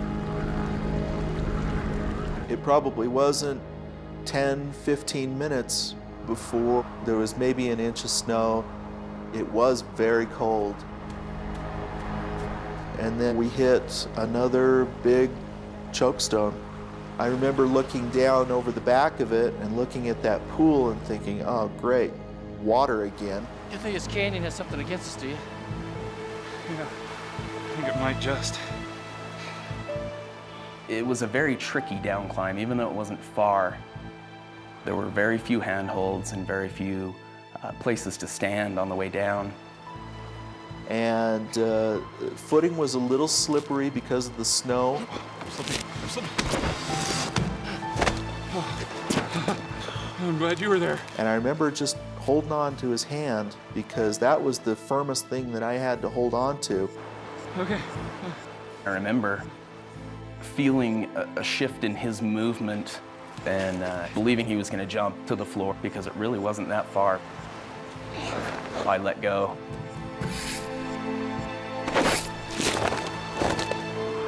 And the next thing I know, I'm basically falling.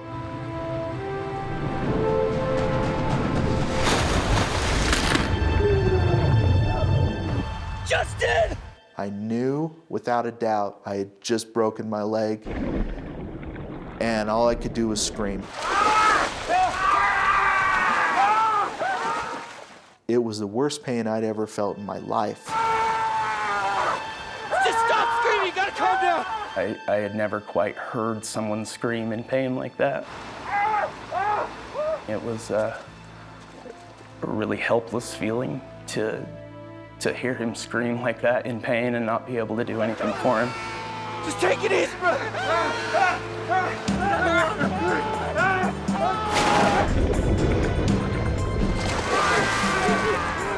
Get up and help me! Get out of the water!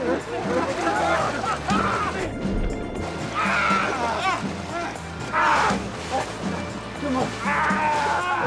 And I could really feel how bad he was hurt.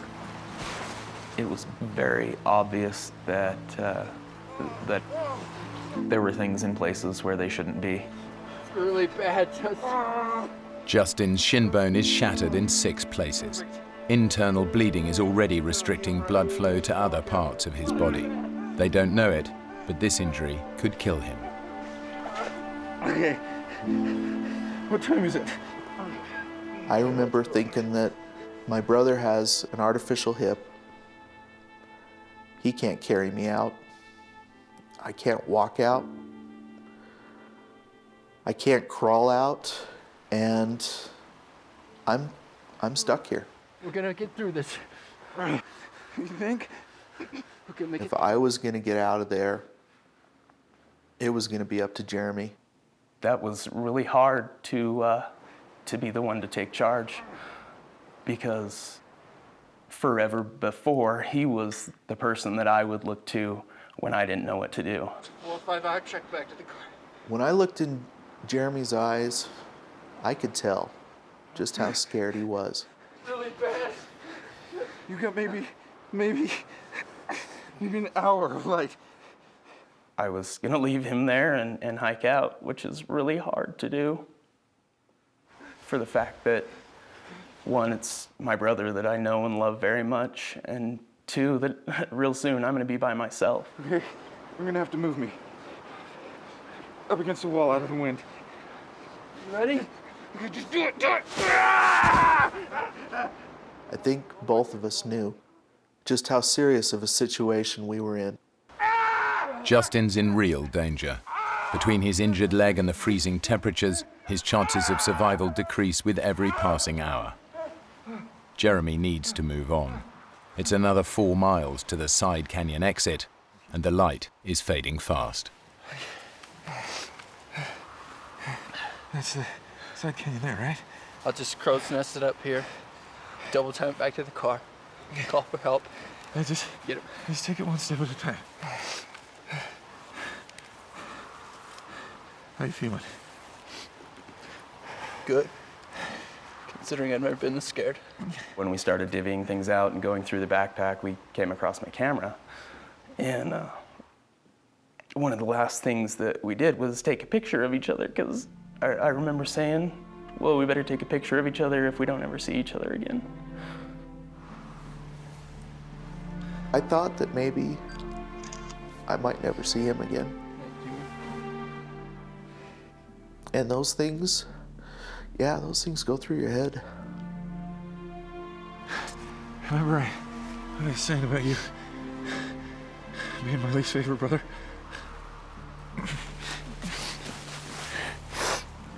I never liked you much either.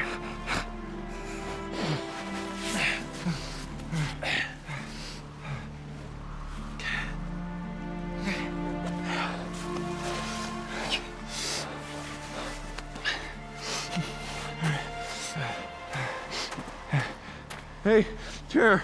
Yeah. How do you think the hike's gone so far?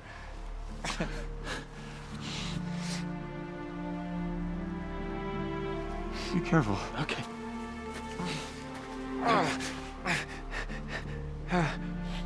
I could see him for a while before he went out of sight. And I remember telling him, think happy thoughts. and you can do it. According to the trail notes, Jeremy should be out of the canyon in 4 hours. But so far, the route has proven more difficult and far slower than expected. I think we were both pretty confident that I was going to be out soon and I could call someone and we'd get him out of that canyon.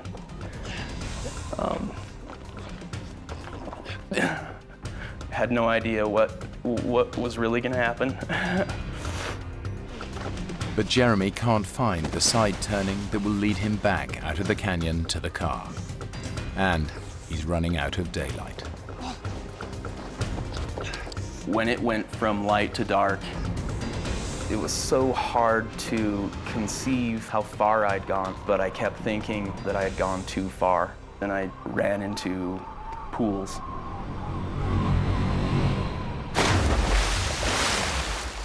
And lots of them. At that point, I didn't have a choice whether I was going to get wet or not. What I was looking for was the last canyon that would take me back to near where we started. And I had these trail notes in a pocket on the side of my leg, which was open. It was unzipped and didn't realize that. I looked down and watched water wash into that pocket and wash my trail notes out. It's so murky and so muddy, you can't see anything in it. But just probing through the water with my hands, trying to find it, I couldn't find it. So I continued on. It's been 5 hours since Jeremy left his brother, and there's still no sign of the side canyon.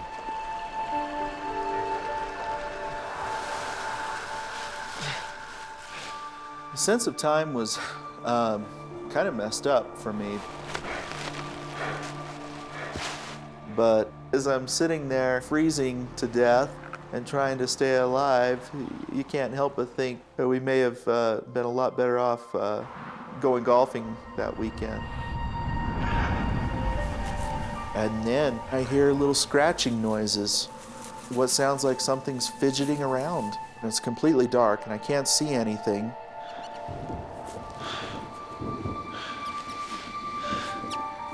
Hey. What are you doing down here? As soon as I located this little guy, it was kind of great to have somebody there with me, even if it was a little mouse. A nut? A raisin? A freeze-dried banana? Get some of that in here. You look like a nut kind of guy to me. Oh, personally, I prefer the raisins. We kind of became pals there for a little while. And then he scurried off. I was almost sad to see him go.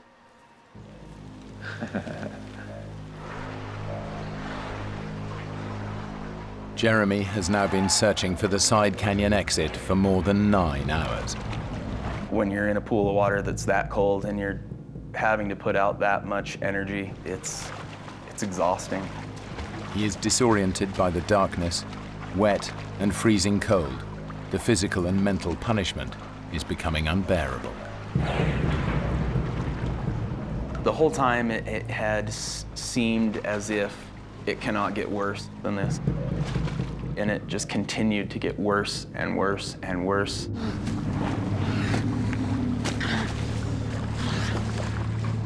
It was so cold outside that I wasn't really wet, more like frozen. And I would have these clods of ice that would build up that I would have to break off in order to just continue moving.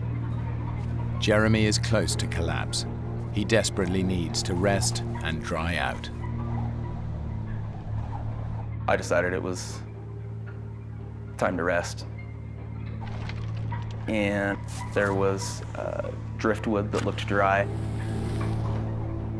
and built a very large fire, a fire that's about 4 times the size as I would normally build. But it was so cold that I had to be so close to the fire to get warmth from it. Almost had to lay in it. I just wanted to feel dry for a minute. And at the same time, it was very hard to do. I felt really guilty stopping and building a fire. More guilty than I'd ever felt before. Jeremy needs to get going again as soon as he can, but exhaustion gets the better of him, and before he knows it, he's passed out next to the fire.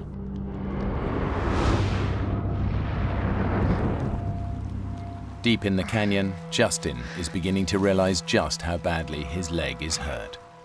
I start feeling this interesting sensation, and I haven't checked on my leg in a while, but it feels like maybe I'm bleeding. I'm looking at it and I'm seeing these blisters, these huge blisters that are coming to the surface on my leg. They're rupturing and the fluid is running down my leg. And the swelling has gotten a lot worse. And I didn't know exactly what to make of this. I knew it couldn't be good. Swelling in Justin's broken leg has created so much pressure that blood fluids have burst the veins and capillaries to create fracture blisters. If infection sets in, Justin could lose his leg.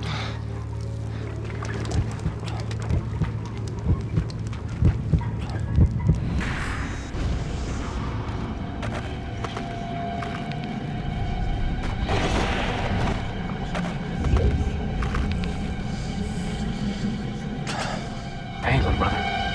Wake up. What time is it? Time to go.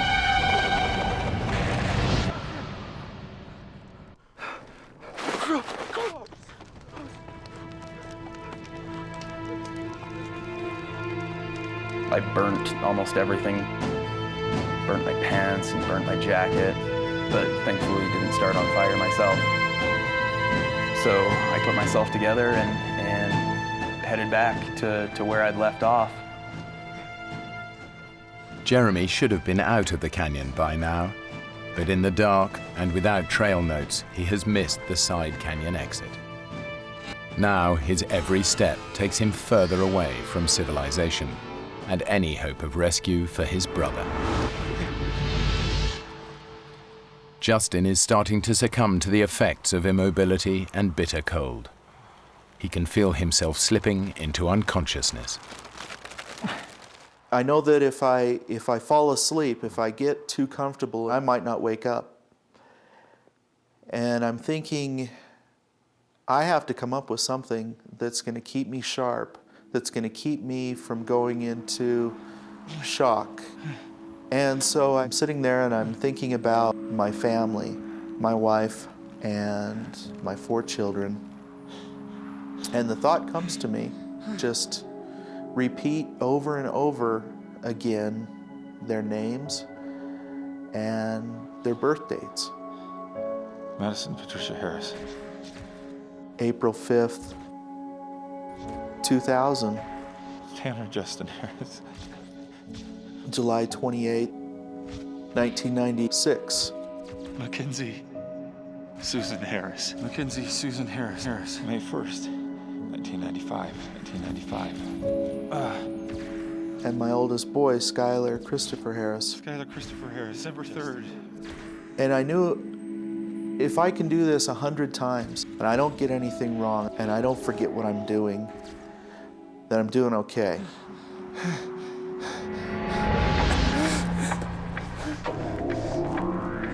Deep inside the canyon, Jeremy hits a series of sharp drops, and for the first time realizes that he is completely lost.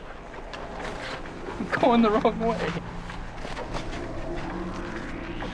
There were definitely points that made me strongly question that I was not in the right place. Maybe I veered off. Jeremy's exhaustion is adding to his confusion. Instead of listening to his instincts, he plows on, getting further and further from the canyon's only exit. Something was wrong. I knew something was wrong. But I hadn't seen my side canyon. And the terrain is getting worse and worse. In daylight, this climb would be a challenge. In the dark, it's practically suicidal.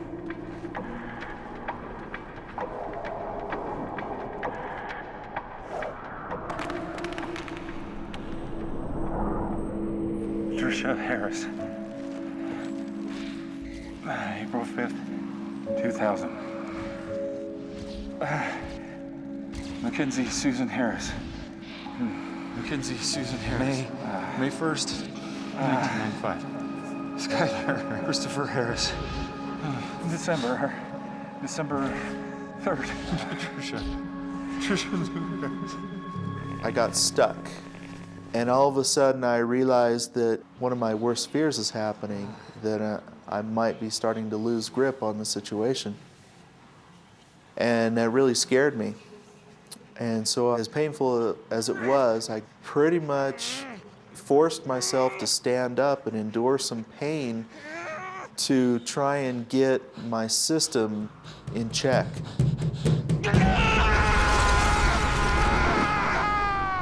Pain would just shot right up in through my nerves, right up into my knee. It was terrible, but it woke me up.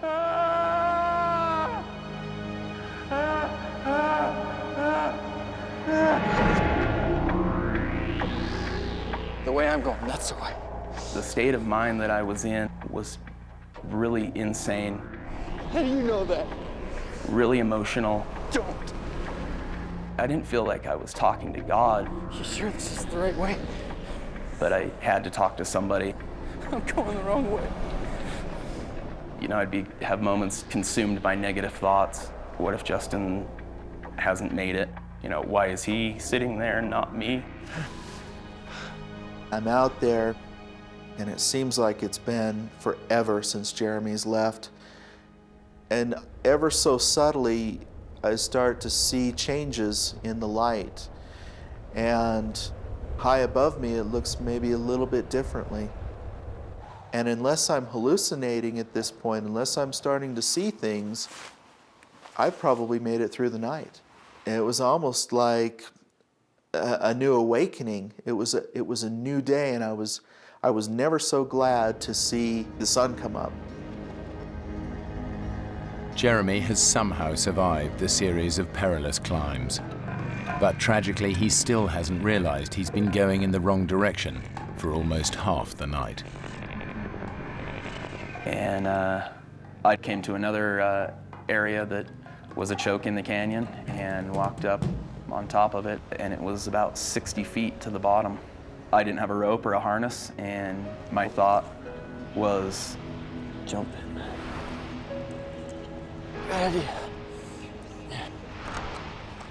I was going to jump off the top of this into this pool. Jeremy is so exhausted that it's affecting his judgment. There is no chance that he will survive this jump. Jump in. Yeah.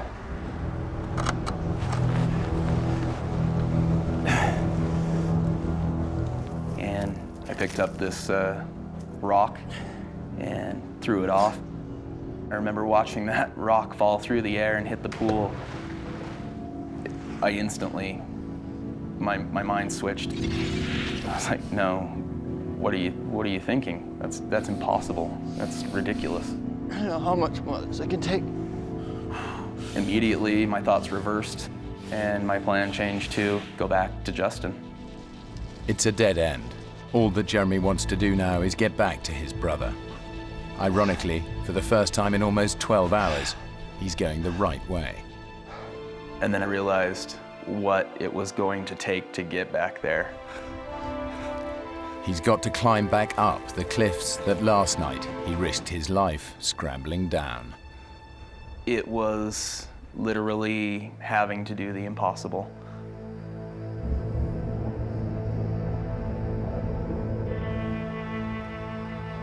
For Justin, daylight brings a new sense of hope that rescue is on its way.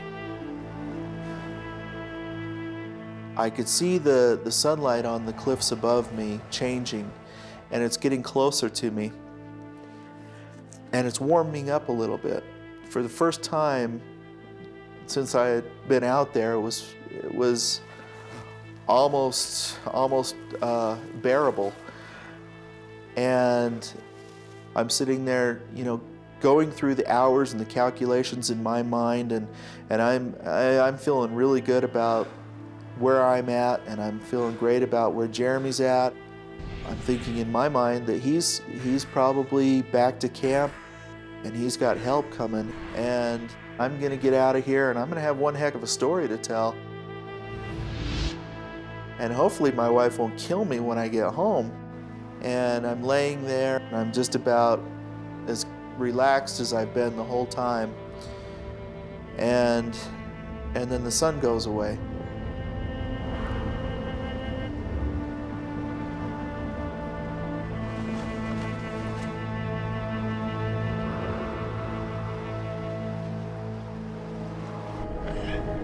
Jeremy has now been climbing through the canyon for over 24 hours.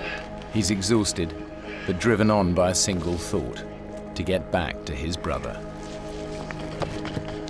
Climbing up and taking so much energy, getting part of the way or most of the way up,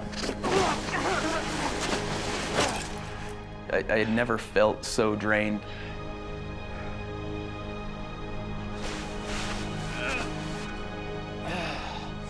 It was extremely hard to climb. Some of the hardest things that I've ever had to climb up in my life.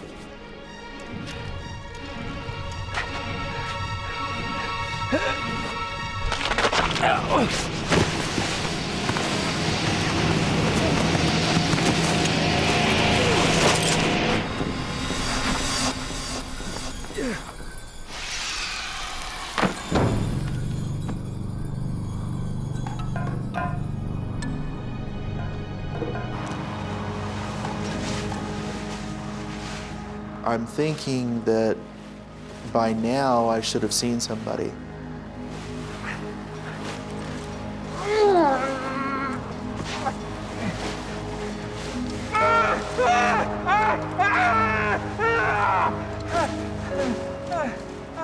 I had to accept the fact that as positive as I was about the situation and as hopeful as I was about my situation, that it wasn't looking really good for Jeremy. And now it wasn't looking really good for me.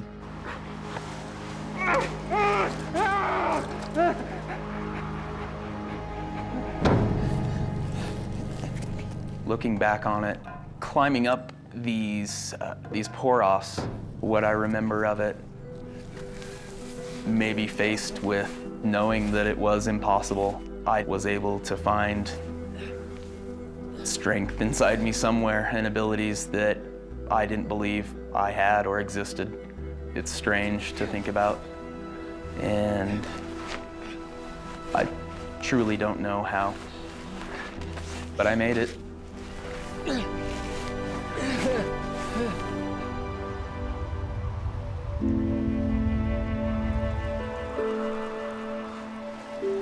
Jeremy?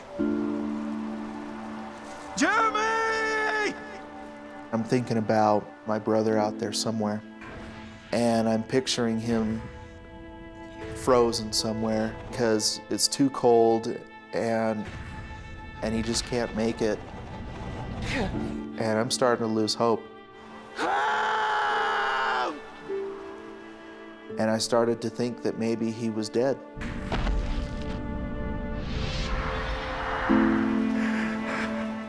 But as Justin struggles with his fears, Miles down the canyon, Jeremy is suddenly confronted by his terrible mistake. He stumbles across the side canyon exit. Disoriented by the darkness, he simply missed it the night before. It was so obvious. I can't conceive how I would have missed it, other than just the state of mind that I was in. I definitely should have seen it.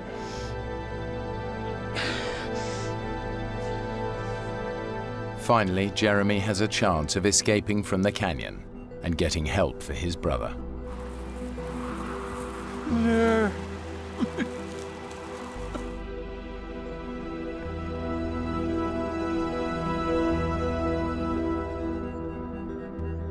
The brothers' camp should be 20 minutes from the side canyon exit, but after 2 hours of searching, he still can't find it. I really wasn't sure where camp was at. My tent has a yellow rainfly over it, a bright yellow rainfly, and Justin's car is red.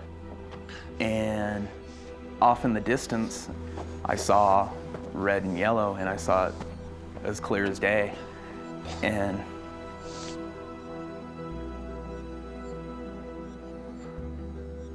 literally dropped to my knees and was so thankful that I was back. And I'm on my knees and I look up and it wasn't there. I wasn't seeing what I thought I saw. It was kind of just the roller coaster ride continuing. Jeremy may be out of the main canyon, but he cannot find the trail back to his camp, and in just 2 hours the sun will set. At the bottom of the canyon, Justin's battle for survival has become one of sheer will and faith in his brother. I knew he would do everything that he possibly could to get out of that canyon and to get help in for me. I knew he wouldn't give up, no matter what. It's really hard to convey to someone how exhausted I was. I'd gone so far beyond what I had imagined my limits were. I wasn't sure whether I should believe that it was really there or not.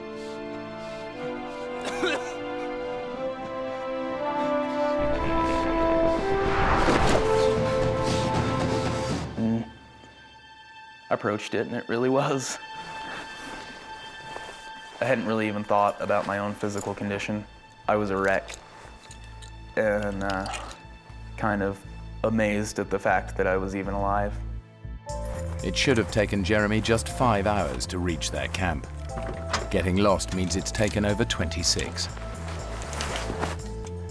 I open the car and grab his cell phone, and it's dead. Plug it into the car lighter to get some power and waited a minute. After the superhuman effort that Jeremy has made to escape the canyon, he faces a final cruel twist of fate. I couldn't get any service. I remember holding the phone up over the top of the car and couldn't get a signal. As Jeremy tries to get through to help, Justin is struggling just to get from 1 hour to the next. All you want to do is lay down and just go to sleep for a little while. And I thought about just how easy that would be. And I'm hoping that I can go through another hour. I can get through 2 hours, and then you get through that hour, and time passes. Justin is beginning to realize that he faces another night in the canyon, a night he does not expect to survive.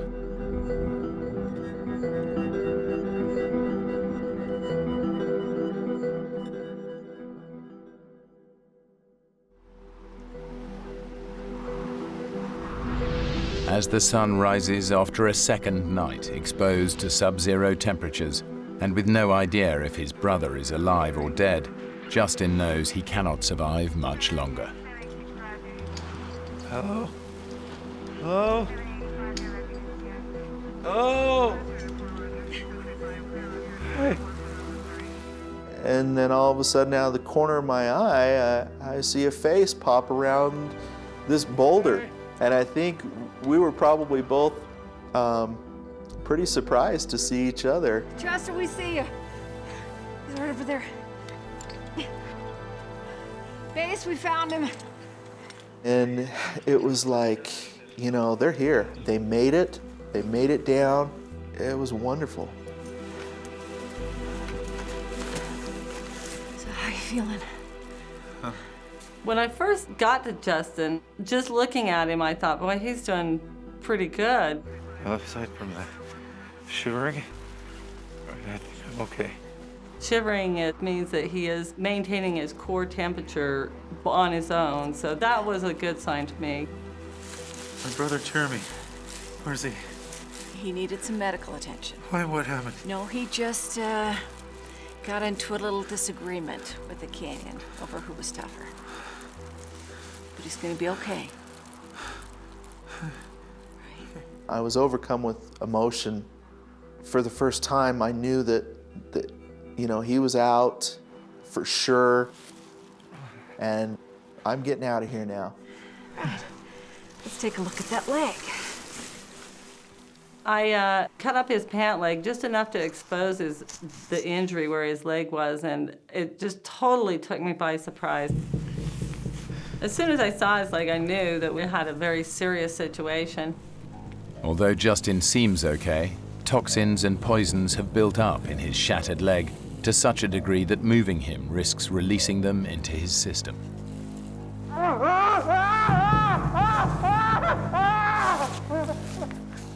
When your blood doesn't circulate down through your body continuously, acids build up in your body, and if they are rapidly released back into the system, they'll go to your heart and it'll kill you.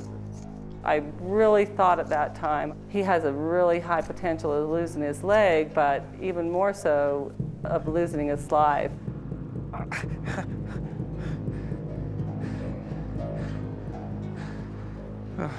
bad is it? I'm gonna get you some morphine before we move you. At that point, I knew that it really was bad. I need to get my patient out of here right now. And I was probably a lot worse off than I thought I was. Yeah, thanks. And that was kind of a tough pill to swallow. Good to go.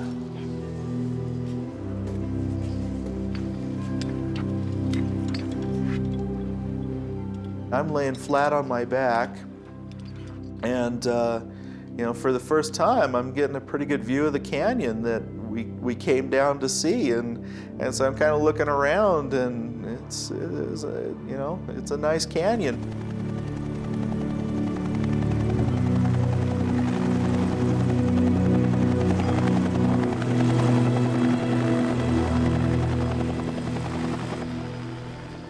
When we finally got up over the lip of the canyon wall, all I could see was a bunch of faces that I didn't know, and they were all looking at me and smiling.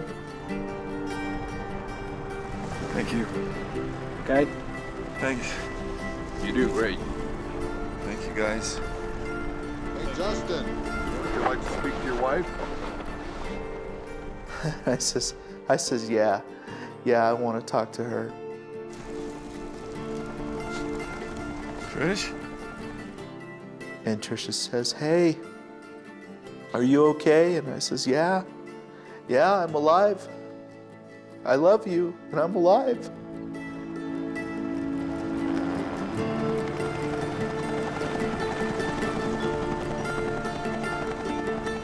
Jeremy and Justin are finally reunited in hospital in Salt Lake City. And I remember thinking, he's just gonna go into surgery and they're gonna fix his leg. And he's gonna be just fine, and that's far from the truth. Justin spent 90 days in the hospital and endured 13 operations. Despite all their efforts, the doctors were unable to save his leg. It was too much to too much to bear. I still felt so guilty. Jeremy and I lived through something that we shouldn't have, and the experience of going through that with someone is powerful. I think just being born of the same mother doesn't make you brothers, and the term brother is a very sacred term to me, and Justin's definitely my brother. Neither Justin nor Jeremy has ever gone canyoneering again. But their bond as brothers is closer than ever since they survived that terrible weekend.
Five Boy Scouts and their leaders take on one of the toughest trails in the Grand Canyon. How comes it's so hot?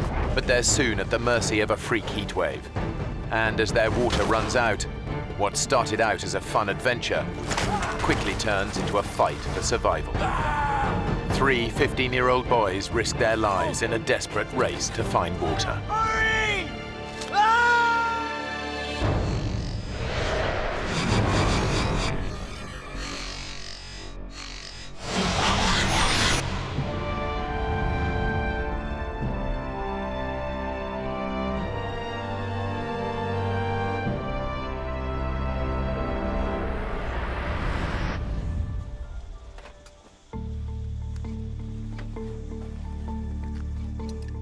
After camping out for a night close to the Grand Canyon's north rim, 5 Boy Scouts from Utah are about to make their very first descent to the bottom of the canyon.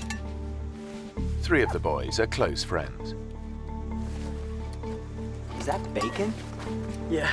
15-year-old Mark Coons has been a scout for 4 years. Could have done with some of that this morning. I was saving it for big breakfast tomorrow. Scouting was really a big thing for me. I'm an Eagle Scout, which is the highest rank in the Boy Scouting program, and so it's meant a lot in my life. Mark is friends with Jordan Weiniger, who goes to the same high school in Bountiful, Utah. Every one of us boys, we'd grown up in the same neighborhood, gone to school together, and so we were excited to spend some time to bond and to have fun with each other. It's still kind of heavy with all this water. Nah, it's all that bacon I'm hearing about. First rule of hiking, always be nice to the guy carrying the breakfast. It's a good point, Mark. Maybe I should take that back. Dream on. Making up the trio of friends is David Phillips. He's the most experienced hiker of the 3.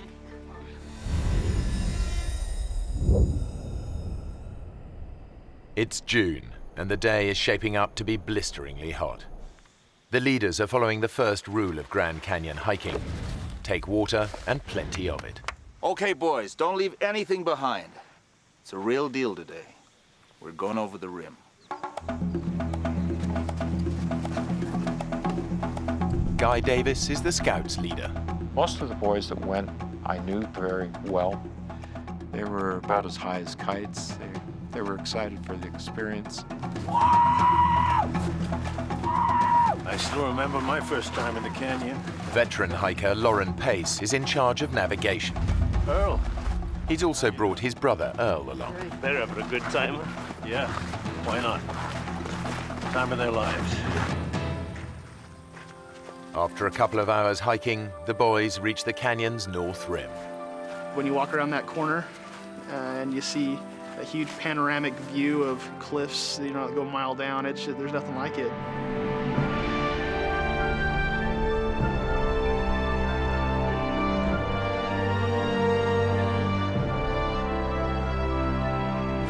It's the biggest canyon on Earth, 18 miles wide and nearly a mile deep in parts. Its sheer size makes it one of the world's most extreme hiking environments. That's where we're going. All the way. Whoa. It's amazing. This place is incredible. The scale of what they're taking on hits home. We're going all the way down there.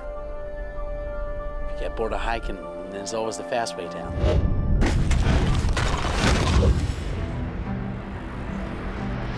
The group have already hiked 3 hours to their first night's camp.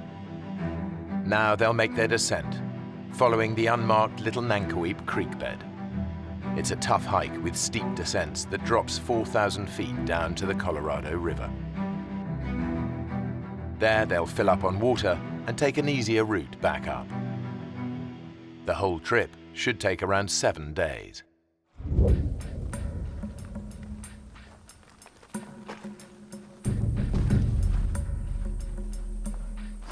An hour on from the canyon rim, the group reaches the end of the official route. From here on, they'll be off trail all the way down.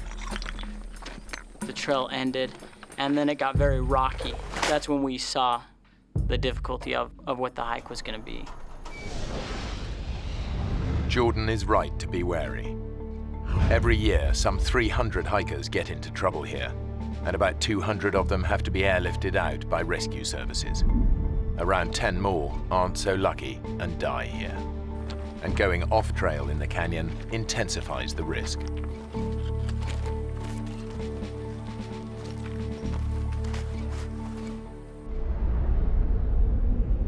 Yep, this is it, fellas.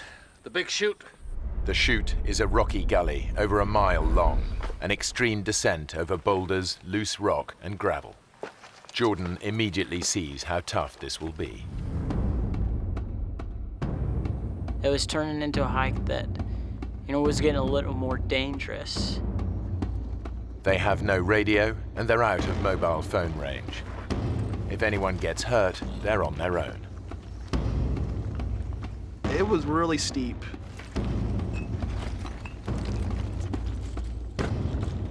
As the most experienced hiker, David takes it in his stride.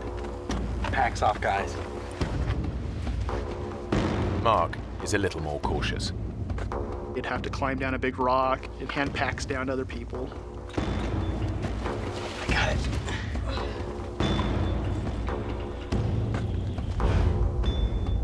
So at that point, it wasn't just a hike, it was more of a climb. A section of loose shale makes the going even tougher.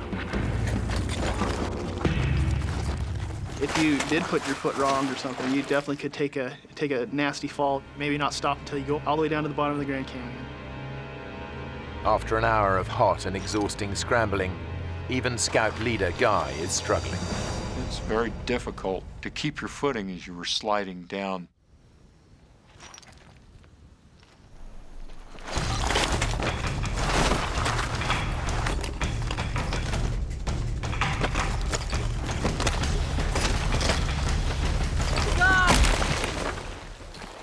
God, you okay? I hit a log straight on, and it just, I managed to catch it with the part of the body you should never hit a log with, and literally knocked the wind out of me considerably. You okay to stand? Come on, let me take this pack. On through. Come on, 2, 3. Careful. It's a lucky escape. It could have been much worse.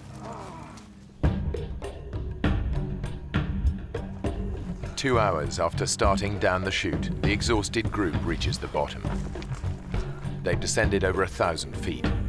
Now, there's no going back.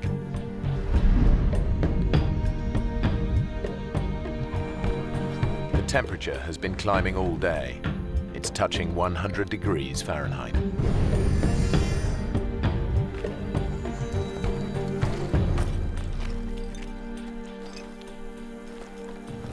How comes it's so hot? It's gotta be a freak thing. It'll be cooler tomorrow. In fact, a freak heat wave has hit the canyon. The temperature's heading for 108 degrees, much hotter than anyone expected. Lauren had been the year before, and it was hot, but not 110 degrees hot, you know, not cook you alive hot. We had anticipated that the temperature would be in the 90s. 90-degree weather would have been bad enough. And the route down offers no protection from the ferocious sun. This is when we realized that we don't have any shade. We're not going to have any shade from now on. There's nowhere to hide. It's constantly beating down on you. That's just draining us and dehydrating us. Just a day into the hike, things are beginning to go badly wrong. We were alarmed that we were going through the water as fast as we were. In the searing heat, they've already gone through 3/4 of their water. The only place they're going to get more is the Colorado River. But it's over 2,000 feet down, and they're still a day and a half's hard hiking away. In this heat, they'll run out long before they get there.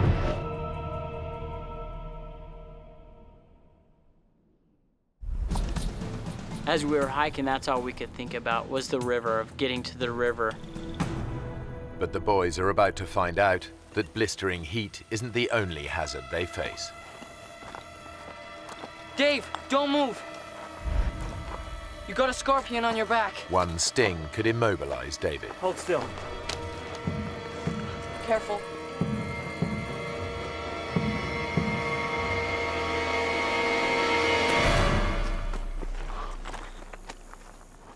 You think it could kill you? I don't know. I don't really want to find out. It's a reminder of just how hostile the canyon is. As well as scorpions, there are thousands of rattlesnakes. Stepping on one would be all too easy.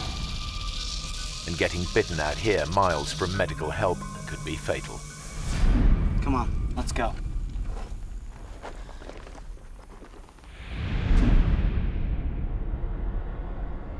That afternoon, the temperature tops 108 degrees. By 7 that evening, they've had enough. Okay, guys, this is it for the night.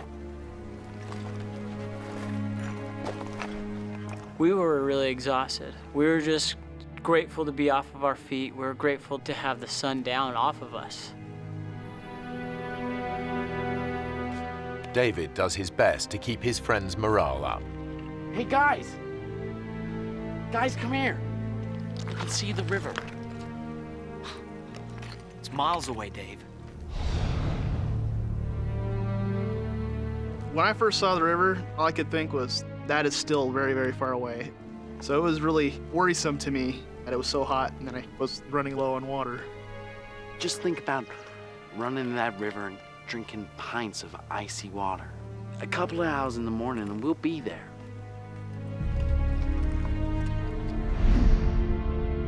In fact, they're still a tough day's hike from the river, and their water is almost gone.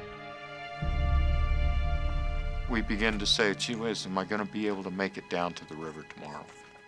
Have I got enough water?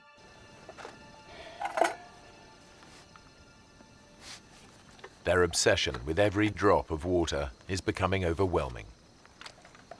Hey, Jordan, don't let it boil. It's a waste. Just gonna heat it a little. Hey, George, they're much better dry.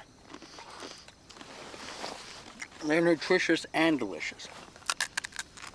It's like having loads of little worms in your mouth, just wriggling about. I'm not hungry. Come on, Mark. You gotta eat something. I thought it was odd that I wasn't hungry, after all that work all day. I don't know if that's some kind of side effect of dehydration or not.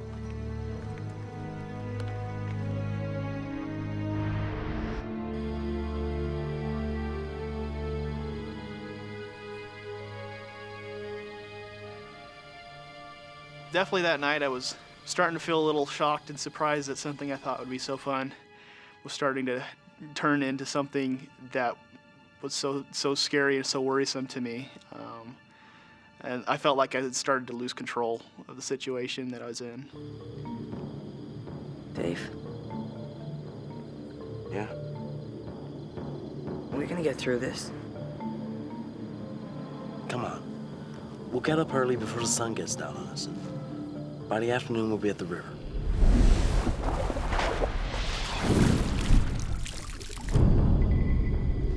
I'm gonna stay there all afternoon. Before sunup. That's when we need to get going. Like David, Jordan is convinced there's only one way to avoid being cooked by the sun again. We knew that we had to get up early.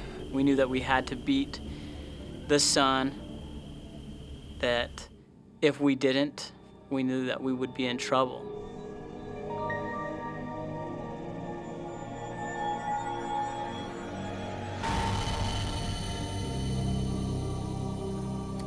But by the time the exhausted group is ready to go, the day is already blisteringly hot. I know that when we did begin hiking, I don't remember what time it was, but the sun was on us. It was hot.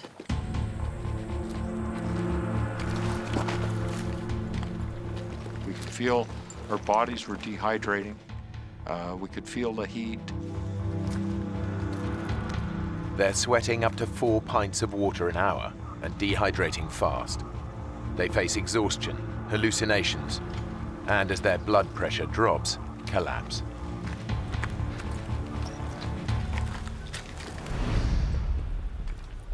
Just before noon, they face yet another ordeal. A grueling descent down a steep, rocky chute.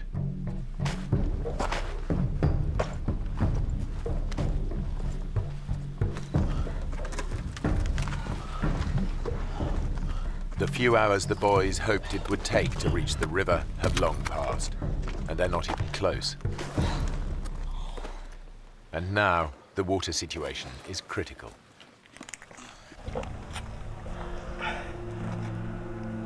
Is that it? You? Not a drop. David shared a lot of his water. Who wants it? He gave the most of his water to anybody. Go on, Jordan.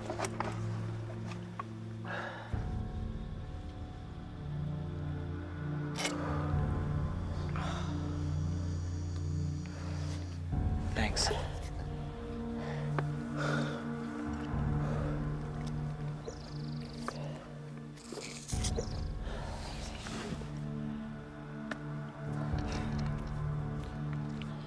That's it. Their life-saving water has gone, and they're still a good half day from the river. I knew that we were out of water. I knew that, if we fooled around or wasted our time, I knew that we would run into trouble. Come on. Let's get to the river.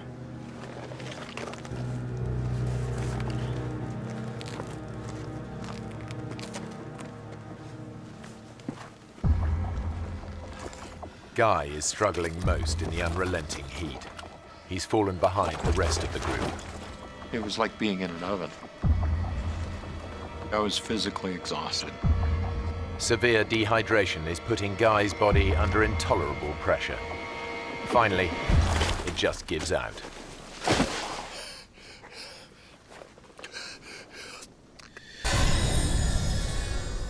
If you take a deep breath, that sensation that you have where you can feel the oxygen going through your body, I couldn't do that. The best I could do is reach a shallow breath, basically.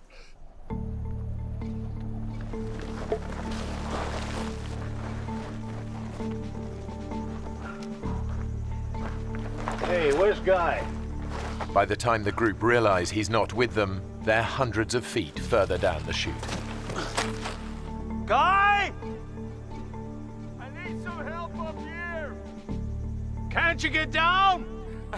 I can't! I gotta take a break! At that point, I began to really question whether I'd ever make it down to the river. We need to keep going. Look, we can't just leave him. There's some shade here. We'll sit in the shade and wait for him to catch up. We can't leave him behind. But Jordan thinks that waiting for Guy could be a fatal mistake. If we don't go now, we're all gonna die. I'm not just gonna sit here and wait and die. When Lauren said we needed to wait for Guy, I was mad. I knew that if we didn't leave, that we would die. What he needs is water. Let's get down to the river and get him some. Come on. It's a tough call. If they leave Guy behind, he could die. But waiting for him to catch up could kill them all.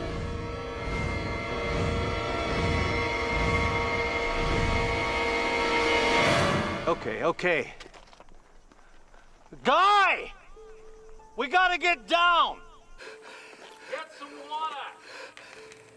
We're coming back! We're coming back with water!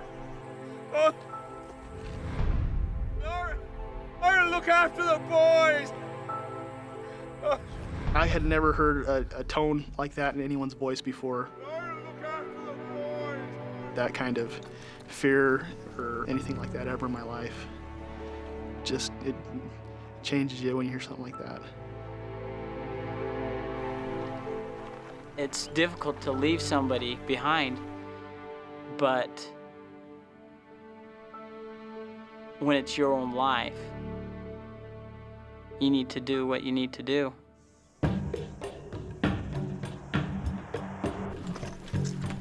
Two hours later, the whole group is desperate for water.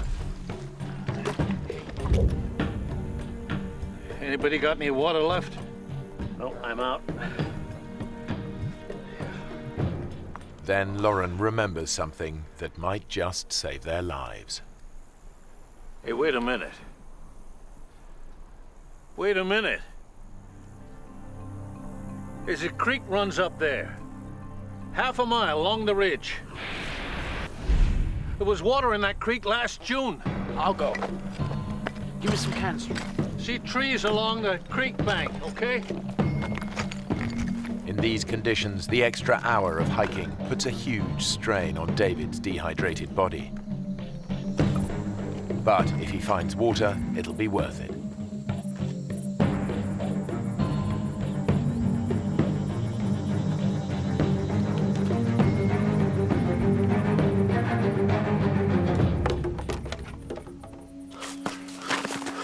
The creek is dry as dust.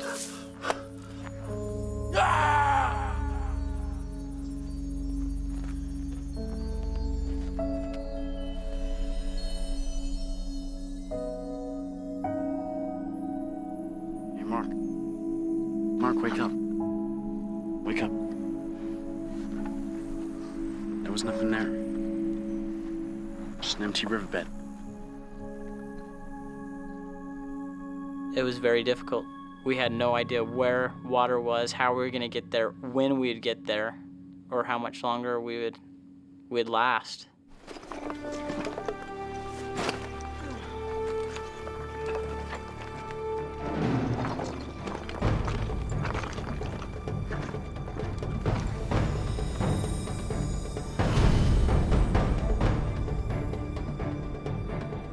After 6 hours tough hiking, they're still a long way from the river. The temperature has climbed to a searing 112 degrees Fahrenheit. Dehydration and exhaustion are taking their toll. Our bodies became weak very fast. Our pace that we were walking slowed down extremely.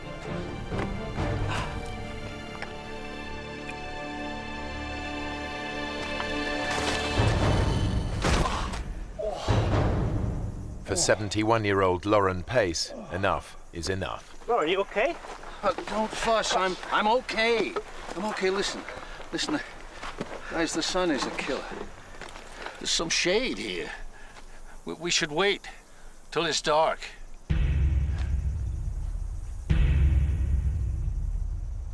Lauren reckons that hiking at night will be less strain on their dehydrated bodies.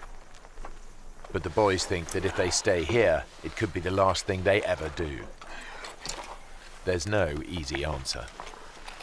There was a feeling among the boys that if we stayed there, that we would die, and it was urgent, not something that we could just sit around and wait for.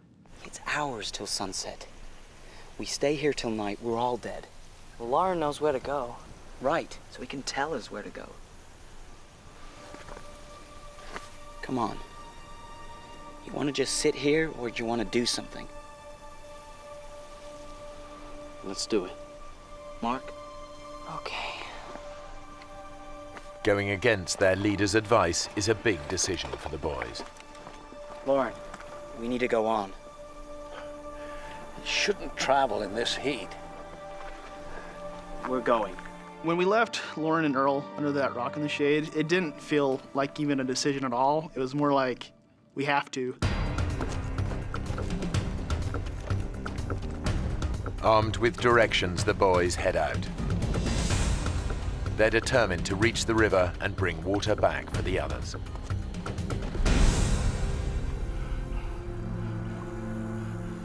Back up the canyon, Guy is deteriorating. His fluid levels are so low that his body has cut off the supply to his sweat glands. I can't believe a time in my life when I wanted to sweat.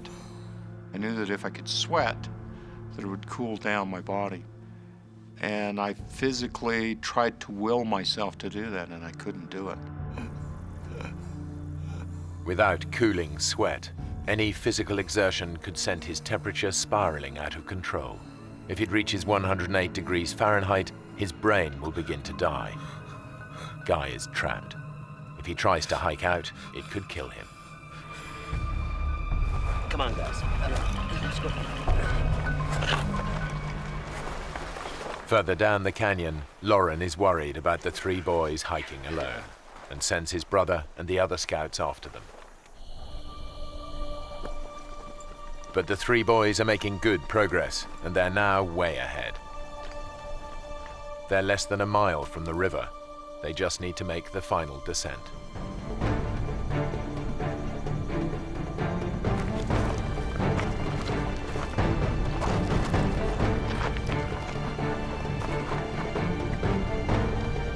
He must be those rocks Lauren was talking about.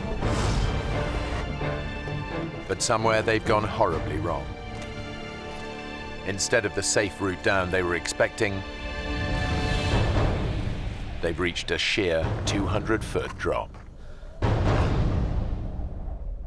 We could not see any way down it. It's a dead end. There's no way down.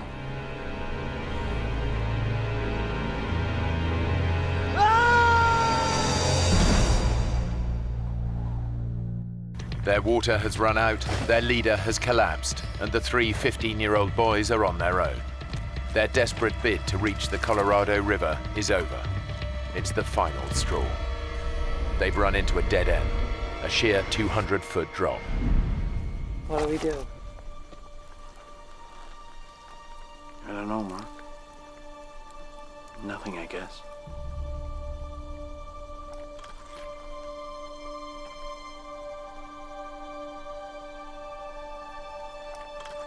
The river's out of reach.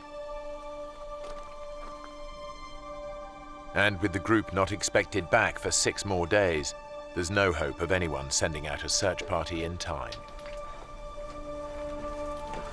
Now, all they can think of is getting out of the sun.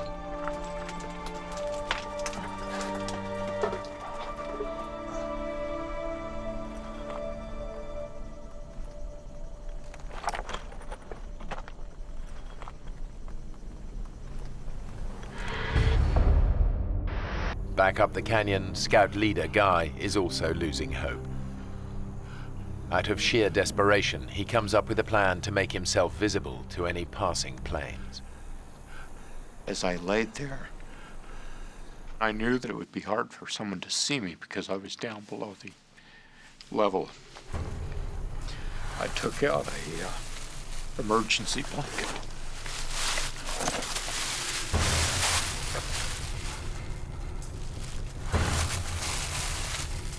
Guy is totally alone and virtually helpless. It's his darkest hour. When I realized how much of my strength it took just to do that, I was absolutely certain that there was no way out without help from somebody else. Sheltering under cliff-top boulders, the boys realize they face a slow and painful death from dehydration.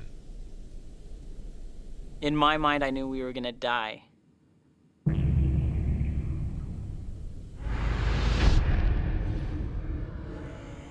You're weak, your body hurts and aches, you have headaches. I just remember not knowing if I'd ever get up from that position. I remember that could be the last place I'd be, is under that rock.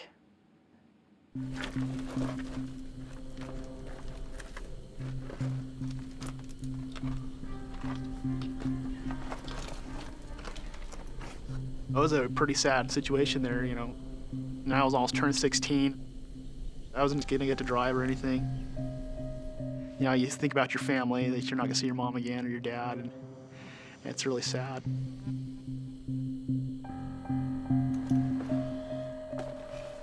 Even David, the optimist of the group, is struggling to see a way out. I'd asked David a couple times by now, David, do you think that we're gonna make it? Are we gonna die? We are gonna make it, aren't we? And most of the time he'd be like, oh, Mark, of course we're gonna make it. You're fine, don't worry about it, okay? I think we might die here. This was the first time I heard David say, you know, Mark, I think we might. I think we might die.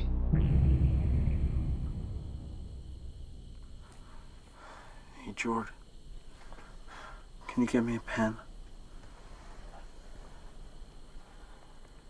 Why? I want to write a letter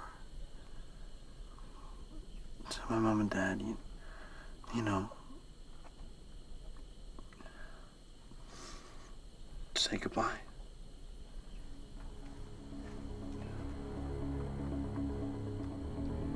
Don't be stupid, Dave. We're not gonna die. I was telling him that, not to give us confidence or not to give us hope, but I almost said it just so that I didn't have to go get him one. So I didn't want to move from that spot. I physically couldn't. I was just gonna lay there to die, and I didn't want to do anything else. The boys start to drift in and out of consciousness. I had a dream of myself in a coffin.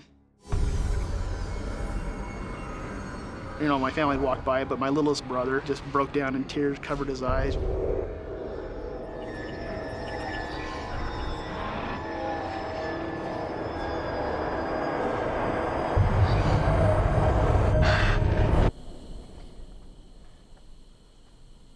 I woke up, and I was like, I don't want to die.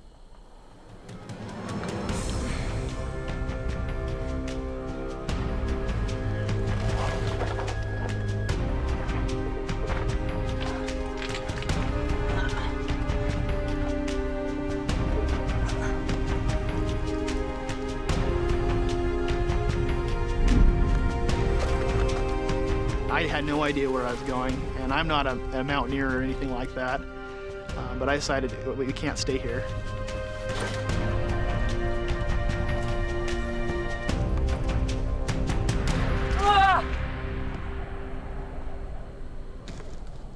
I took my backpack and I chucked it off the cliff, you know, so I hoped that I was going to make it down to pick it up again.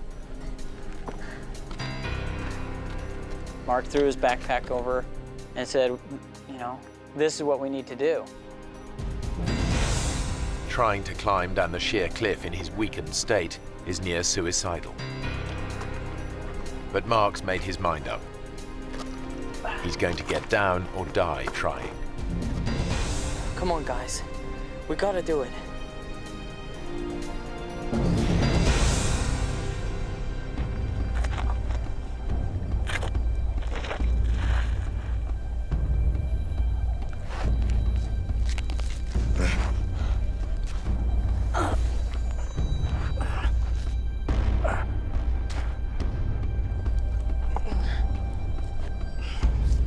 Even for experienced climbers, this would be a dangerous descent.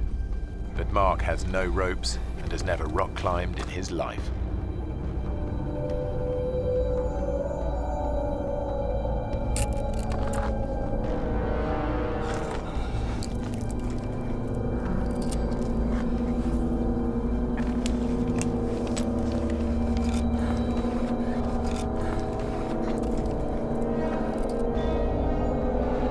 Guys! You can do it!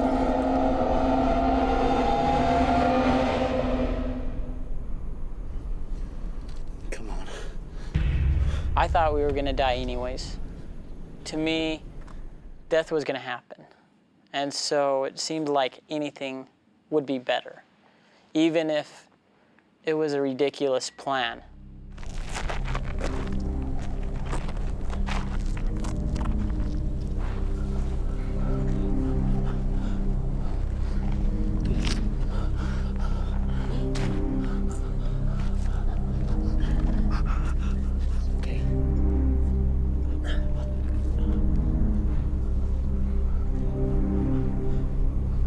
Hey, Dave. How are we gonna get back up this? To the others.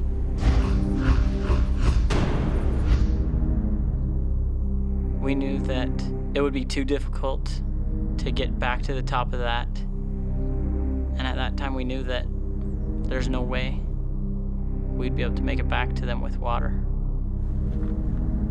But the boys have no choice.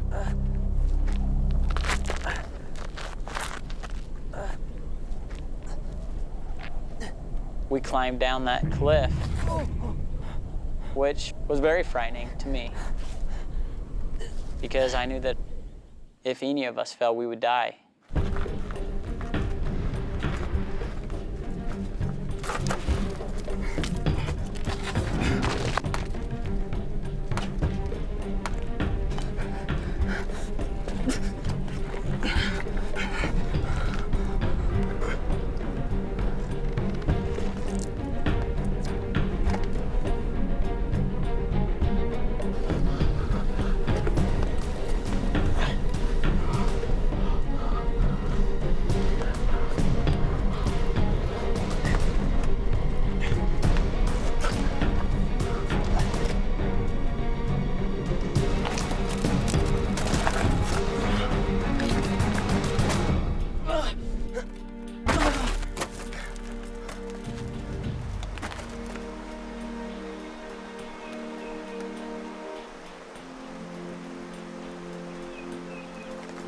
Hey!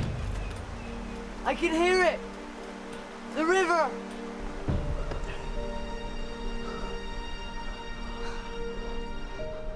You okay, Dave? My eyes are going funny.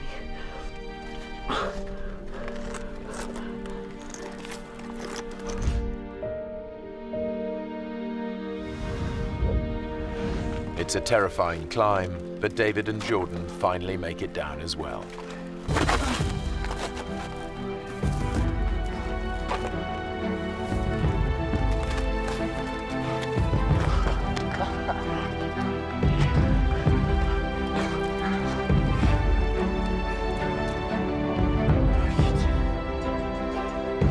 It was a sheer cliff that I couldn't do again.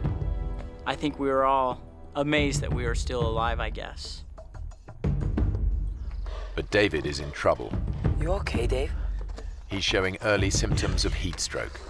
He needs water fast. I'm cool. Come on. Back up the chute, Guy is so dehydrated he can barely move. He's now at the mercy of the canyon and its inhabitants. There was a rather large rattlesnake that was a few feet away from me. The western diamondback rattlesnake is one of the most aggressive snakes in the US. A bite from an adult can deliver enough venom to kill in as little as 6 hours. I remember experiencing the fear that that snake would turn and sense my body heat. Guy is so weak he can't move out of striking range. And that experience lasted for about an hour while that snake was there.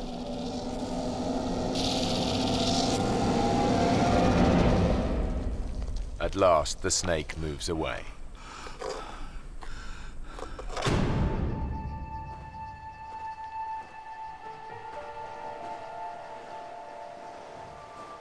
Since making it down the cliff, the boys have walked for over an hour, but they still hadn't reached the river.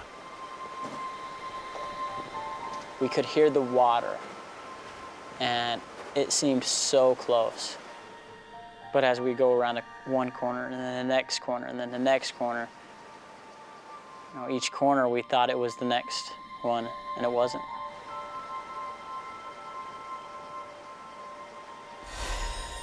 I just remember how bad we wanted the water. Our tongues were like a rock wrapped with sandpaper. The pain of it was just excruciating.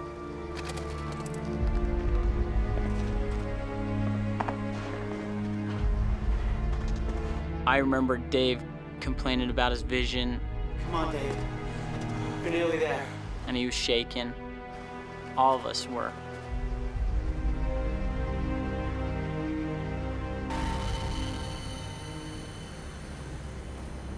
We got to an area where there was a tree that had fallen.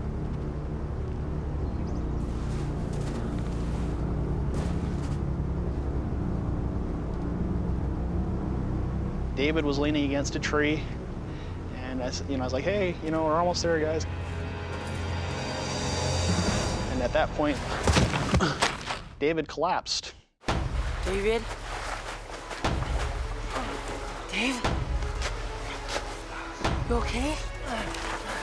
Me and Mark went over to him. Dave. And I remember seeing Dave's eyes roll back in his head, and his breathing is really jumpy. Hear us.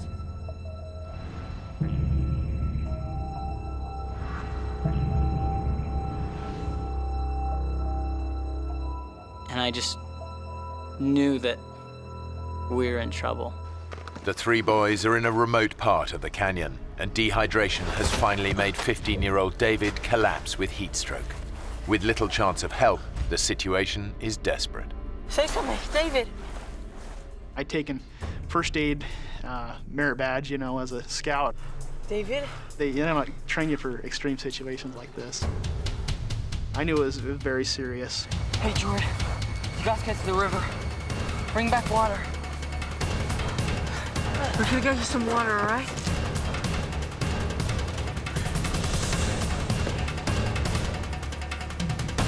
And as I went around the first corner, I could see the water, and it was about 100 yards away.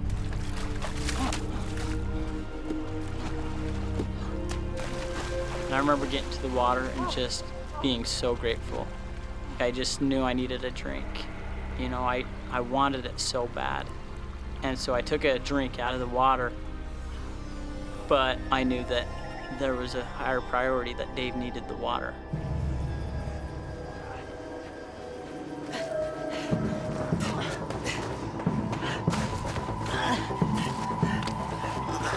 Why isn't he swallowing it? Pour it on him. So the next thing we could think to do was to pour it on him to cool him off. Come on, man. I'm out. I'll go. Hurry, okay? Hurry! I got to the river. And I took my bottles and I was filling them up and drinking a little bit. And when I pulled up the water bottle,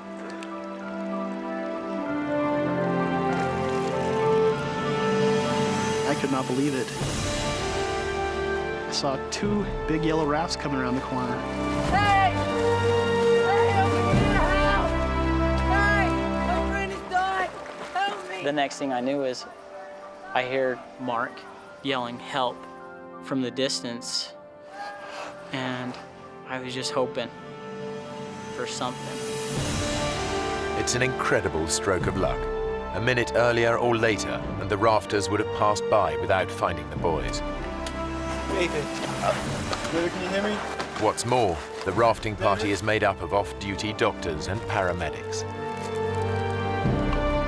Let's get him back down. Let's get him wet. That was such a great relief to me to know that there's somebody here that knows how to take care of Dave. Mayday, mayday. David is in good hands, but with night falling, there's no chance of a helicopter rescue before dawn.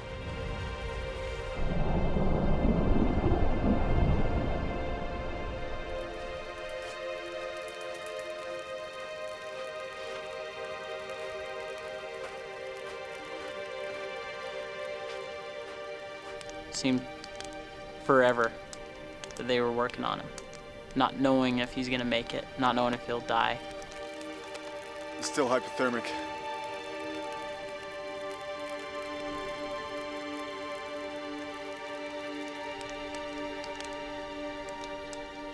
It was dark, so I can't really put a time on it, but somewhere around 10 that night, the one that said he was a doctor came over and said, "I'm sorry to inform you, but your friend has just passed away." Sorry.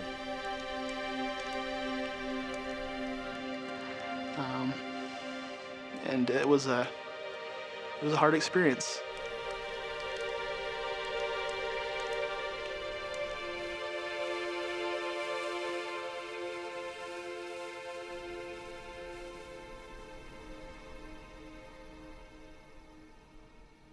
I think it really tore apart our hearts, knowing that our friend was gone.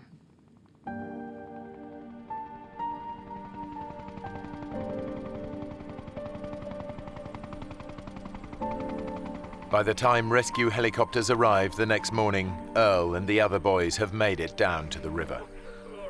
Thanks to his emergency blanket, Guy was quickly located, while Lauren was finally found wandering alone in the canyon. They're all devastated by the news of David's death. It's so weird, and it changes your perspective on death when someone you know and someone you've seen and been with an hour before, or a couple hours before, and it was vibrant and wonderful and happy, and then he's gone. 10 years on, Jordan is a policeman in Utah, and Mark is training to be a dentist. They're still good friends. Neither of them will ever forget David Phillips, and both men stay in touch with David's family.